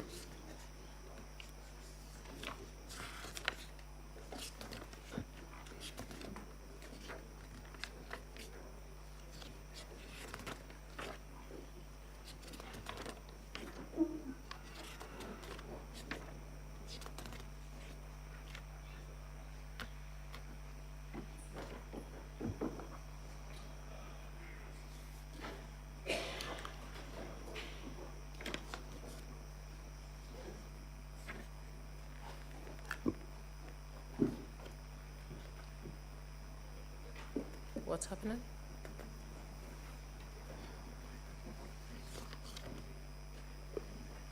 Madam Speaker, maybe can my time stop running as they prepare? Technical staff, what's happening?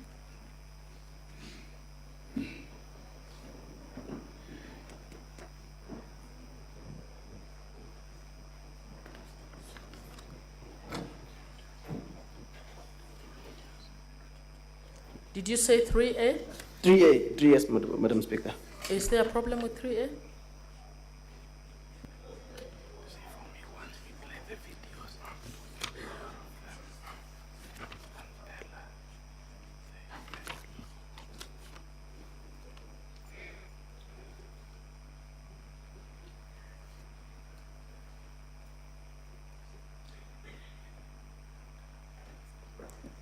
Council, are you able to go to another question as they prepare?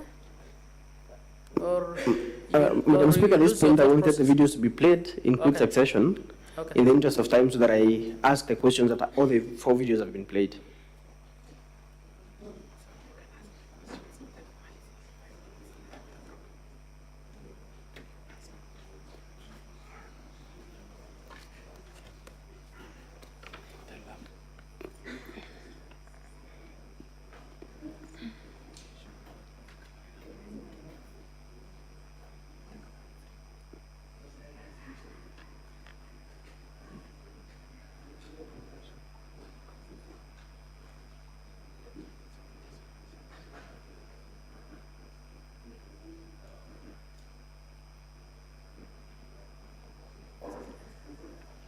Who submitted that video? Is it a flash disk? Yes, we submitted 3 flash disks. It is by county assembly or by the county assembly, Madam Speaker. The clip by county assembly. Yes, in our videos. Our video and number. It is in which flash disk? It is, I don't remember the model, but it is. The team county assembly, can you kindly assist? 3A. Yes, it is video number 3A. Video, the folder is videos in support of count 3, and it is 3A inside the folder. Okay, technical team, are you able to get that?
Kuthithia into kiria ntenda kuga kinya no twimbije baiteni thairwa iri national ithi kirina toba bingi nationally gintu kiria mutuma kuthithia into kiria ntenda kuga kinya no twimbije baiteni thairwa iri national ithi kirina toba bingi nationally mutumaga kumira thani ira kurira bwana Peter.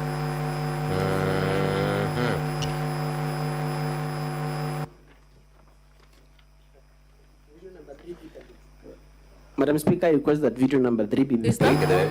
Is that the one? That is 3A, yes. I want 3B to be played. I want all of them to be played. Then I can pose the questions. Okay, team, any other? 3B. 3B, do you have 3B? Proceed.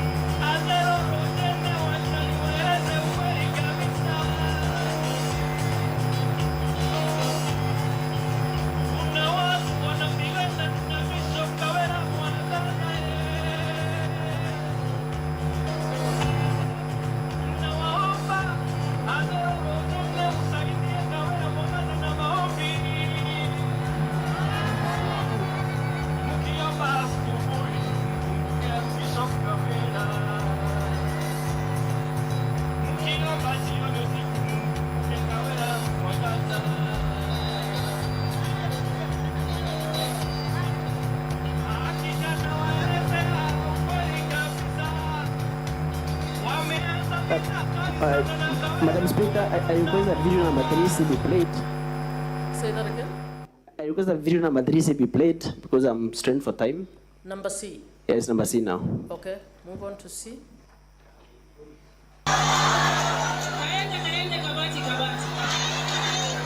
Na tunasema hivi tukiwa na mahaslas wenzangu ya kwamba Meru County haitatekwa nyara na makatero 10 ambao wanafikiria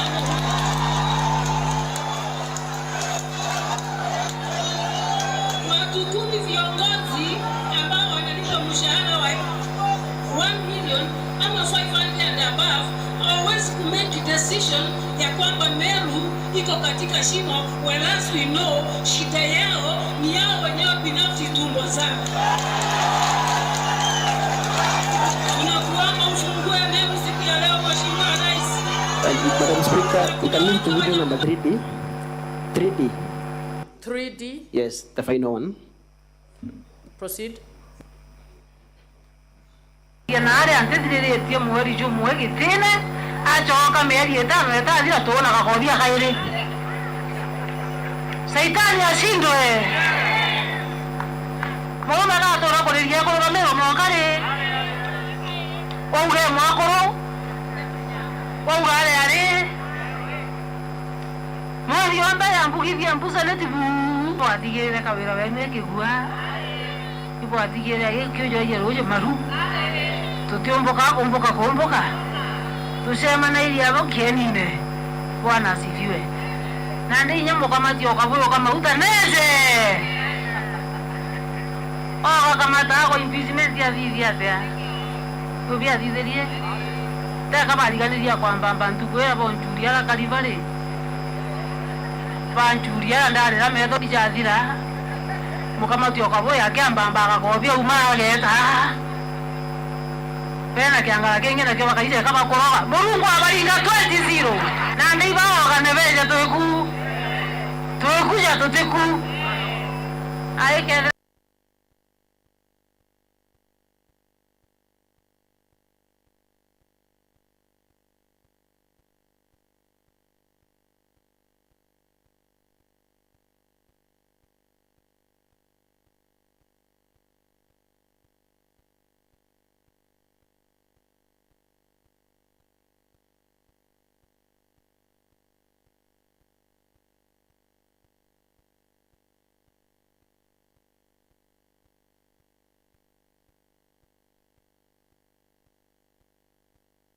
ndare akobia kakana patato makiria soda indi na thirikari kuyo batwira na tulienda 2027 ngugechia muntu chiarie gute umuntu amba gwitondereria na ari antithiririe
Madam Governor, you are shown,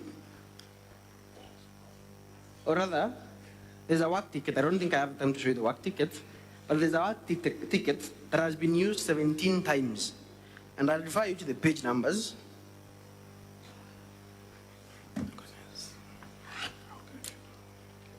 There's a work ticket number 874 that has been used in the months of January, February, March, and April.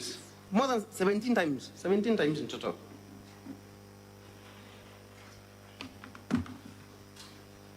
This work ticket has been used on pages 104, 118, 129, 138, all the way to page 327, Madam Speaker. And Governor, is it possible that a work ticket, and I remind you that you told us you don't have the original surrender documents. Is it possible that a work ticket can be used for a trip in January, and money is paid, which you call interest? It is used in February, March, and April over a span of 4 months. Is it possible? Logically, is it possible? As I answer your question, Council.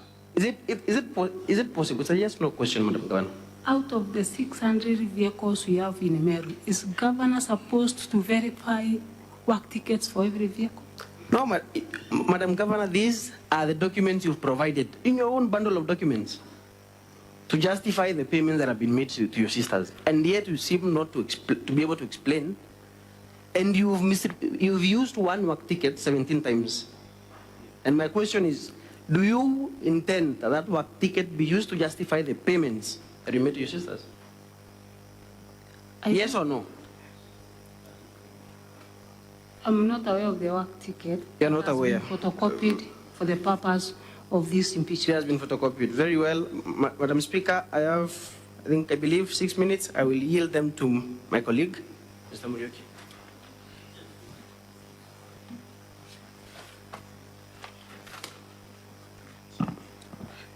Madam Speaker, honorable senators, my name is Muriuki.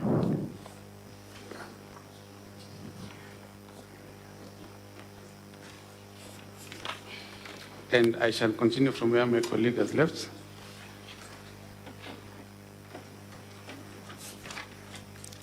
And to save on time, I will refer to page 409 of our volume 2. Page 409 of volume 2.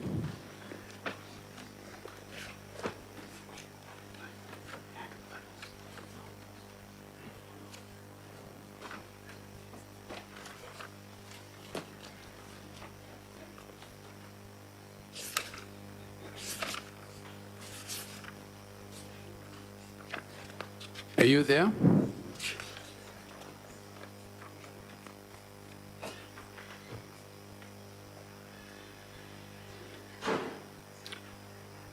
Yes.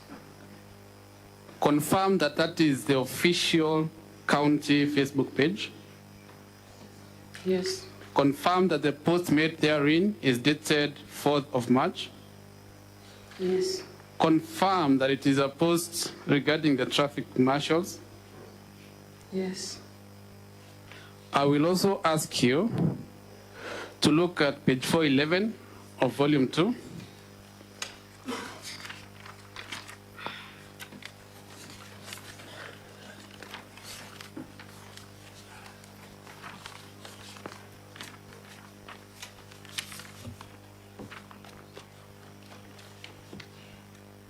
Confirm that that is your Facebook page. Yes. And you're talking about the traffic marshals. Yes. On page 392 of volume 2 still,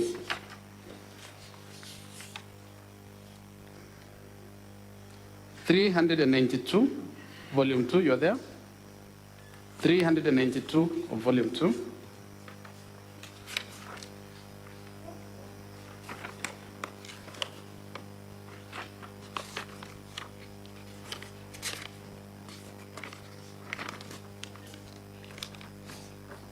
The board, the County Public Service Board, page 392. Please save my time. I don't have much of it. 392 of volume 2. Are you there? Yes. The board has not employed any traffic marshals in the county public service. That is the item numbered 1. It has not employed.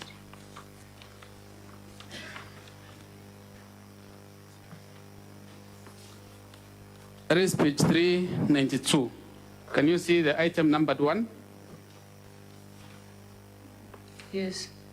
We see on page 409 and page 411, you appointing the traffic marshals and the board denying that appointment on page 392. That is correct, right? Yes. But you've not appointed. Thank you. Now, I will refer you to our volume 4, page 150. Our volume 4, kindly.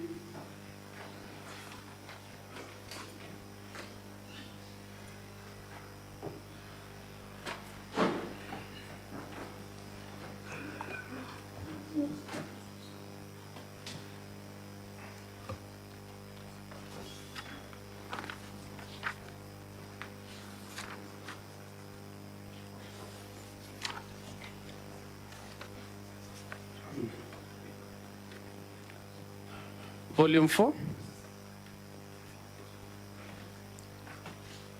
page 150.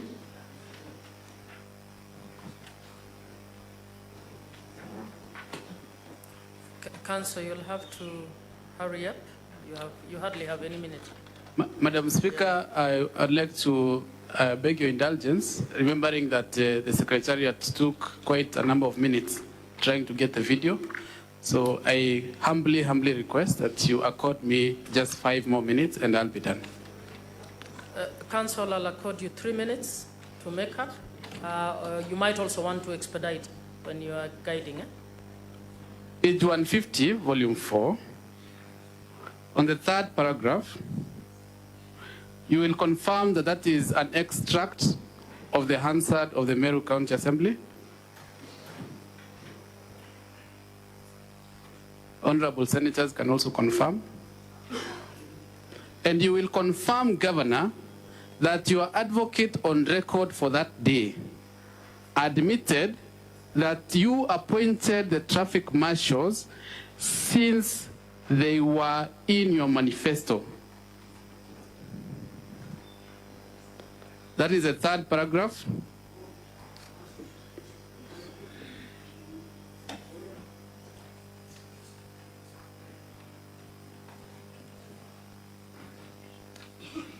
I have underlined the relevant parts.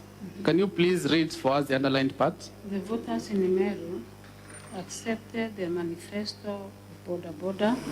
The marshals were part of the manifesto that was told the voters in Meru. They elected the governor based on that manifesto, did not elect the others who did not mention borders. A mandate is derived from the manifesto, and that is why a manifesto as an independent candidate. Thank you. I think that makes my point. The very next page, that is 152, the one after the next page.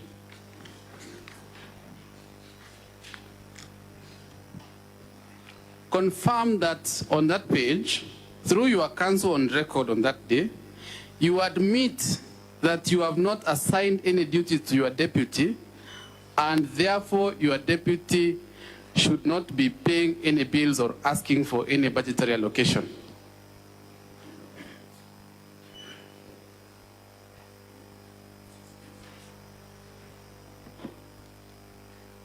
On the day naming, where?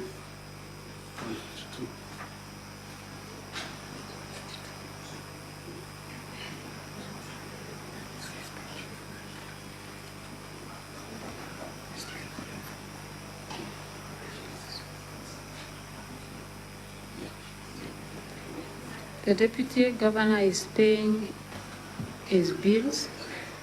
He has been assigned duties. He has not been assigned duties by the governor. Why is he paying? To do which duties? Which bills is he paying? Because we have 4 types of bills. Thank you. Which duties has he been assigned? That is what your counsel on record asked. My final question, I will refer you to page 339 of our volume 2.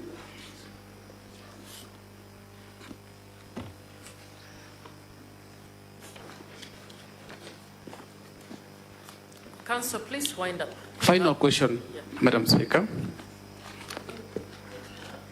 339, volume 2. Council, your time is up.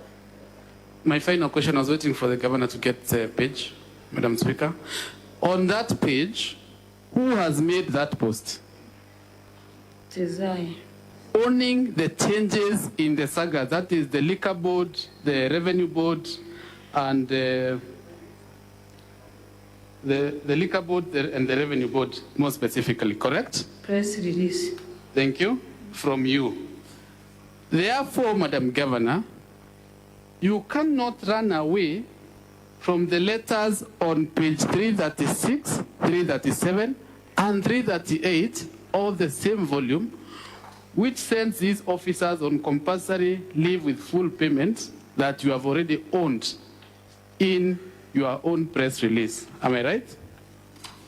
You are not right. Thank you, Madam Speaker. I'm done.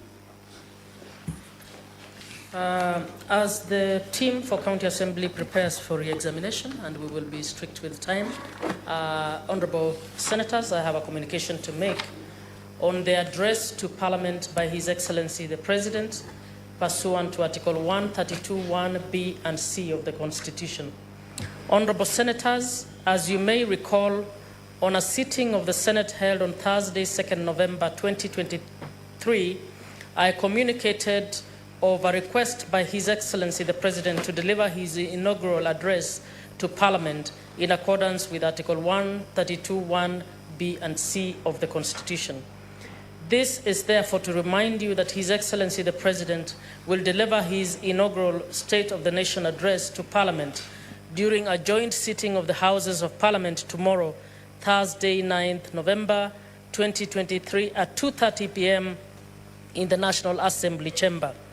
Honourable members, to ensure a smooth flow of motor traffic and to ensure that preparations towards facilitation of this event are well carried out, parking for members of Parliament has been reserved at Comesa parking lot in KICC and the parking lot next to the County House on Parliament Road. All vehicles parked around main Parliament buildings, that's the rear gate, canteen area, parliamentary courtyard, and at the Senate parking should be removed by close of business today, Wednesday, 8th November 2023. Your cooperation on this matter is highly appreciated. I thank you.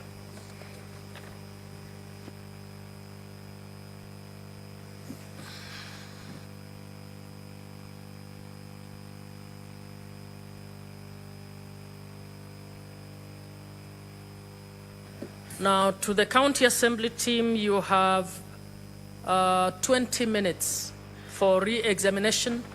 If you take 15, we will be grateful. Thank you, Madam Speaker. I will do it in less than 15 minutes.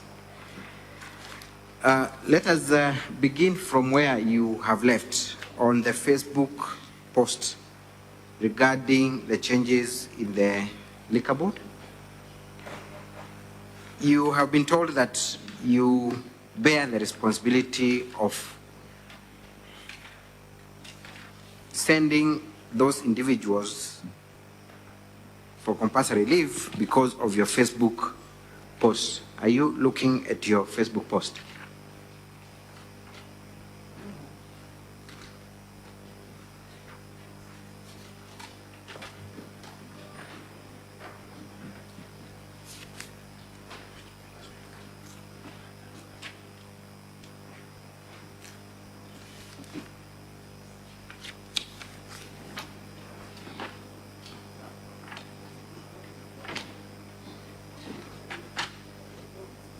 You have the page with you?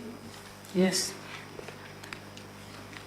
Madam Governor, why did you make that post? Is it because you had been part and parcel of the process of sending the employees on compulsory leave? No. Why did you make that post confirming the changes that had occurred? I was notified that pending investigation by EACC, the county secretary and sent on compulsory leave the people mentioned here, and upon receiving the communication, they also say that they have appointed substantive, or they have appointed some people to hold the office pending investigations. So I posted, and you can see clearly that it's a press release that was given by the county secretary for me to release. So your simple answer is that you communicated that which that had been done by the county secretary? Yes, and this is the former county secretary that was there Did you in the secretary regime. confirm to us that this was barely a week after you were sworn in office? Yes, barely a week. Did you have any particular reason to have any grudges to send these individuals for compulsory leave? No, they had issues with investigation according to the county secretary. Thank you. A lot of Ulabalu has been advanced in respect of what is said to be appointment of officers in an acting capacity. To the best of your knowledge, the letter that you have been shown at page 335,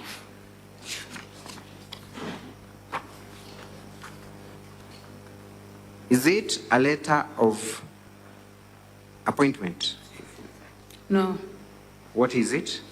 Advisory on transfers and appointments. Confirm to us that that advisory is from the County Public Service Board to chief officers, not to the governor. It is from County Public Service Board to Acting Chief Officer, Meru Public Service Board, and to chief officers. Chief officers. Yes. So the advisory is targeting chief officers. Yes. I want you to read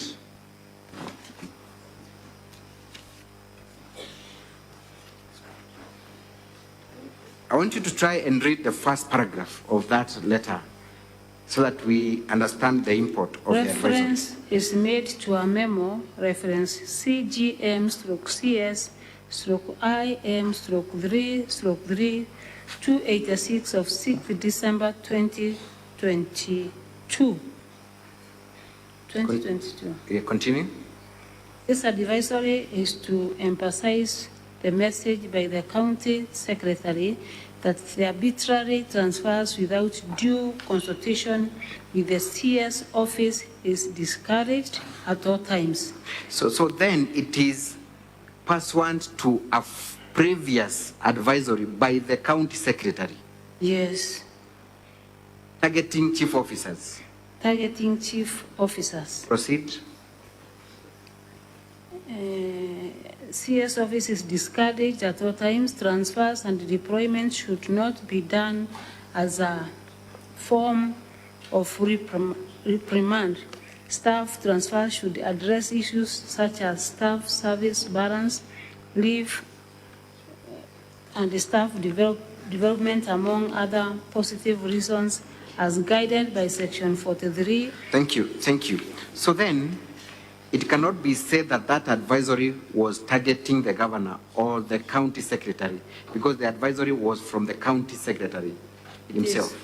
Yes, I can see it is from the acting CEC, Meru County Public Service Board County Secretary, acting as county secretary, to all chief officers. Thank you. So it is chief officers who are discouraged from those kind of deployments without consultation with the county secretary. Yes.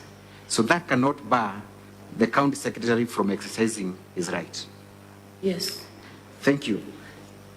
We have also been told that the letter appearing at page 295, quickly, let us look at that letter.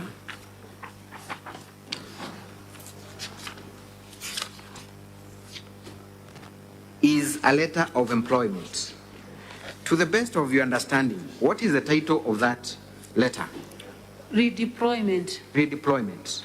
What is your understanding of redeployment? Redeployment is taking one person from one department maybe to another one, or from one duty to another one. Is employment done for many persons in one letter, or it is done individually, if it were really an employment?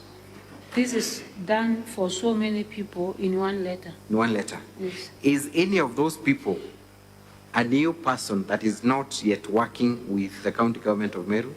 All these have been working since even 2016, 2015 as directors and other senior officers in the government of Meru. Is there anywhere where the salaries or remuneration of those persons is mentioned?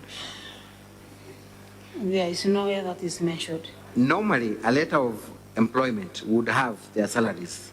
Yes, it should indicate. It would also have the terms of reference. Yes. Does that appear anywhere in that?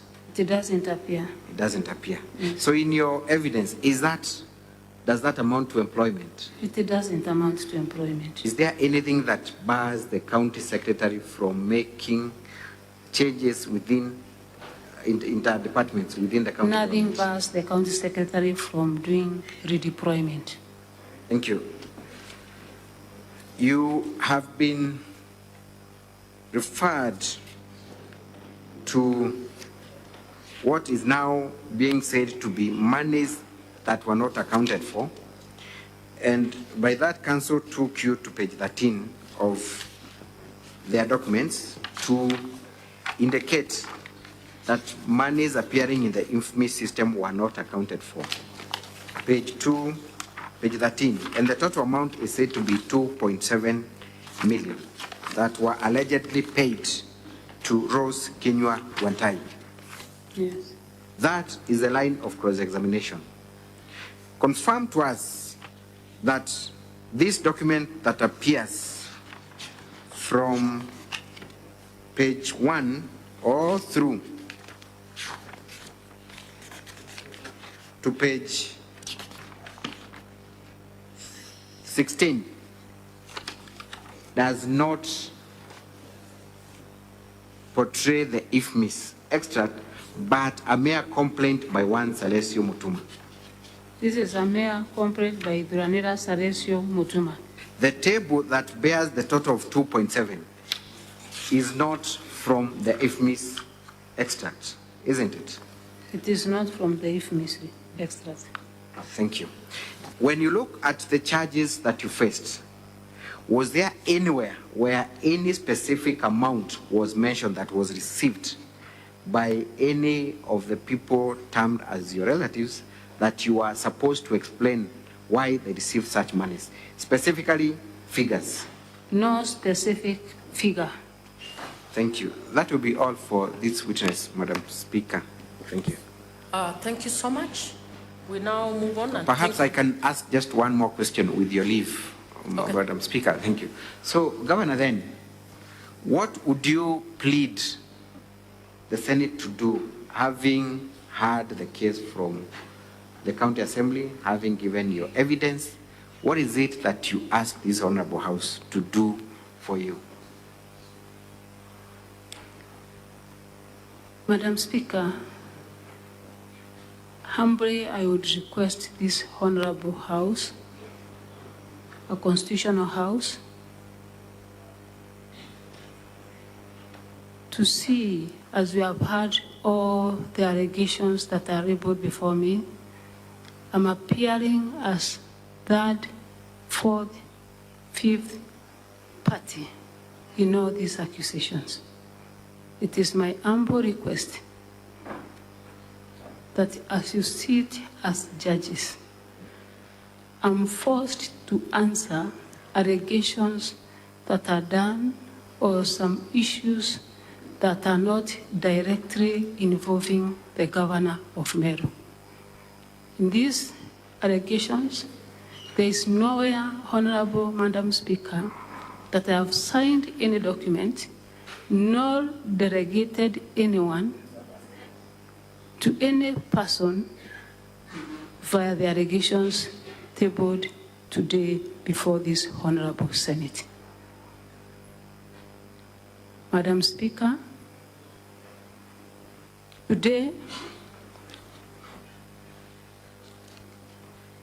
I don't count it as an unfortunate day for me because at least the whole world have known the truth. I urge this Honorable Senate, honorable members, as you sit today, to consider and give justice. Thank you. Thank you so much, and that will be the close of our case. Thank you, Council. We now move on to the clarifications by senators, and I request that strictly we adhere to the 2 minutes so that we give as many senators opportunity, maximum 2 minutes, and we begin with the Senator Sigei. This session will end at 7:50, as I had said earlier. Yeah, it's about 20 minutes. Senator Sigei, when you're done, please approach the bench.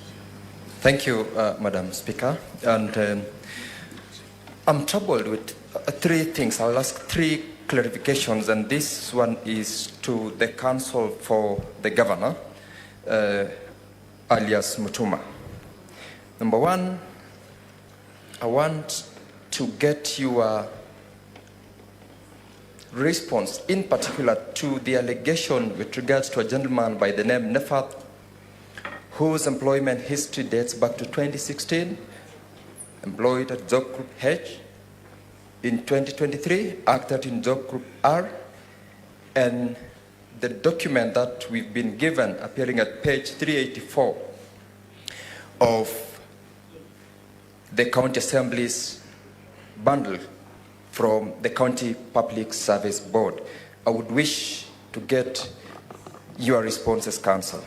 2, witness number 3, I can't recall the name, is called Mr. Munene Nganata, sorry.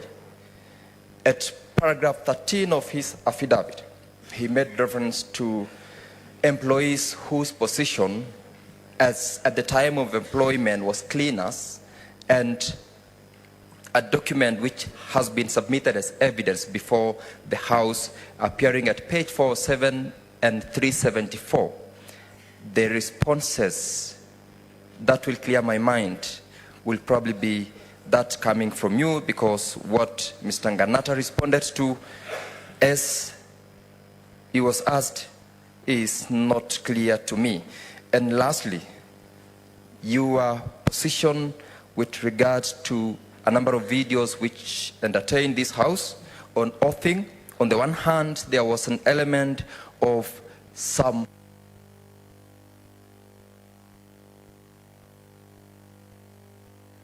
Senator Sotsi.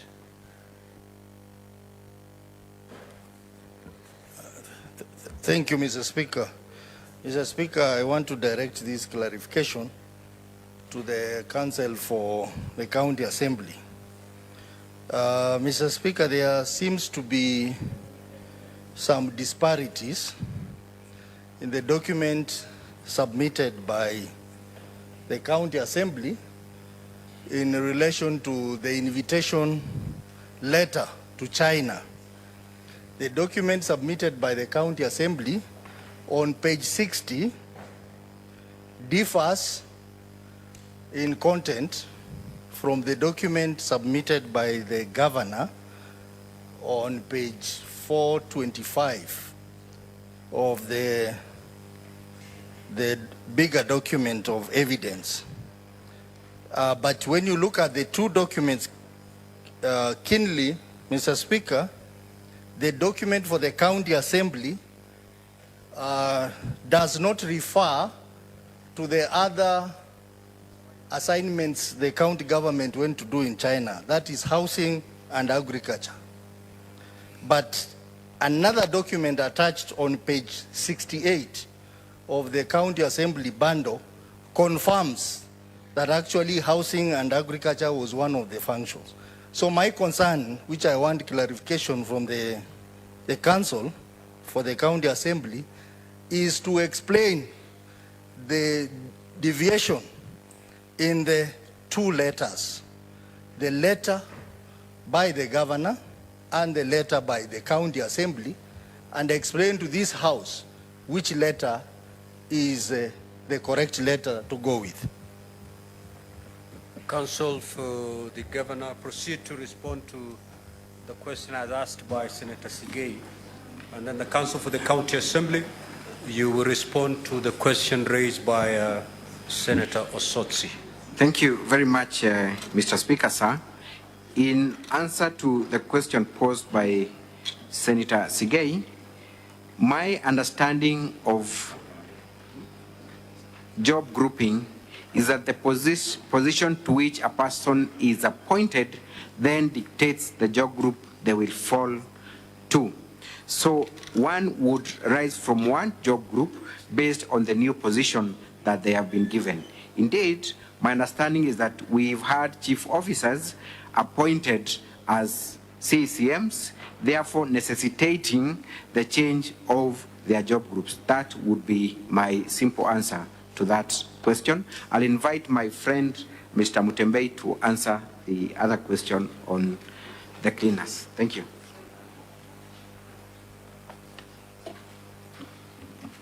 Mr. Speaker, I wish to respond to the question from Senator Sigei. The question was asking why some cleaners appear to be categorized as senior support staff in the pay slips that have been produced in the bundle of documents by the County Assembly.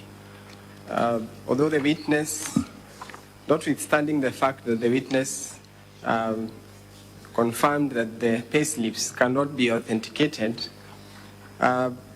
it is the position that cleaners are actually support staff. And cleaners would be categorized as senior support staff based on their salary. If you look at the pay slip that has been produced, the one that appears as senior support staff is earning a basic salary of 18,000, and that is in tandem with the role of a senior support staff. That would be the simple answer. Thank you. Counsel for County Assembly.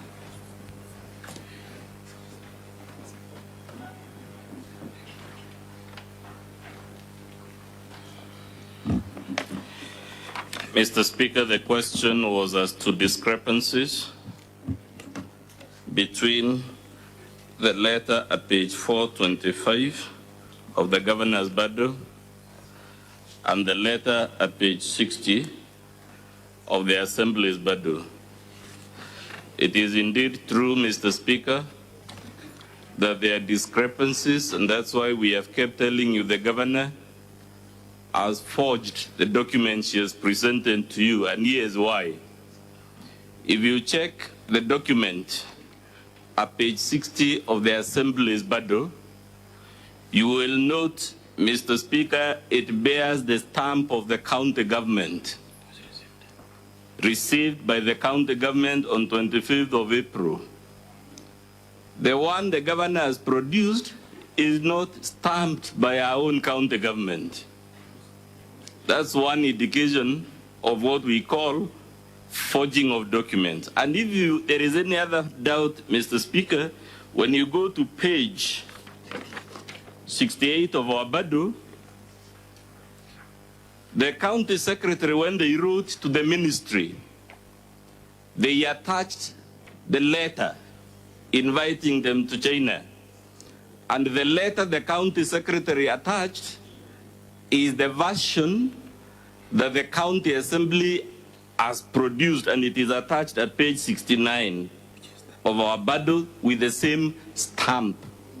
And it is our submission, therefore, the governor must have forged this document, as we have been saying all along, at page 425 of our bundle. Senator Newton.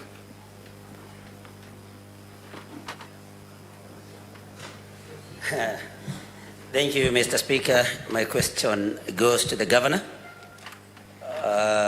in relation to Okolea. So, Governor, who funds Okolea?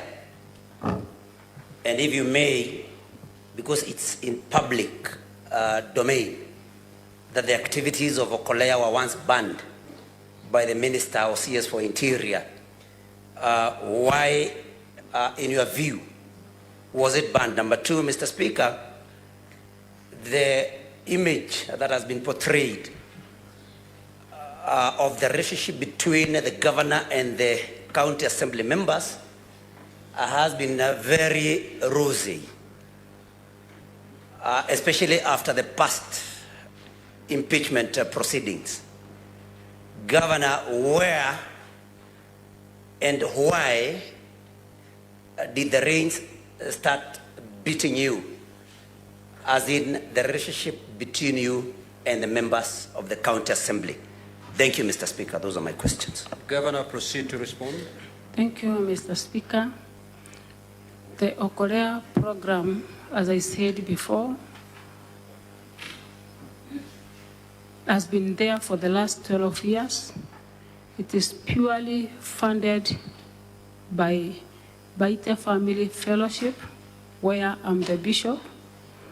All the offerings that we get from the church, the pastors and the members of the church take all the money, buy blankets, mattresses. I also donate 50% of my salary towards the Korea program. It is purely a program by the church and my family, funded by the donations made in our church, and my 50% contribution from my salary.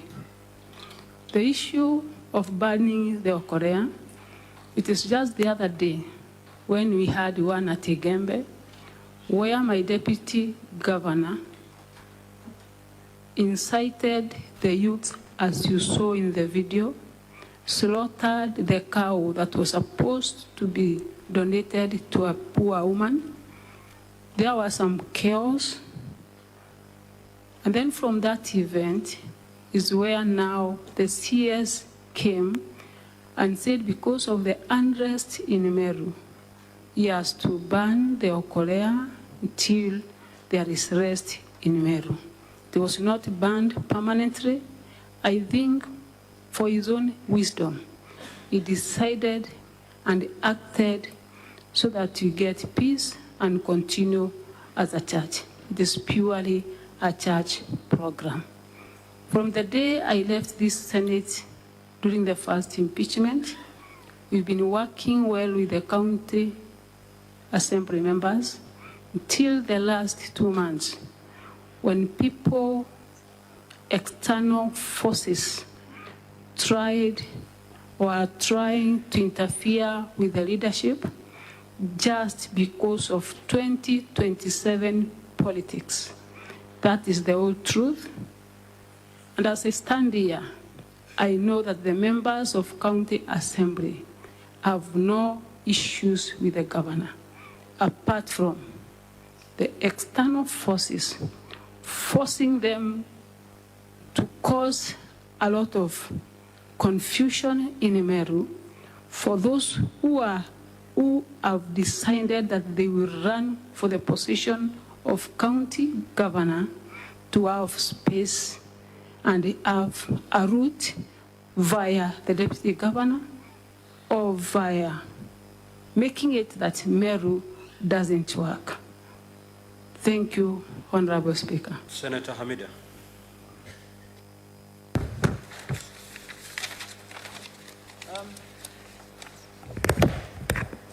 Thank you, Mr. Speaker. Madam Governor, I was just wondering, in the event that the Senate finds you, that none of the allegations for the second time made against you have been substantiated. I'm just wondering, what happens to the Meru County? How do you plan to work with the Deputy Governor who has been alleged, and of course you have stated and accused him of having planning to impeach you, and also plotted all the current activities and impeachment. So how do you plan to work with them? Thank you. Thank you, Honorable Speaker. The first action, I believe prayer works. I will continue to pray for those that are a lot of appetite to become the governor, God to lower the appetite so that we have time to work with the people of Meru. Number two, the time we left this place again, it took us just a month for us to come together and start working. It is very possible, it is very doable that we can still mend all the differences and put Meru first rather than our own interest. As a woman of God, I will forgive everyone. Thank you, Senator Karen Nyamu.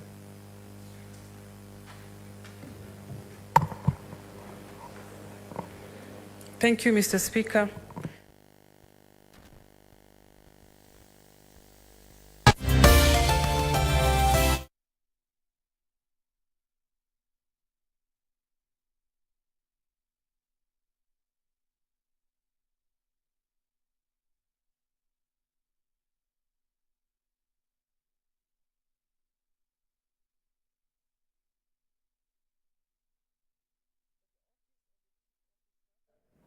shall be an office in the county public service, and at the same time, Section 44(3)(a) of the same Act indicates that the county secretary shall be head of that county public service. In consideration of these two provisions, Madam Governor, do you feel that your mandate in regard to the operations of the chief officer goes only up to nominating and appointing the chief officers on approval by the County Assembly? Thank you, Mr. Speaker. Thank you, Honorable Speaker. As much as I would not like to interfere within your office, and I believe that's why there is a structure in the government and in all governments. The County Public Service Board has its own mandate. The County Secretary of Meru has his own mandate provided by the law, and I think it's prudent enough for them to act according to the law. Senator Oburu.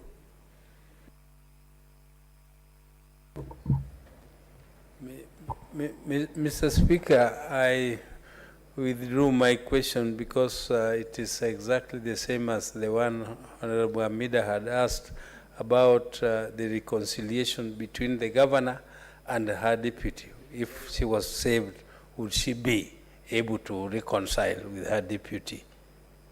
Senator Mbugua.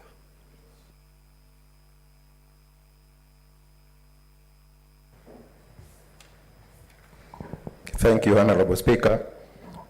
Madam Governor, having listened to you for 2 days and the other party, and having watched many videos, I would invite you as a CEO of the county to Section 192 of the Supreme Laws of the Land, and I read it for you. Article 192(1). The President may suspend a county government, A, in an emergency arising out of internal conflict or war. As a CEO of Meru County, do you think it has reached there, or there is a chance of reconciliation? Thank you. Thank you, Honorable Speaker. I think we have not reached there. By doing that, we'll have killed the dreams of young men that are MCAs today. We still have chance to unite and work together. Now, honorable senators, that wraps up as far as this witness is concerned. Honorable senators, unless I gazette tomorrow as a sitting day, we will certainly overrun the runway.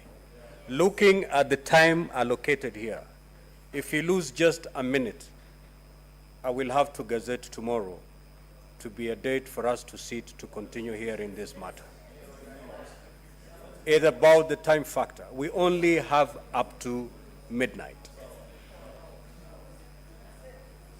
So it is about the time factor here. I give you an extra 10 minutes, and we've messed it up. So for those that's why I was giving opportunity to those senators who've not spoken a word since we started, okay? So at this juncture, you can have a seat, His High Excellency, Governor Kawira. Thank you, Honorable Speaker. Now, we are moving to a different session where we're going to have the closing remarks, closing statements from both sides. Now, each party will be given 1 hour to make their closing statement. You don't have to utilize the whole of the 1 hour. The maximum is 1 hour. If you can do less than that, the better, so that we can meet the midnight deadline. So, Council for the County Assembly of Meru, the floor is yours.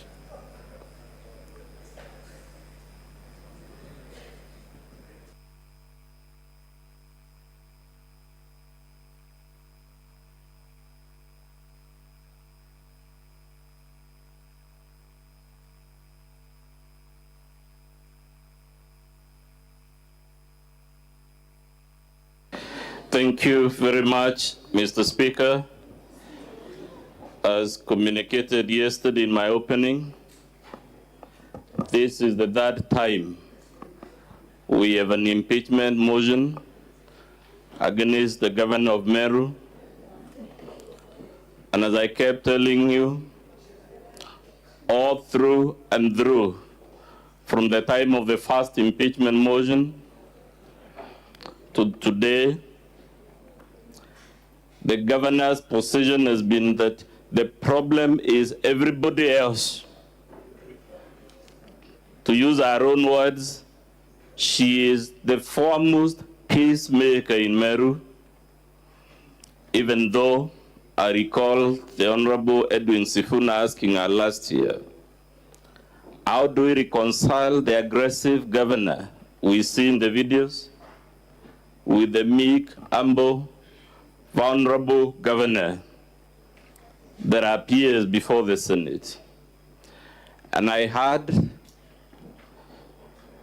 the Honorable Sifuna again ask yesterday something about for how long. The question was, for how long, Mr. Speaker, can we in good conscience allow Meru County to be in this perpetual circus of a crisis in which their governor,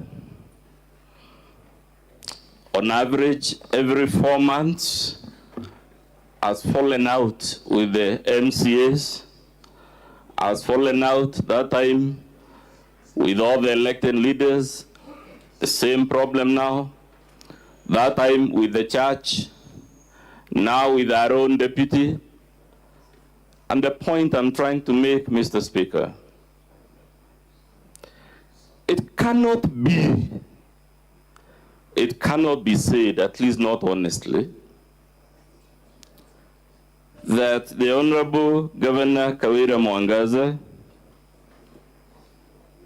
is being falsely accused, is being harassed, is being intimidated, and whatnot, and whatnot.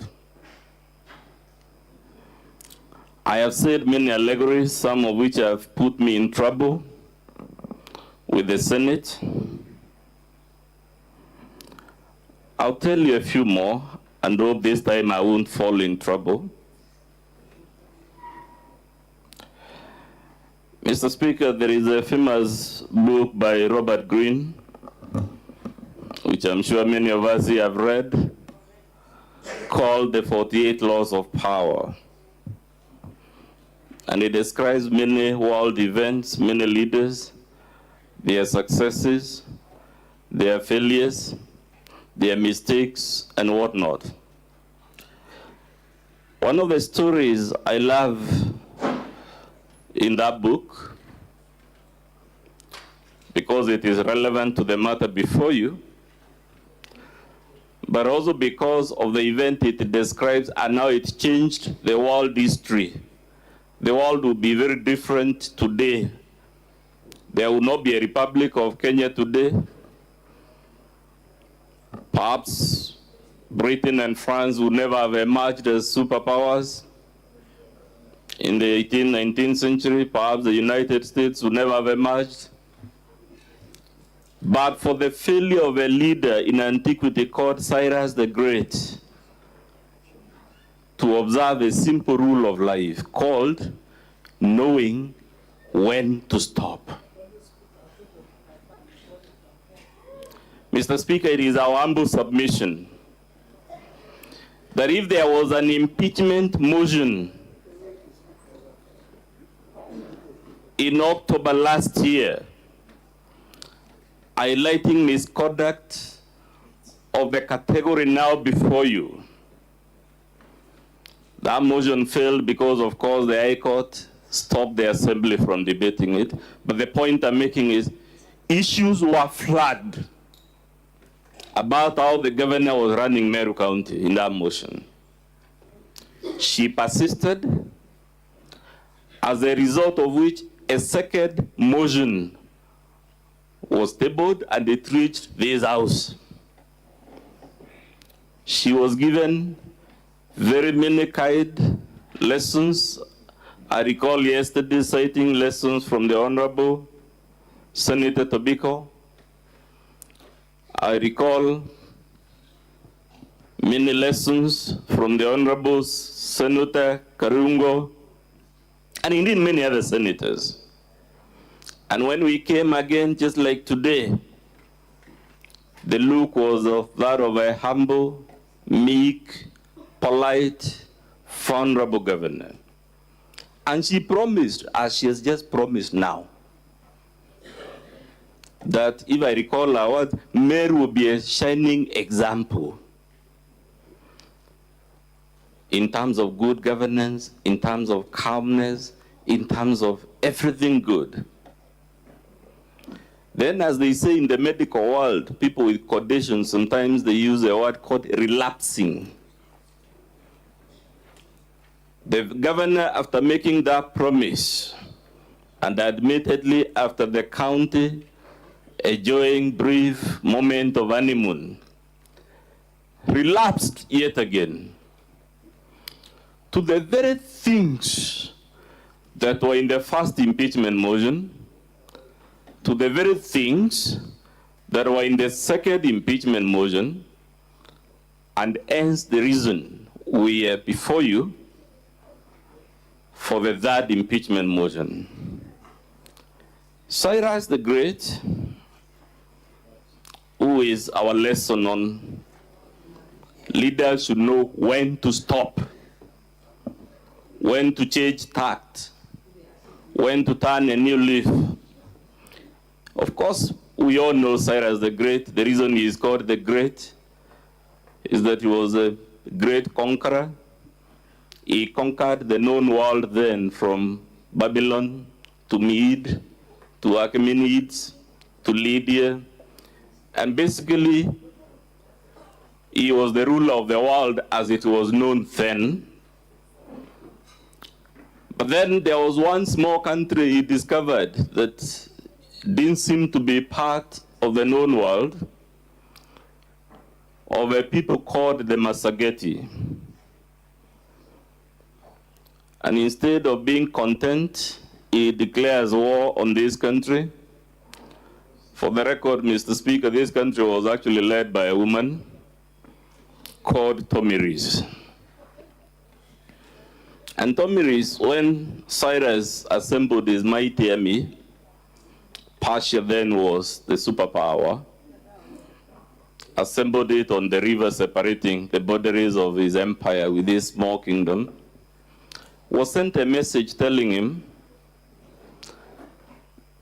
be content with your victory so far and the fact that you have conquered the world, and please stand.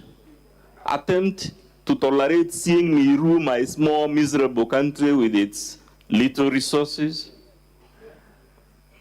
with its small army,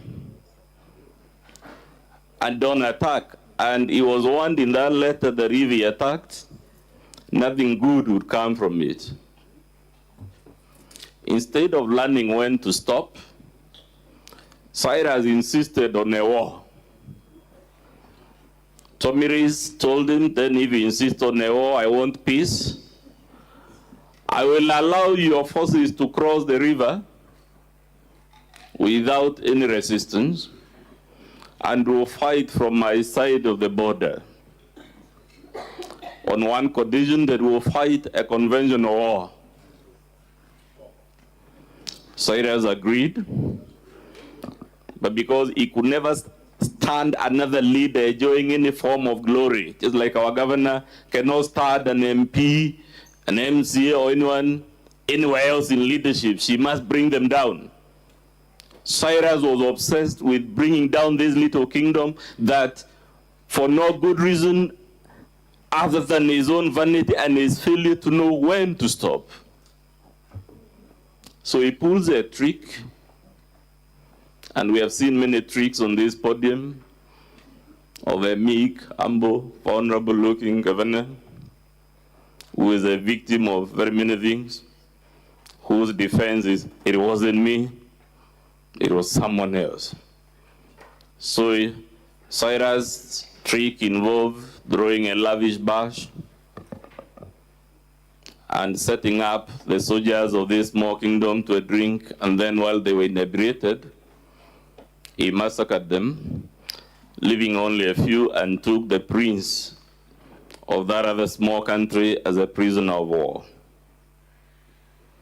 Even after this, the leader of the small country still offered him peace and told him, you broke the rule that it will be a conventional warfare and won by a trick. I still give you another chance to return my son and will still declare peace. Cyrus refused, and the son, of course, of Queen Tomiris, unable to live with the indignity of being a prisoner of war, committed suicide. When the people of this small country heard that the crown prince had committed suicide, small as they were, weak as they were, vulnerable as they were, they organized a violent battle in which their army, which was about 100th of Cyrus's army, actually won the violent battle, and Cyrus himself was killed. Because of Cyrus' inability to know when to stop, Persia added as a superpower, and that is how Rome became the dominant country.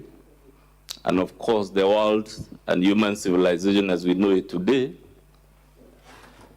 is based on the Roman civilization.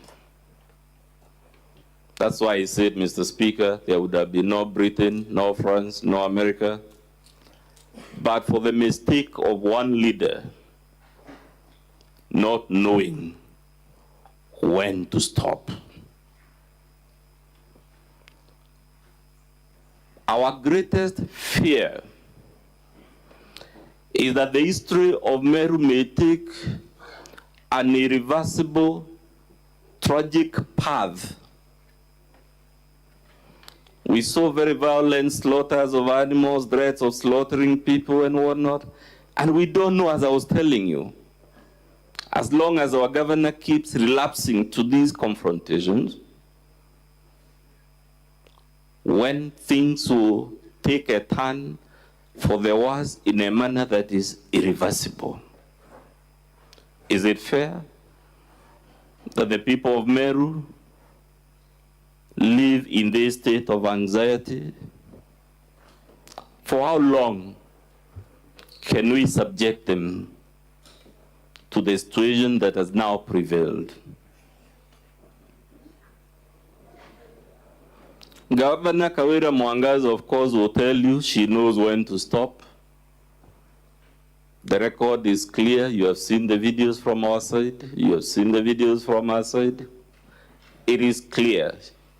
She will not stop. Of course, right now she will tell you she will stop because our career is on the line. But we know better. She will not. Mr. Speaker, a story is told about a frog and a scorpion and a swollen river. The scorpion couldn't swim and asked the frog, who is an amphibian and therefore capable of crossing the swollen river, to assist the frog to cross the river. And the frog tells the scorpion in the story, but you will sting me before we are done with crossing, and we'll both die and drown. And the scorpion promised, no, I can't do that, because if I were to sting you while you're carrying me on your back to cross this swollen river, we would both die, and because it would be mutual destruction, as the Americans and the Russians called it during the Cold War, I have no incentive. There is no rational reason why I would sting you. And poor frog bought this story, just like you're being invited to buy the story. I will pray for them. I'll forgive them. We only need a month. So Frog took Scorpion on his back, and Frog started swimming across the river, and right in the middle, Scorpion hoisted his tail and stung the frog. And of course, that poison disables the nervous system, and the frog couldn't swim, and they both started drowning. And Frog asks in the story, why did you sting? You promised that you won't sting, and you are also aware by you stinging we would both be extinguished. And Scorpion gave Frog a simple answer. I stung because it is in my nature to sting. We are submitting to you, Mr. Speaker, with all the humility. Kawira Mwangaza keeps relapsing to these violations of the law and the Constitution and the vilification. We can call whatever the specifics we want. The reason she keeps relapsing back to the same thing is because, like that Scorpion in the story, it is in the nature of Kawira to sting. So even if you give her another chance, whether it is on account of pity, whether it is on account of sympathy, whatever the reason, she will sting again. And I swear, Mr. Speaker, there are no prophets in my family, but I can tell you, if you forgive her, she will sting again and will be back in this assembly. And the question is the one, therefore, asked by the Honorable Sifuna. For how long can we endure this embarrassment? Is it fair? I had the senator ask, do wants have consequences? Of course, wants have consequences. Wars have been fought because someone said words that they shouldn't have said. That's why there is an adage that says, speech is silver, silence is golden.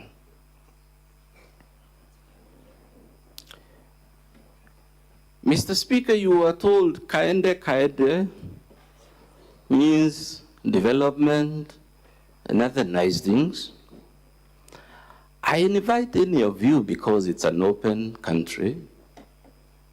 Kaende is not an English word, it's not a Swahili word, it's not a native word from any of our native languages. It is Sheng, street slang in Nairobi. And I told you yesterday, all you need is pick your phone, call a young person, ask them what is the meaning of kaende. And I told you the meaning is, I don't care. Na liwe liwalo. Kusera, kusera. And I recall telling you, because it is in the nature of Kawira to do these type of things. When I mean it is in her nature, I mean she can't help it. It's part of our chemistry. Unfortunately, we have human beings like those, and they are our beloved brothers and sisters. We can't get rid of them, but we can't allow them to be governor. We can't allow them. They are our beloved mothers, sisters and brothers. But the very reason chapter 6 of our Constitution and all these laws we've cited is an acknowledgement that not all of us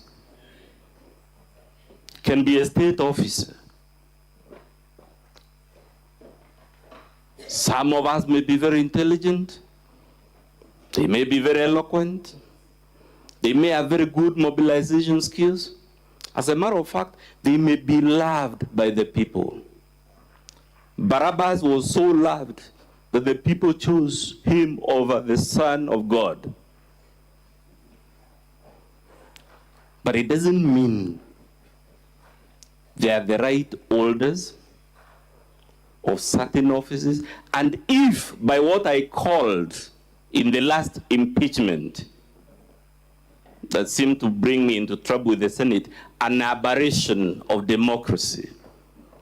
Mr. Speaker, Article 181 exists because the drafters of our Constitution, in their wisdom, realized democracy can produce aberrations, counterintuitive products. And governors like the one before you, I very humbly submit, Mr. Speaker, they are an aberration. They are not the type of product our democratic system of government was designed. And because the makers of our Constitution knew this sort of problem can arise from time to time, this august Senate and the County Assembly were given a counter-majoritarian power to remove state officers for violations such as those before you. I told you about Shaggy yesterday, and his song, It Wasn't Me. And true to my prediction, even though there are no prophets in my clan, the governor came here and the common denominator was that it wasn't me. I haven't done a single thing. Luckily, Mr. Speaker, today while cross-examining our own legal man, Dixon Monenen Kanata, we were able to show the Senate, not my words, but Section 30 of the County Governments Act, and we were able to demonstrate to you it is immaterial that the acts in question were not personally committed by the governor, because that section says the governor is responsible for those acts. Those are not my words. The section we read says the governor shall be accountable. Those are not my words. The word used in the statute is the governor shall be accountable. And why this defense cannot hold, Mr. Speaker, is you would be setting a very dangerous precedent. In fact, you will have guillotined and killed Chapter 6 and Article 181, because anyone who walks in our villages, in our streets of our cities, you don't need to be very knowledgeable to know senior state officers invariably act by instructing someone else. You rarely ever find a governor, a president, or whoever directly doing something personally. Yet our Constitution says they are accountable to Parliament in the case of the national government. They are accountable to the County Assembly. Those are the words of the law. Mr. Speaker, if you were to uphold this defense, it would mean no one would ever be impeached, because all you need to do is act through others.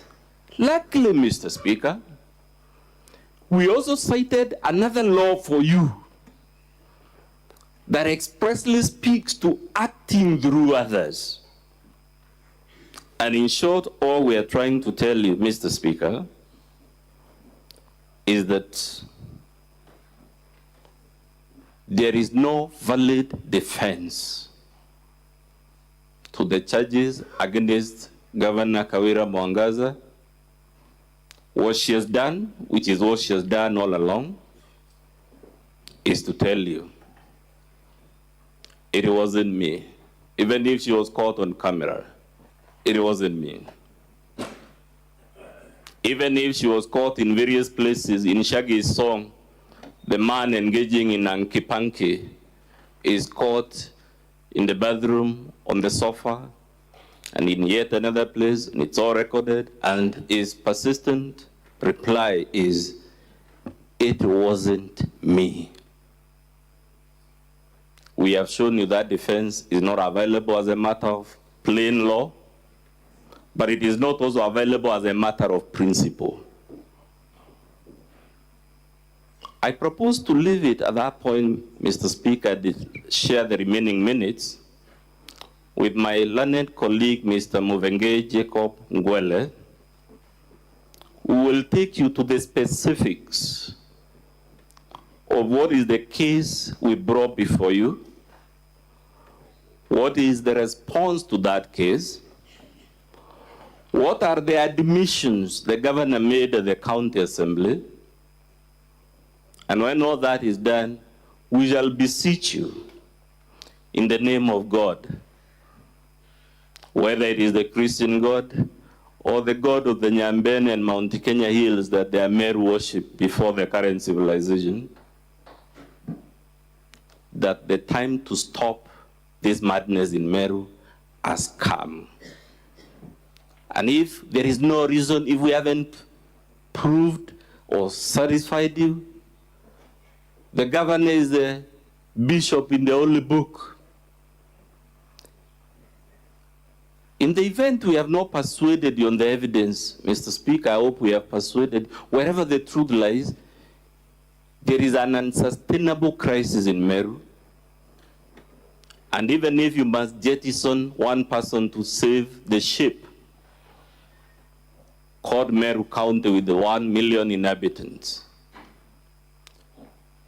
your act is still justifiable even under the Holy Book. I now cede the floor to Mr. Jacob Ngwele.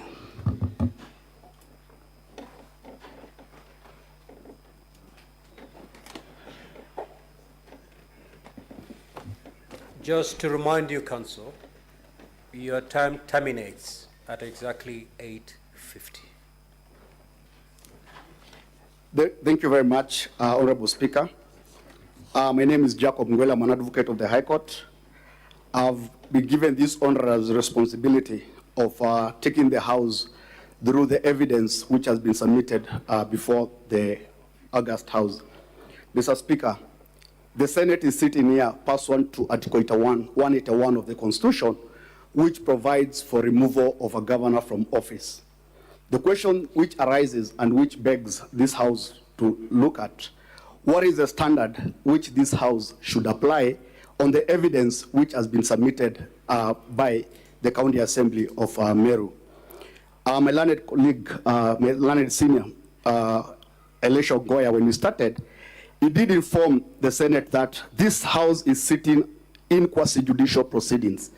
I beg to differ. The test applicable when you're evaluating the evidence which has been submitted here has already been established by the Supreme Court in 2 cases. That is, the first one is the case of Wabora, and the other one is Mike Mbuvi case, whereby the court was clear that impeachments are a tool of political accountability. Impeachments are not criminal, neither are they civil proceedings.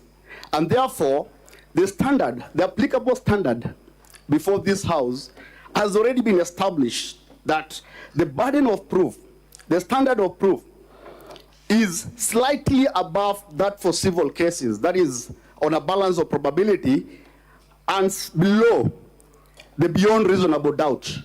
So, this House is not evaluating the governor's criminal culpability, but it is subjecting the governor to political accountability.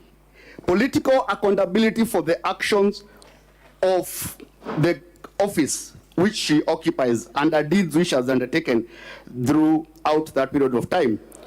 It is our submission that the County Assembly of Meru has demonstrated and proved its case in accordance with the standards and tests which are laid out by the Supreme Court in the decision. And I'll proceed to take this House through the specific violations which have been submitted. Mr. Speaker, the charge sheet before you has got 7 counts.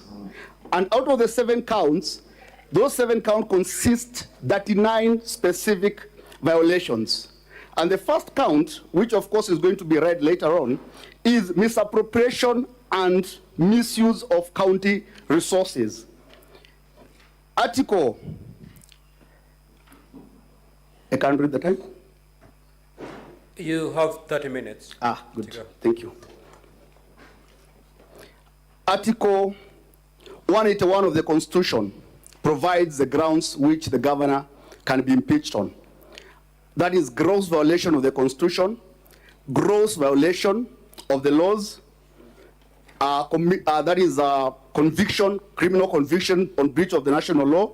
We do submit that on count number 1, that is misappropriation and misuse of county resources, this charge has been substantiated and proved. And I'll proceed to explain to this House or demonstrate to this House how this charge has been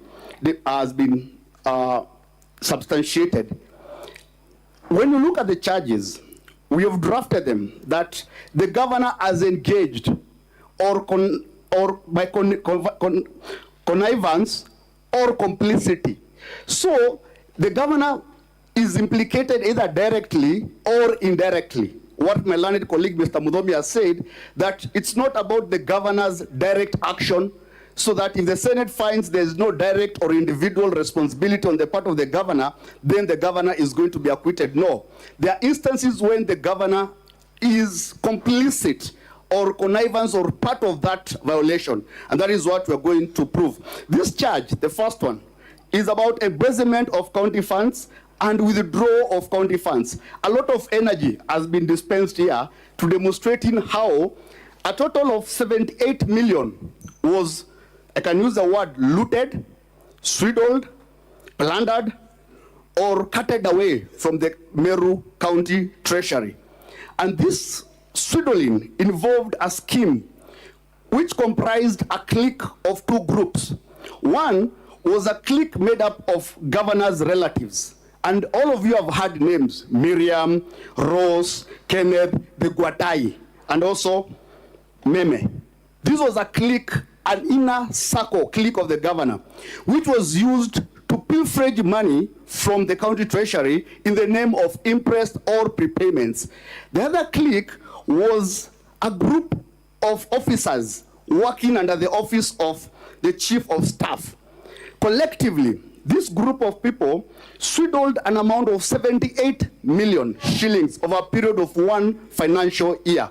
The interest, the IFMIS data which has been produced, if you do a total computation, and this amount of money has not been disputed, none of the witness from the governor's side has disputed the totality of this amount.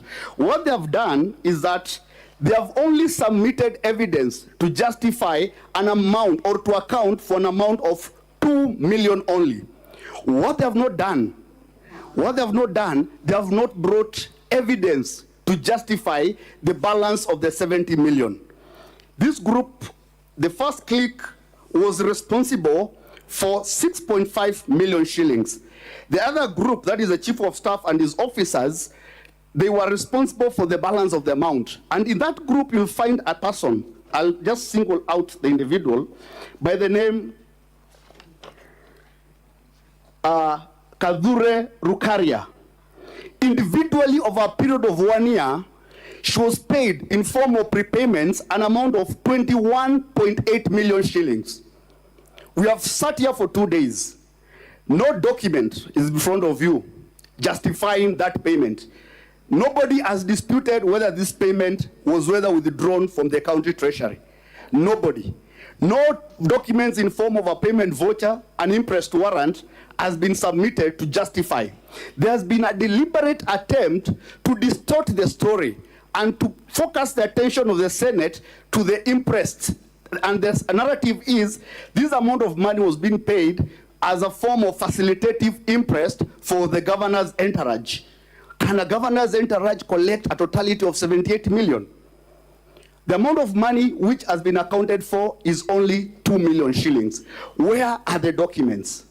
where are the vouchers? And when we asked, when the assembly requested for the documents through their summoning powers, they were told that the documents are with the Auditor General. And in the letter, which is in the document, which is in the bundle of document, indicates that the documents are being used for preparation of financial statements.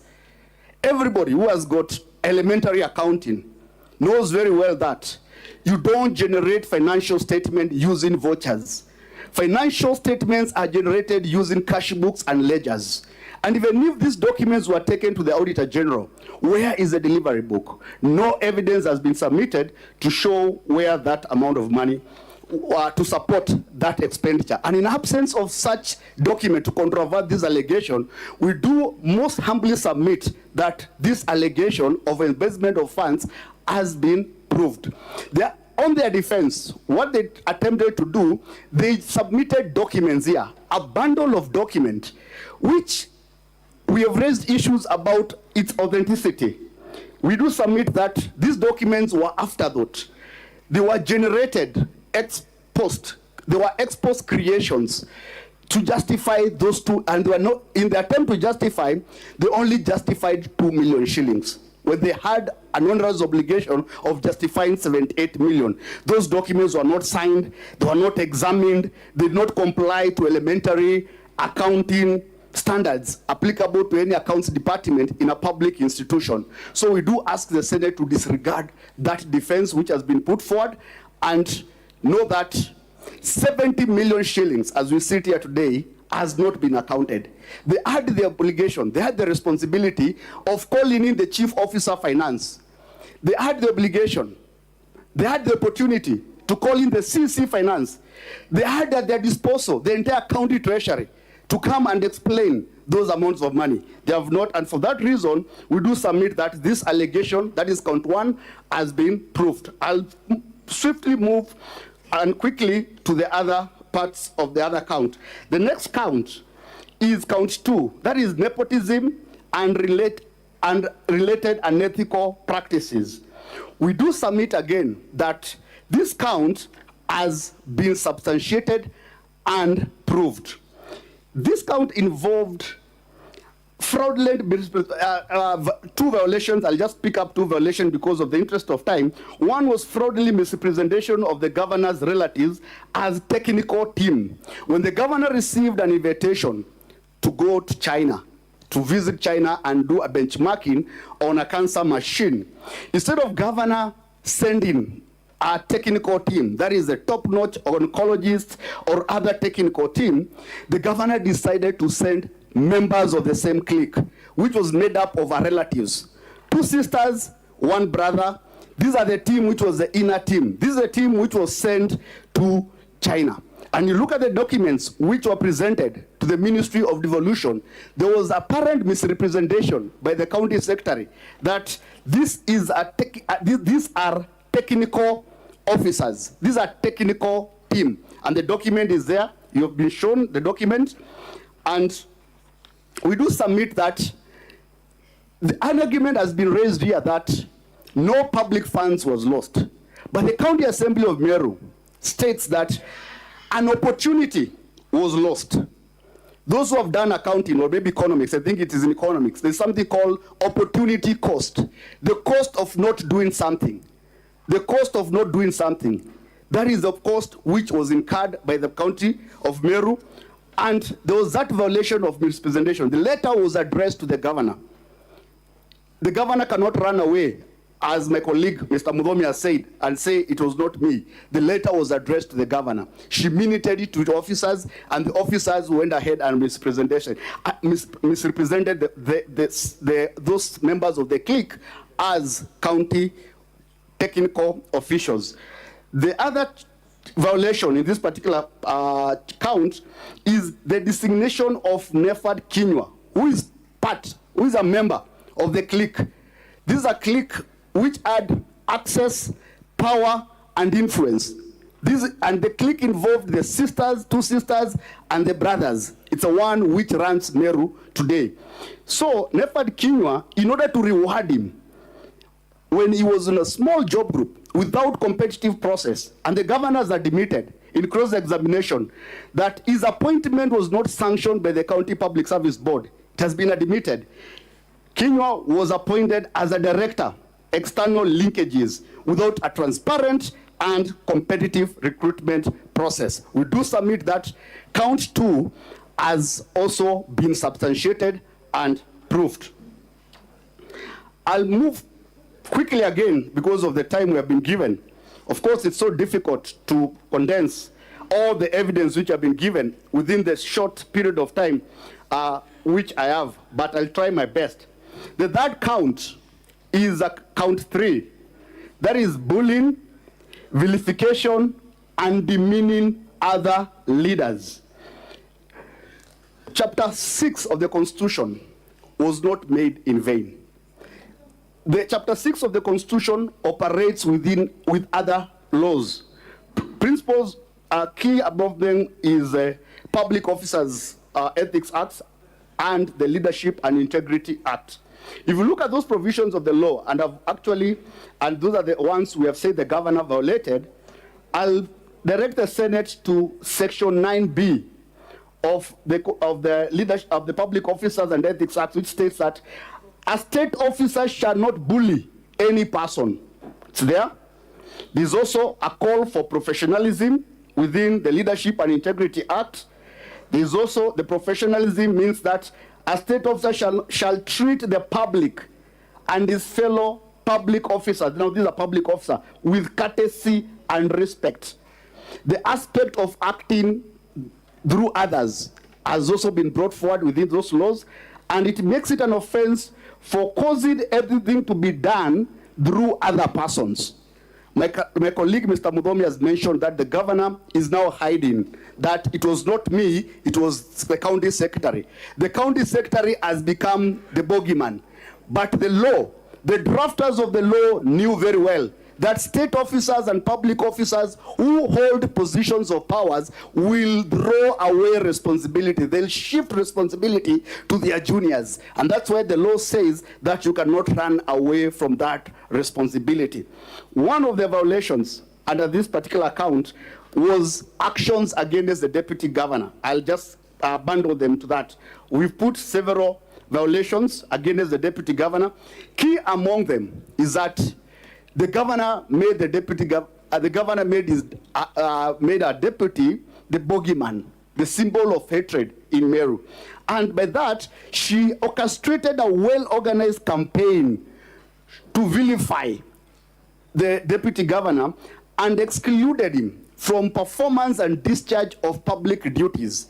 That is, attending CC's meetings and performing and discharging all the other functions.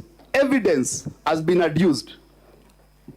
Sufficient evidence has been adduced demonstrating how these actions were perpetrated. The Hansard of the County Assembly, the letters by the Deputy Governor, writing, beseeching the Deputy President of this Republic, beseeching the Chair of the Council of Governors, to the Speaker of the Senate, asking for reconciliation, asking for these institutions to facilitate a reconciliation between her and between him and the boss, that is the governor. There are memos which you have submitted demonstrating whereby the deputy governor is asking for simple facilitations like repairs for his cars, fuel for his car, staff, and the like.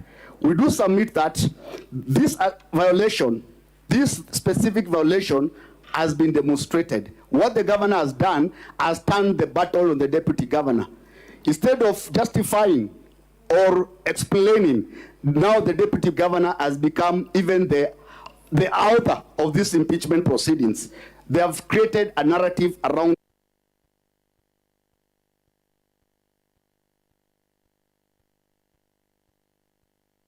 WhatsApp messages where the governor proceeded to engage in cyberbullying. Cyberbullying in WhatsApp. The governor is on a WhatsApp group, and there she has not disputed those screenshots. She has not disputed authenticity, the context of those screenshots. You can see the governor posting and talking about, and the DG mobilize fewer levies. Some people will find a way of defecating avocado seed. It's there. She has admitted that she has admitted that. Another posting, he thinks I'm the type of person who can be scared. That's a governor. And this is on a WhatsApp forum or WhatsApp group which consists public members, members of the public, senior officers of the county, junior officers of the county, and here it is the governor now vilifying a fellow state officer, which is in clear breach and violation of the provisions of the Leadership and Integrity, Chapter 6 of the Constitution, and the Public Officers Ethics Act. The other violation, which falls under this particular account, is that, and this is a violation which was here, and this is a violation which was before this House in the previous impeachment proceedings. That is, the governor has persistently been making demeaning public utterances against other elected leaders. Apart from the deputy governor, who was the bogeyman, who was a center of attack by the governor had other leaders at her crosshairs. Those are the elected leaders of Meru. All of them, the 12 of them, including the member of the Senate, the women rep, and the elected members. And this one was done through falsely accusing them of cartelism. The governor has grouped these leaders into one group and calls them a cartel. And this one, evidence has been produced or adduced before this House in form of videos. And I'll take you through one of the videos which has been played here about Wanyonge. Wenye wivu wajinyonge. And you can see the spouse of the governor playing a guitar and the governor behind dancing. And when the spouse talks about wenye wivu wajinyonge, she does it. So it's basically mocking the leaders and telling them you can do nothing. So that is kind of evidence which has been produced here. We've submitted that the issue of the governor's spouse has been a hot issue in Meru. What happened is that the governor provides the spouse with the platform. The spouse is used as the attack dog. Instead of the governor attacking these leaders directly sometimes, she uses the spouse to attack them through music and innuendos. The other video, which was submitted here, was during the presidential function in Larry, whereby the governor, it was played here, and the governor singled out the 10 leaders,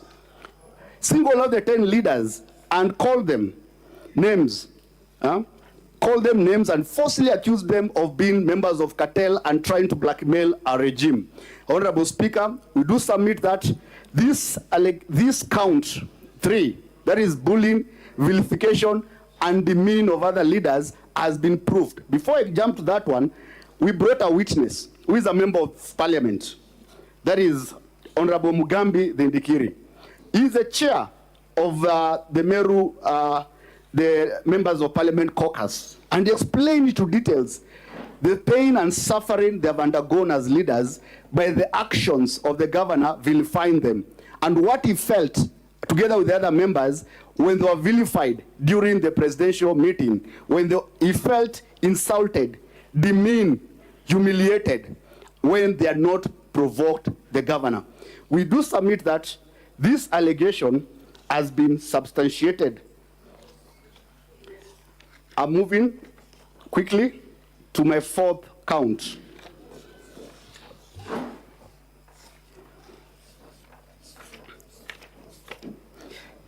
The other count, Madam Speaker, the other count which was brought before this House, which we believe is something which this House needs to look at deeply, includes the violation of the law. Count 4 is illegal appointments and usurpation of statutory powers. The violations are there in the charge sheet, the specific laws which have been violated. I'll mention a few violations which are there. One is the legal appointment of the chief officers. A chief officer, and a name has been brought, evidence has been adduced. That is on page 296 of our document, that is on volume 2. The appointment of Kenneth Riungu as chief officer without the approval of the county assembly. Honorable senators and Mr. Speaker, the County Government Act that is section 45, provides for appointments of chief officers and the method. The governor nominates from a list which has competitively been sourced by the county public service board, and once the nomination has been undertaken, the name is forwarded to the assembly for vetting under the provisions of the public office, that is the county assembly's public approval act. This particular chief officer, nobody has disputed his appointment. Nobody has said here, the governor, the witnesses, nobody has said that Kenneth Mwiti Ryungu has not been appointed or does not discharge the functions of the chief officer. This evidence has been produced. We do submit that the appointment has been produced, the evidence of the appointment has been produced in form of the letter dated 23rd August 2023, which contain a list of appointments which the governor made. And in that list, you will see the name of Kenneth Ryungu being appointed as a chief officer. The County Assembly of Meru has never vetted this particular individual, and this particular individual still discharges the functions of a chief officer in Meru. This is a violation of Section 45 of the County Government Act. The other appointment was the acting appointment of chief officers. Mr. Speaker, the same letter contains the names of several chief officers who were appointed. That is Edwin Mutuma Murangiri, Kenneth Gitobu Nikata. These were appointed as acting chief officers without the requisite competitive recruitment and recommendations by the County Public Service Board. Evidence has been produced in form of a memo by the County Public Service Board warning the chief officers against making acting appointments without the authority of the County Public Service Board. And the County Public Service Board, in the same letter, in the same memo, says any appointments made without the approval or without the authority of the County Public Service Board, such appointments shall be null and void. These individuals, the governor has admitted that these were directors. We found them there as directors, and they appointed them as acting chief officers. Mr. Speaker, I've never, in my brief history in life, that is, I've never seen a director being appointed a permanent, that is a principal secretary.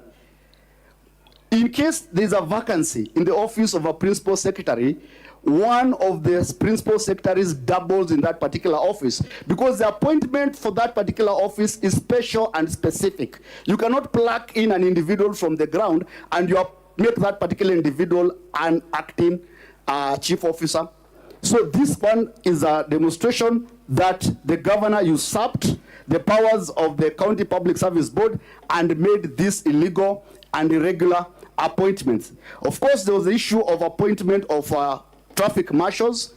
That violation has been demonstrated.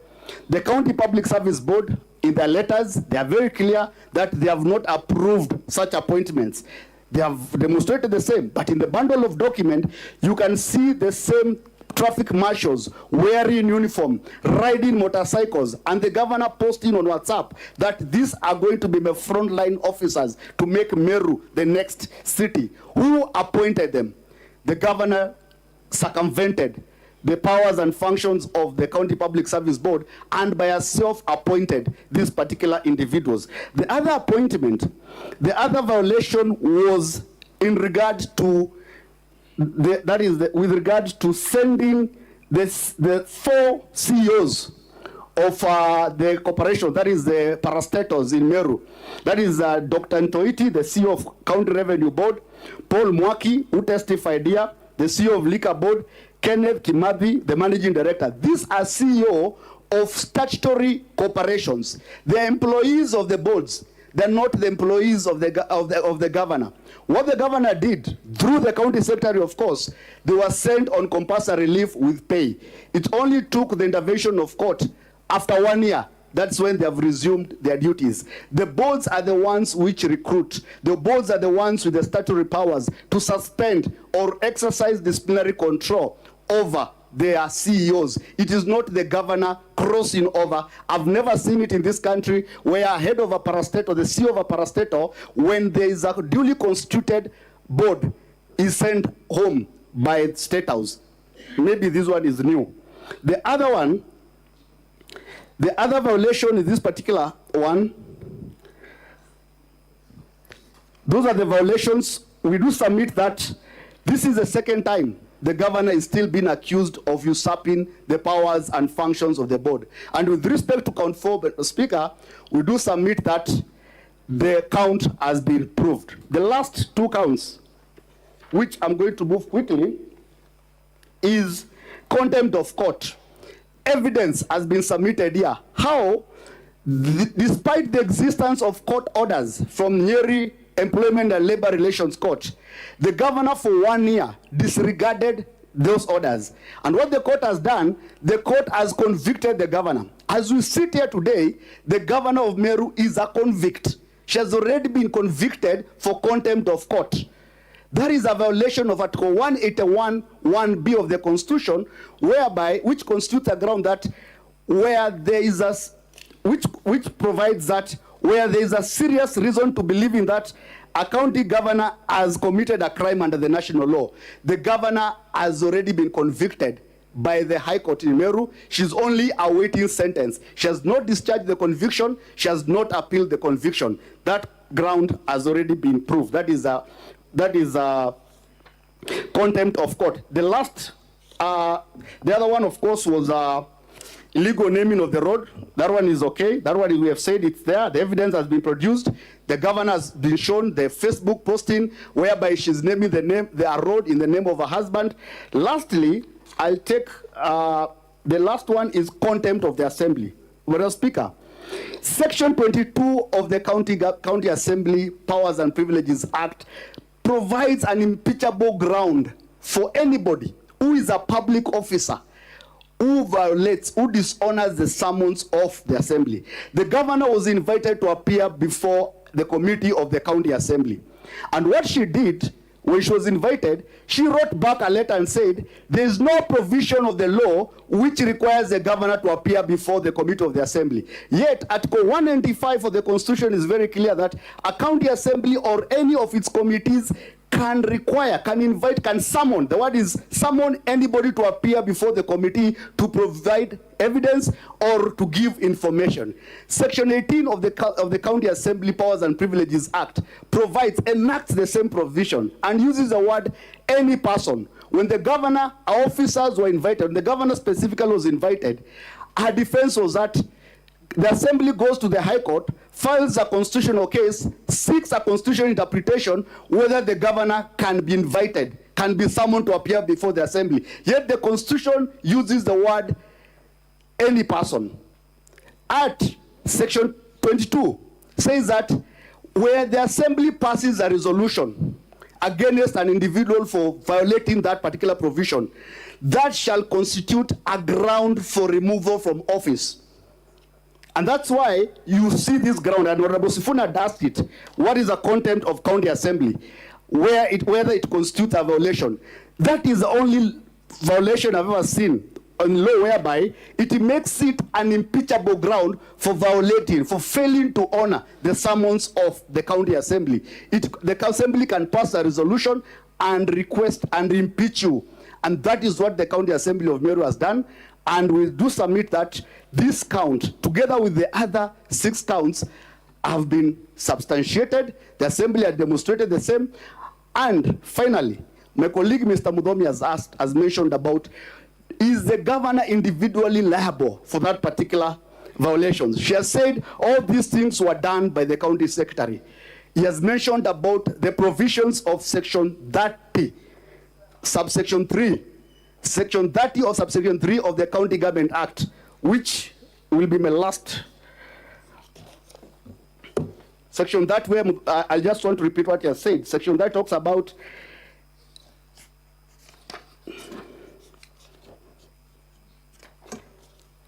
the governor shall be accountable for the management and use of county resources.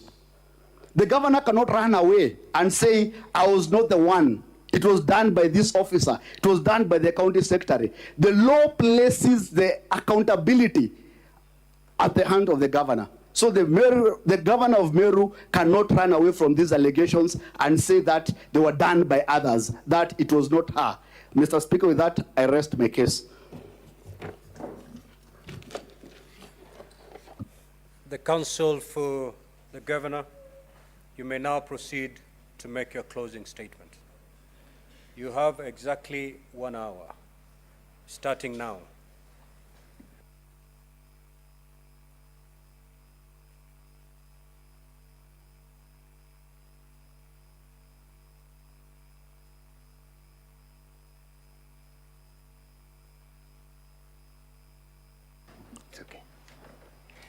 Thank you, Mr. Speaker, sir, and thank you, distinguished senators.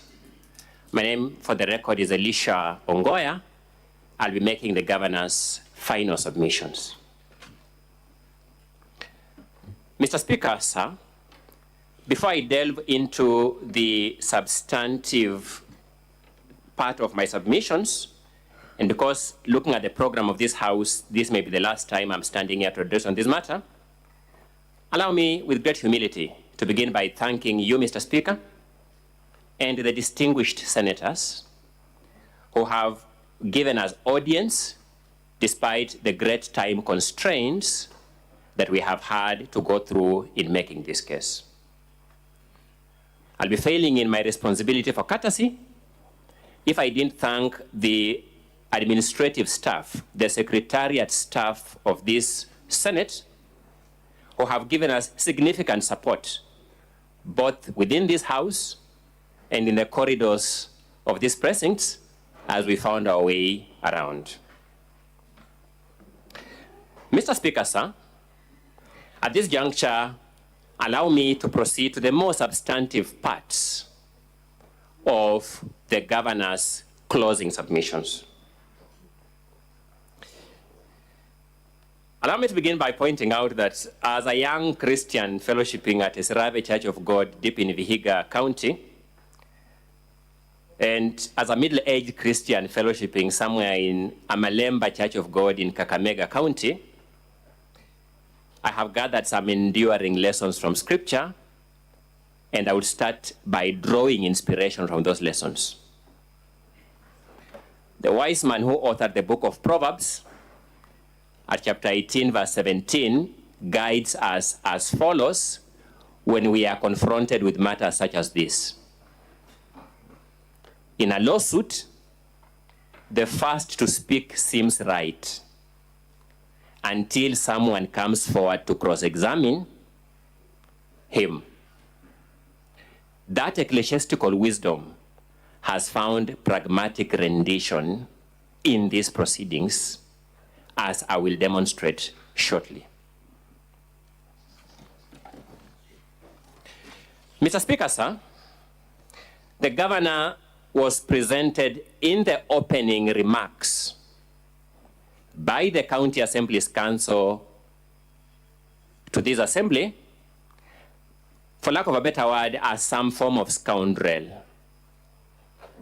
Fortunately, in this August House, both parties have had an opportunity to present documentary and electronic evidence. Mr. Speaker, sir, distinguished senators, when the history of this attempted impeachment of the governor of Meru County, Her Excellency Honorable Kawira Mwangaza, shall be authored, one word will be repeated in that historical text. That word is a Meru word, kibiri. I'm told, in its innocence, it is a stick that is used to stir porridge. Sadly, in that historical text that I've alluded to, that word will have no aura of innocence. I beg to pose the following questions to the hearts, the minds, and the conscience of these distinguished senators. Are we, in making a decision this evening, going to dignify the Kibiri movement that we have seen today by impeaching this governor? Are we, honorable distinguished senators, going to dignify the acts of Honorable Mpuru Waburi that you had occasion to watch today live by impeaching this governor?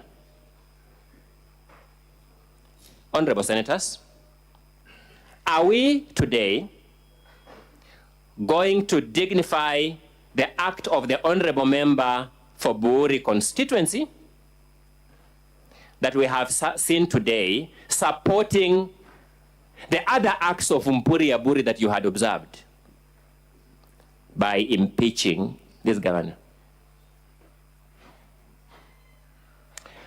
Are we going to dignify the acts of the deputy governor for Meru County openly and in the company of the young people of this country that we ought to give proper moral guidance, calling a governor a prostitute? Are we going to dignify that person by impeaching this governor?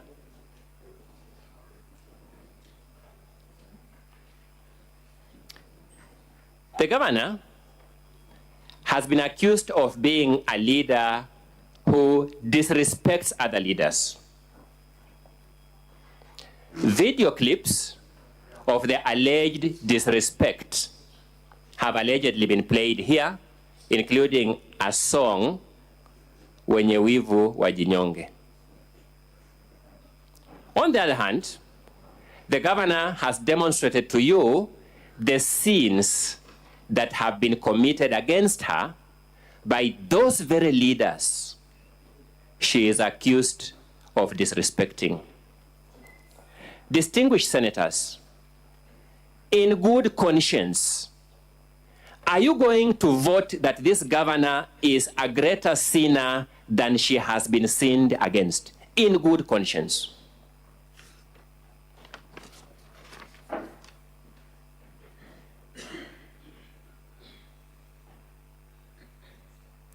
How many of us can reconcile our conscience, distinguished senators, with the fact that it is the men you saw today uttering the words you saw them utter and projecting the actions that you saw them project as against the governor that have actually come to this house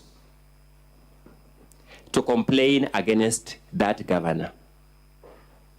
I've heard of the claim of pots calling kettle black.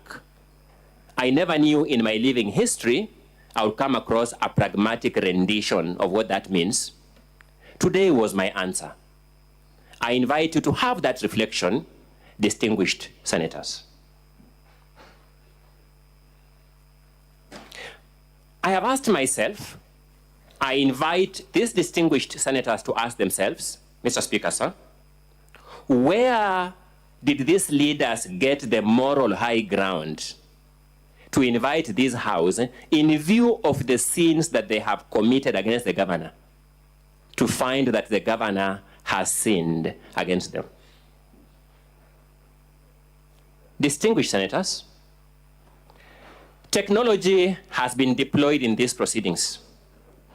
We are beaming these proceedings live to the whole world by medium that will preserve them to eternity. How shall the members of this house, individually and collectively, account to their children and children's children that they ever dignified the acts of these people who have leveled a war against the governor by confirming the impeachment of the governor? We owe it to ourselves. We owe it to the peace of our conscience to make a decision that takes that into account.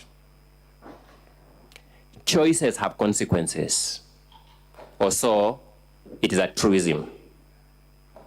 By impeaching this governor, if you so decide, the logical consequence is that that person you saw chanting with the young men of Meru, calling the governor a prostitute, would rise to the office of governor. Is that the desirable outcome you want out of your decision this evening, distinguished senators? Members of the County Assembly have brought the governor here. I speak the governor's heart. We do not begrudge them.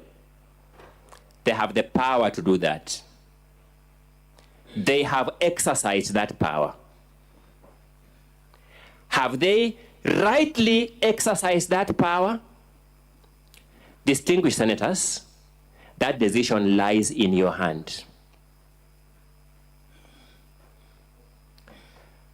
You are told that the governor did not present the evidence that she has given before you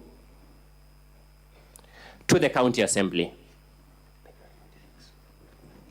Fortunately, this house is a house of record. Fortunately, Mr. Speaker, you have fantastic rules of procedure that, of course, we can make better, as we have seen. And I would strongly recommend, hoping time will permit, that we relook at the timelines for impeachment of governors if we have to do absolute justice in terms of filings, in terms of argument of the case. These are reform issues because we are in continuous improvement as a society. But putting all factors on the scale, we have done well in presenting some records before this House. When you retire and before you vote tonight, I invite every senator to open volume number 4 of the County Assembly's documents and turn specifically to page number 146 of that volume and look at the conversation that is taking place at that page. This is the Hansard of the County Assembly of Meru of 25th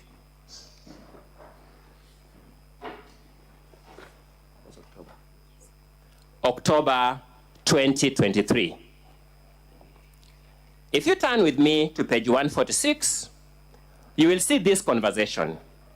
Elias Mutuma, advocate for the governor, says, "Mine will be brief, but I will not proceed until we are given a ruling on the 2 issues raised by my seniors.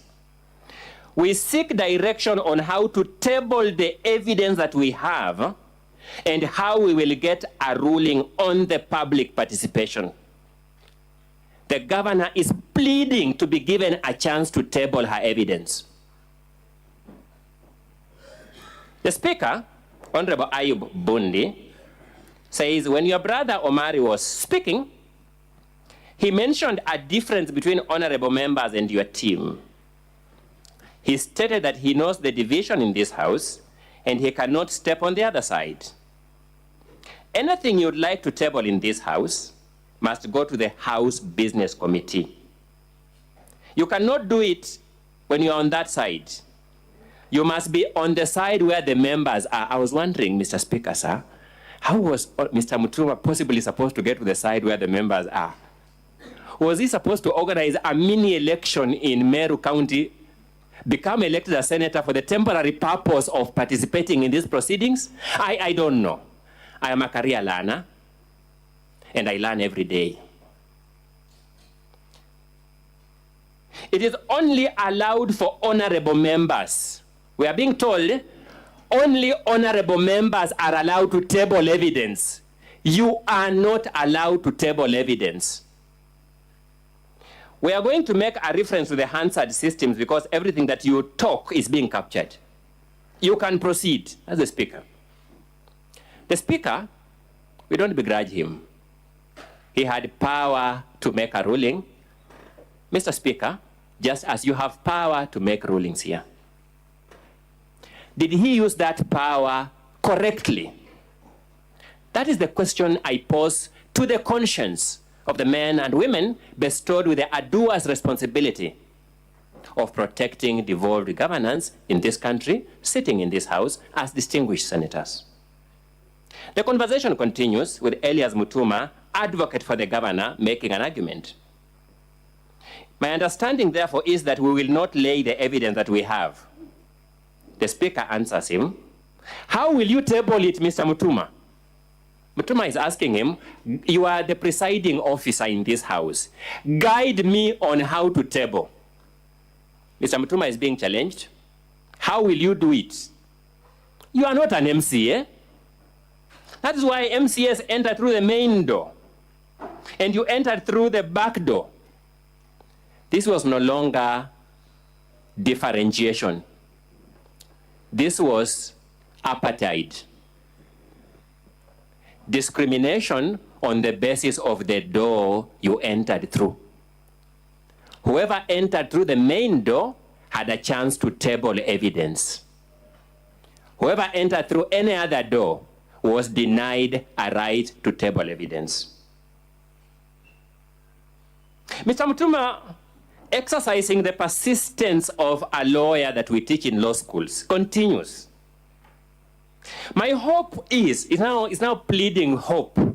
My hope is that you will guide me on how we will lay the evidence that we have, because I'm a stranger in this house.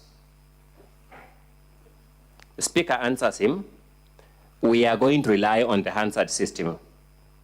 As you talk, be aware that you are giving your evidence. He says, in desperation, well-guided, a very well-trained lawyer. Whether you agree or disagree with the judge, you say most obliged, well-guided. May we then have a ruling before we proceed? Mr. Speaker, sir, distinguished senators, believe me or not, it is this assembly that has come here to ask you, why didn't they table their evidence before the assembly? We may agree or disagree with the governor on many things. We owe her a moral duty to be fair to her. The governor has been unfairly treated by the county assembly of Meru, as demonstrated by the county assembly's own records. And that is why we are here. You'll be told, you've been told, in cross-examination, there are other women out there, Embu, Homa Bay, Nakuru, Kirinyaga. Are they also facing discrimination? Don't throw the gender card here. That's what the governor has been told in your hearing.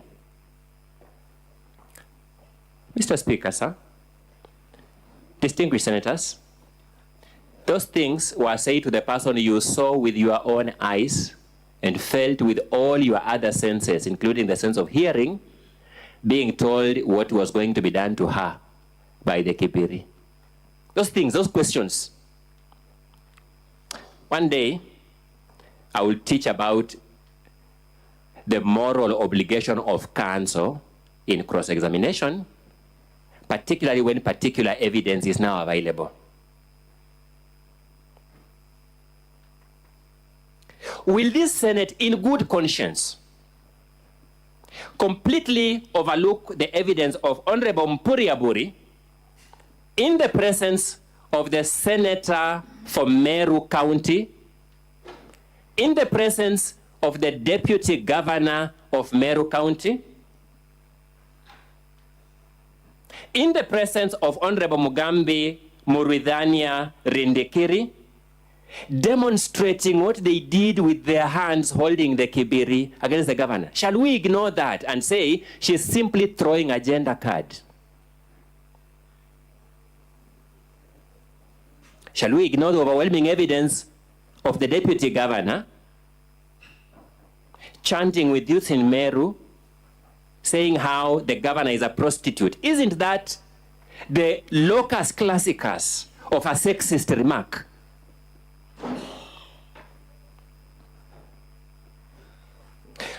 Will this Honorable Senate ignore the video clip that was played regarding that purported tree planting event at which no single seedling was seen being planted, but in which clear sexist remarks were made against the governor of Meru County.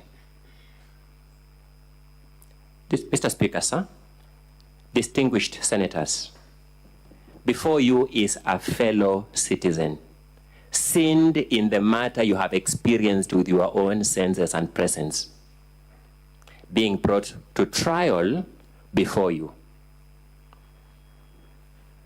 Allow me now to proceed and highlight the contradictions in the case of the County Assembly. Distinguished senators, when you retire in your private sessions, have these conversations among yourselves. Ask yourself this question, number one. The governor before you faces a charge of usurping the roles of other agencies in the county, doing the work of other functionaries in the county. Same governor then faces other charges that requires her to take responsibility for the acts and omissions of other functionaries in the county. How will you, distinguished senators, reconcile your sense of logic to that case?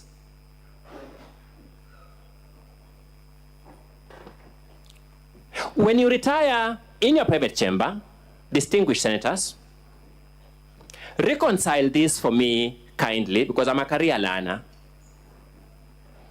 The governor is accused of making payments to county employees who are named 4 in number. Those county employees, one of them steps here and says, he is complaining that he was paid. He told you that yesterday. Then you will be confronted with evidence that he is the one who went to court to obtain an order to compel the county government to pay him. That person who is complaining. I've been struggling whether I'm a slow learner, good people.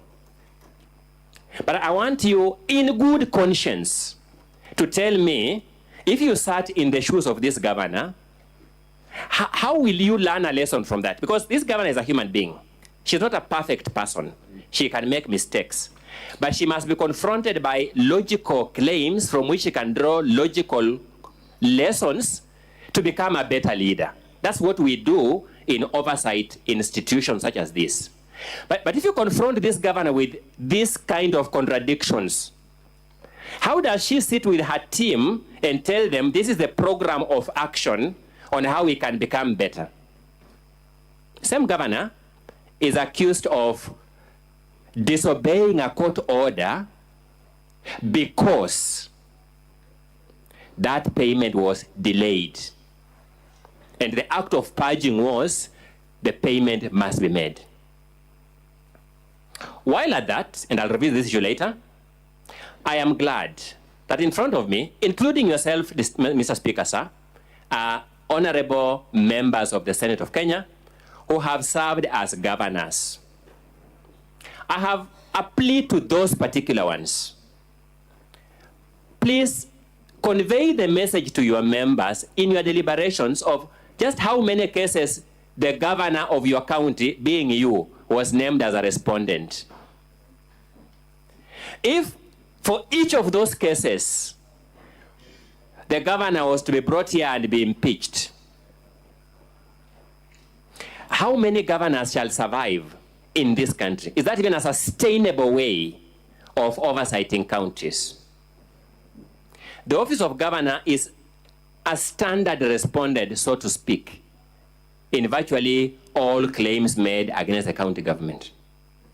At the end of it all, as was the case in the case of the 4 petitioners in Meru, a specific officer of the county government was singled out and told it was your duty, the county secretary, to ensure that these things are done.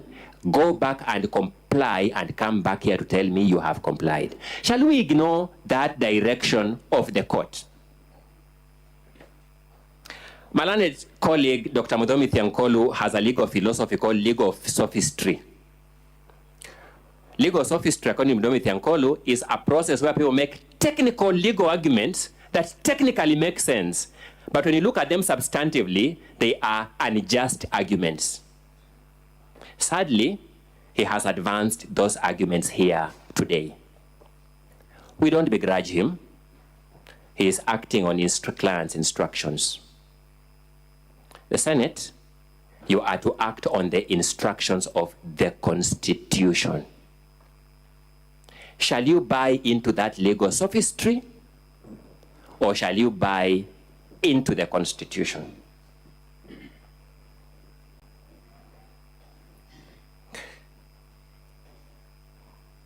Mr. Speaker, my sight is not very good. When my 30 minutes reach and it's shown, I'll beseech that my attention be drawn to it so that I manage my time better.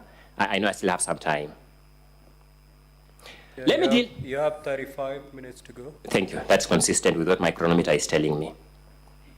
Let me deal with the Assembly's witnesses one by one.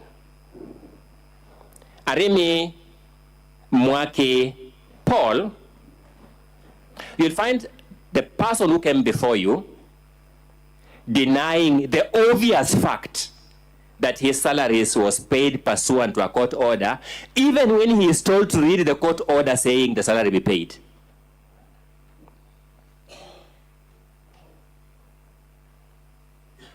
You'll find him complaining that he was in fact paid, that is his grievance. Why did you pay me? You'll find him the person who went to court to get an order to be paid. You'll find him saying, although I'm complaining that I was paid, I did not return that money to the county government.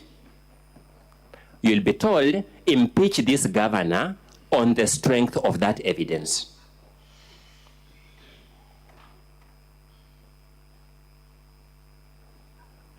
He then plays a video clip of the county's first gentleman, apparently saying that some people will not be returned to work. His name is not mentioned in that clip. The governor is not present in that meeting.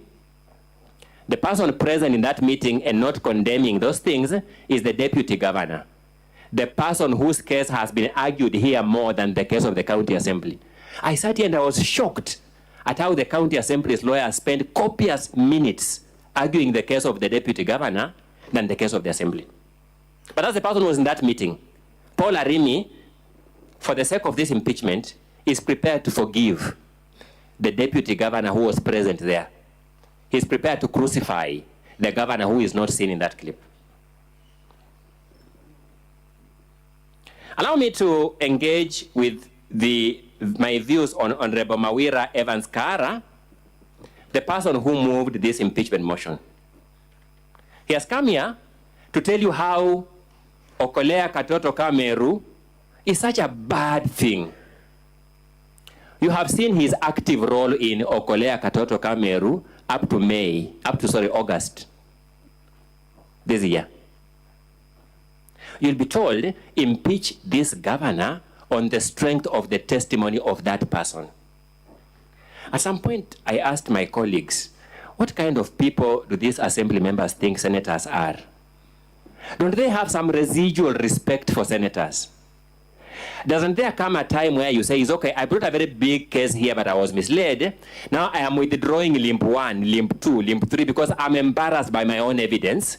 Let us focus on the following 2 issues so that we save time. They didn't do that.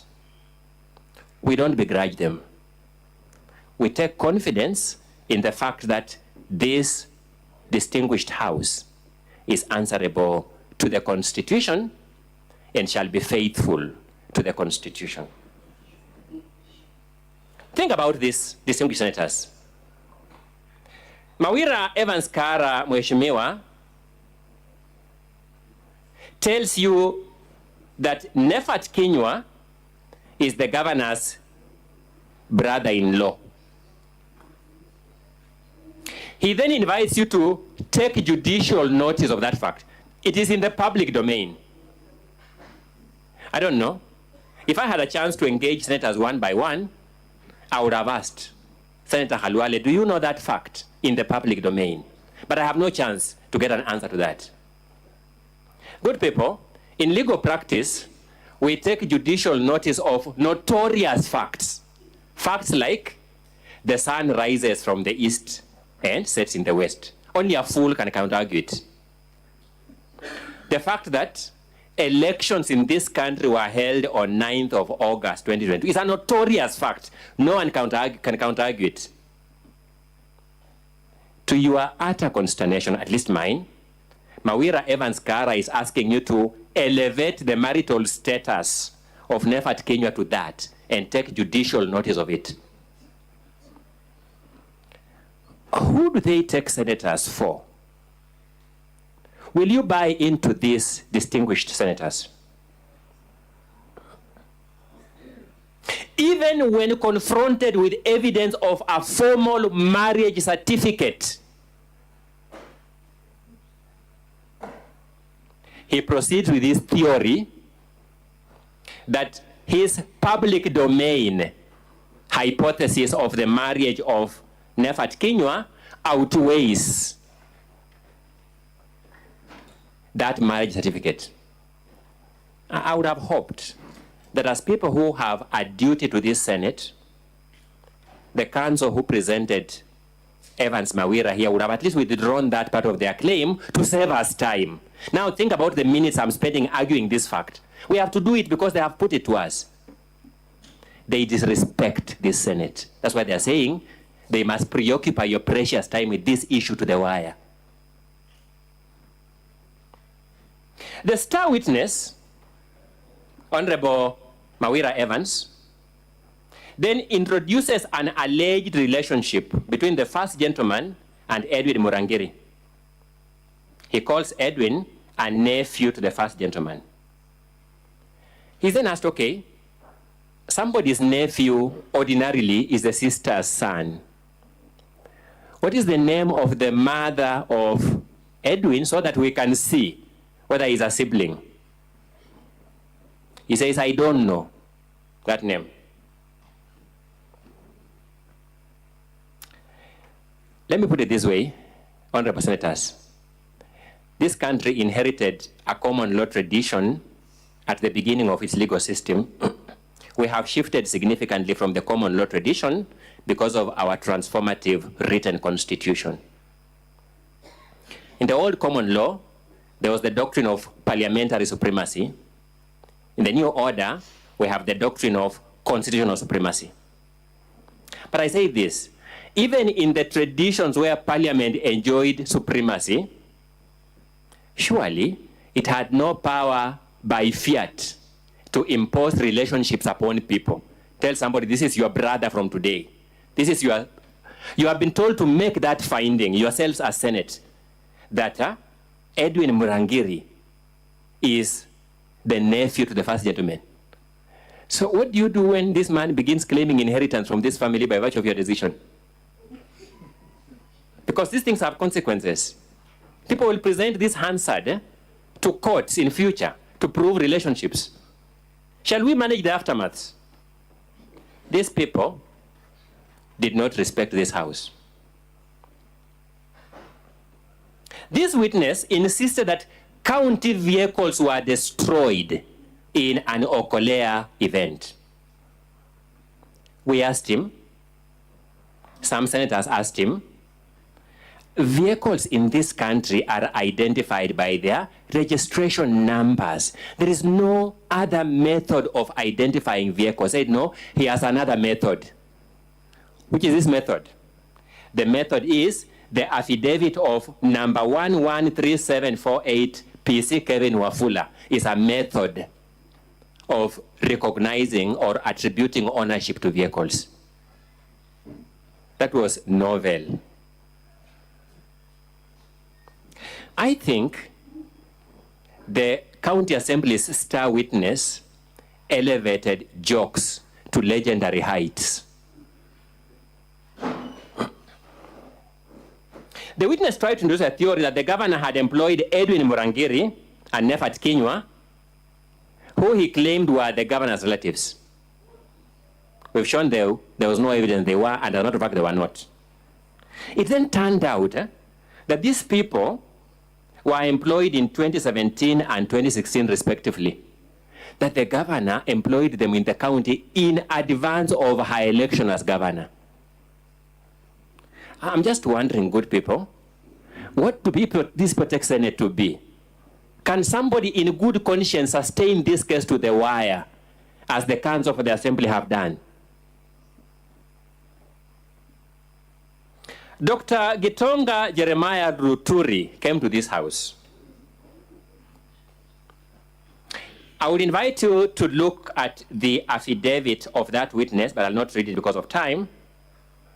The very first paragraph of that witness, the very first paragraph, when his memory is still clearest, he told the advocate drafting his affidavit that he is a director of IV Healthcare.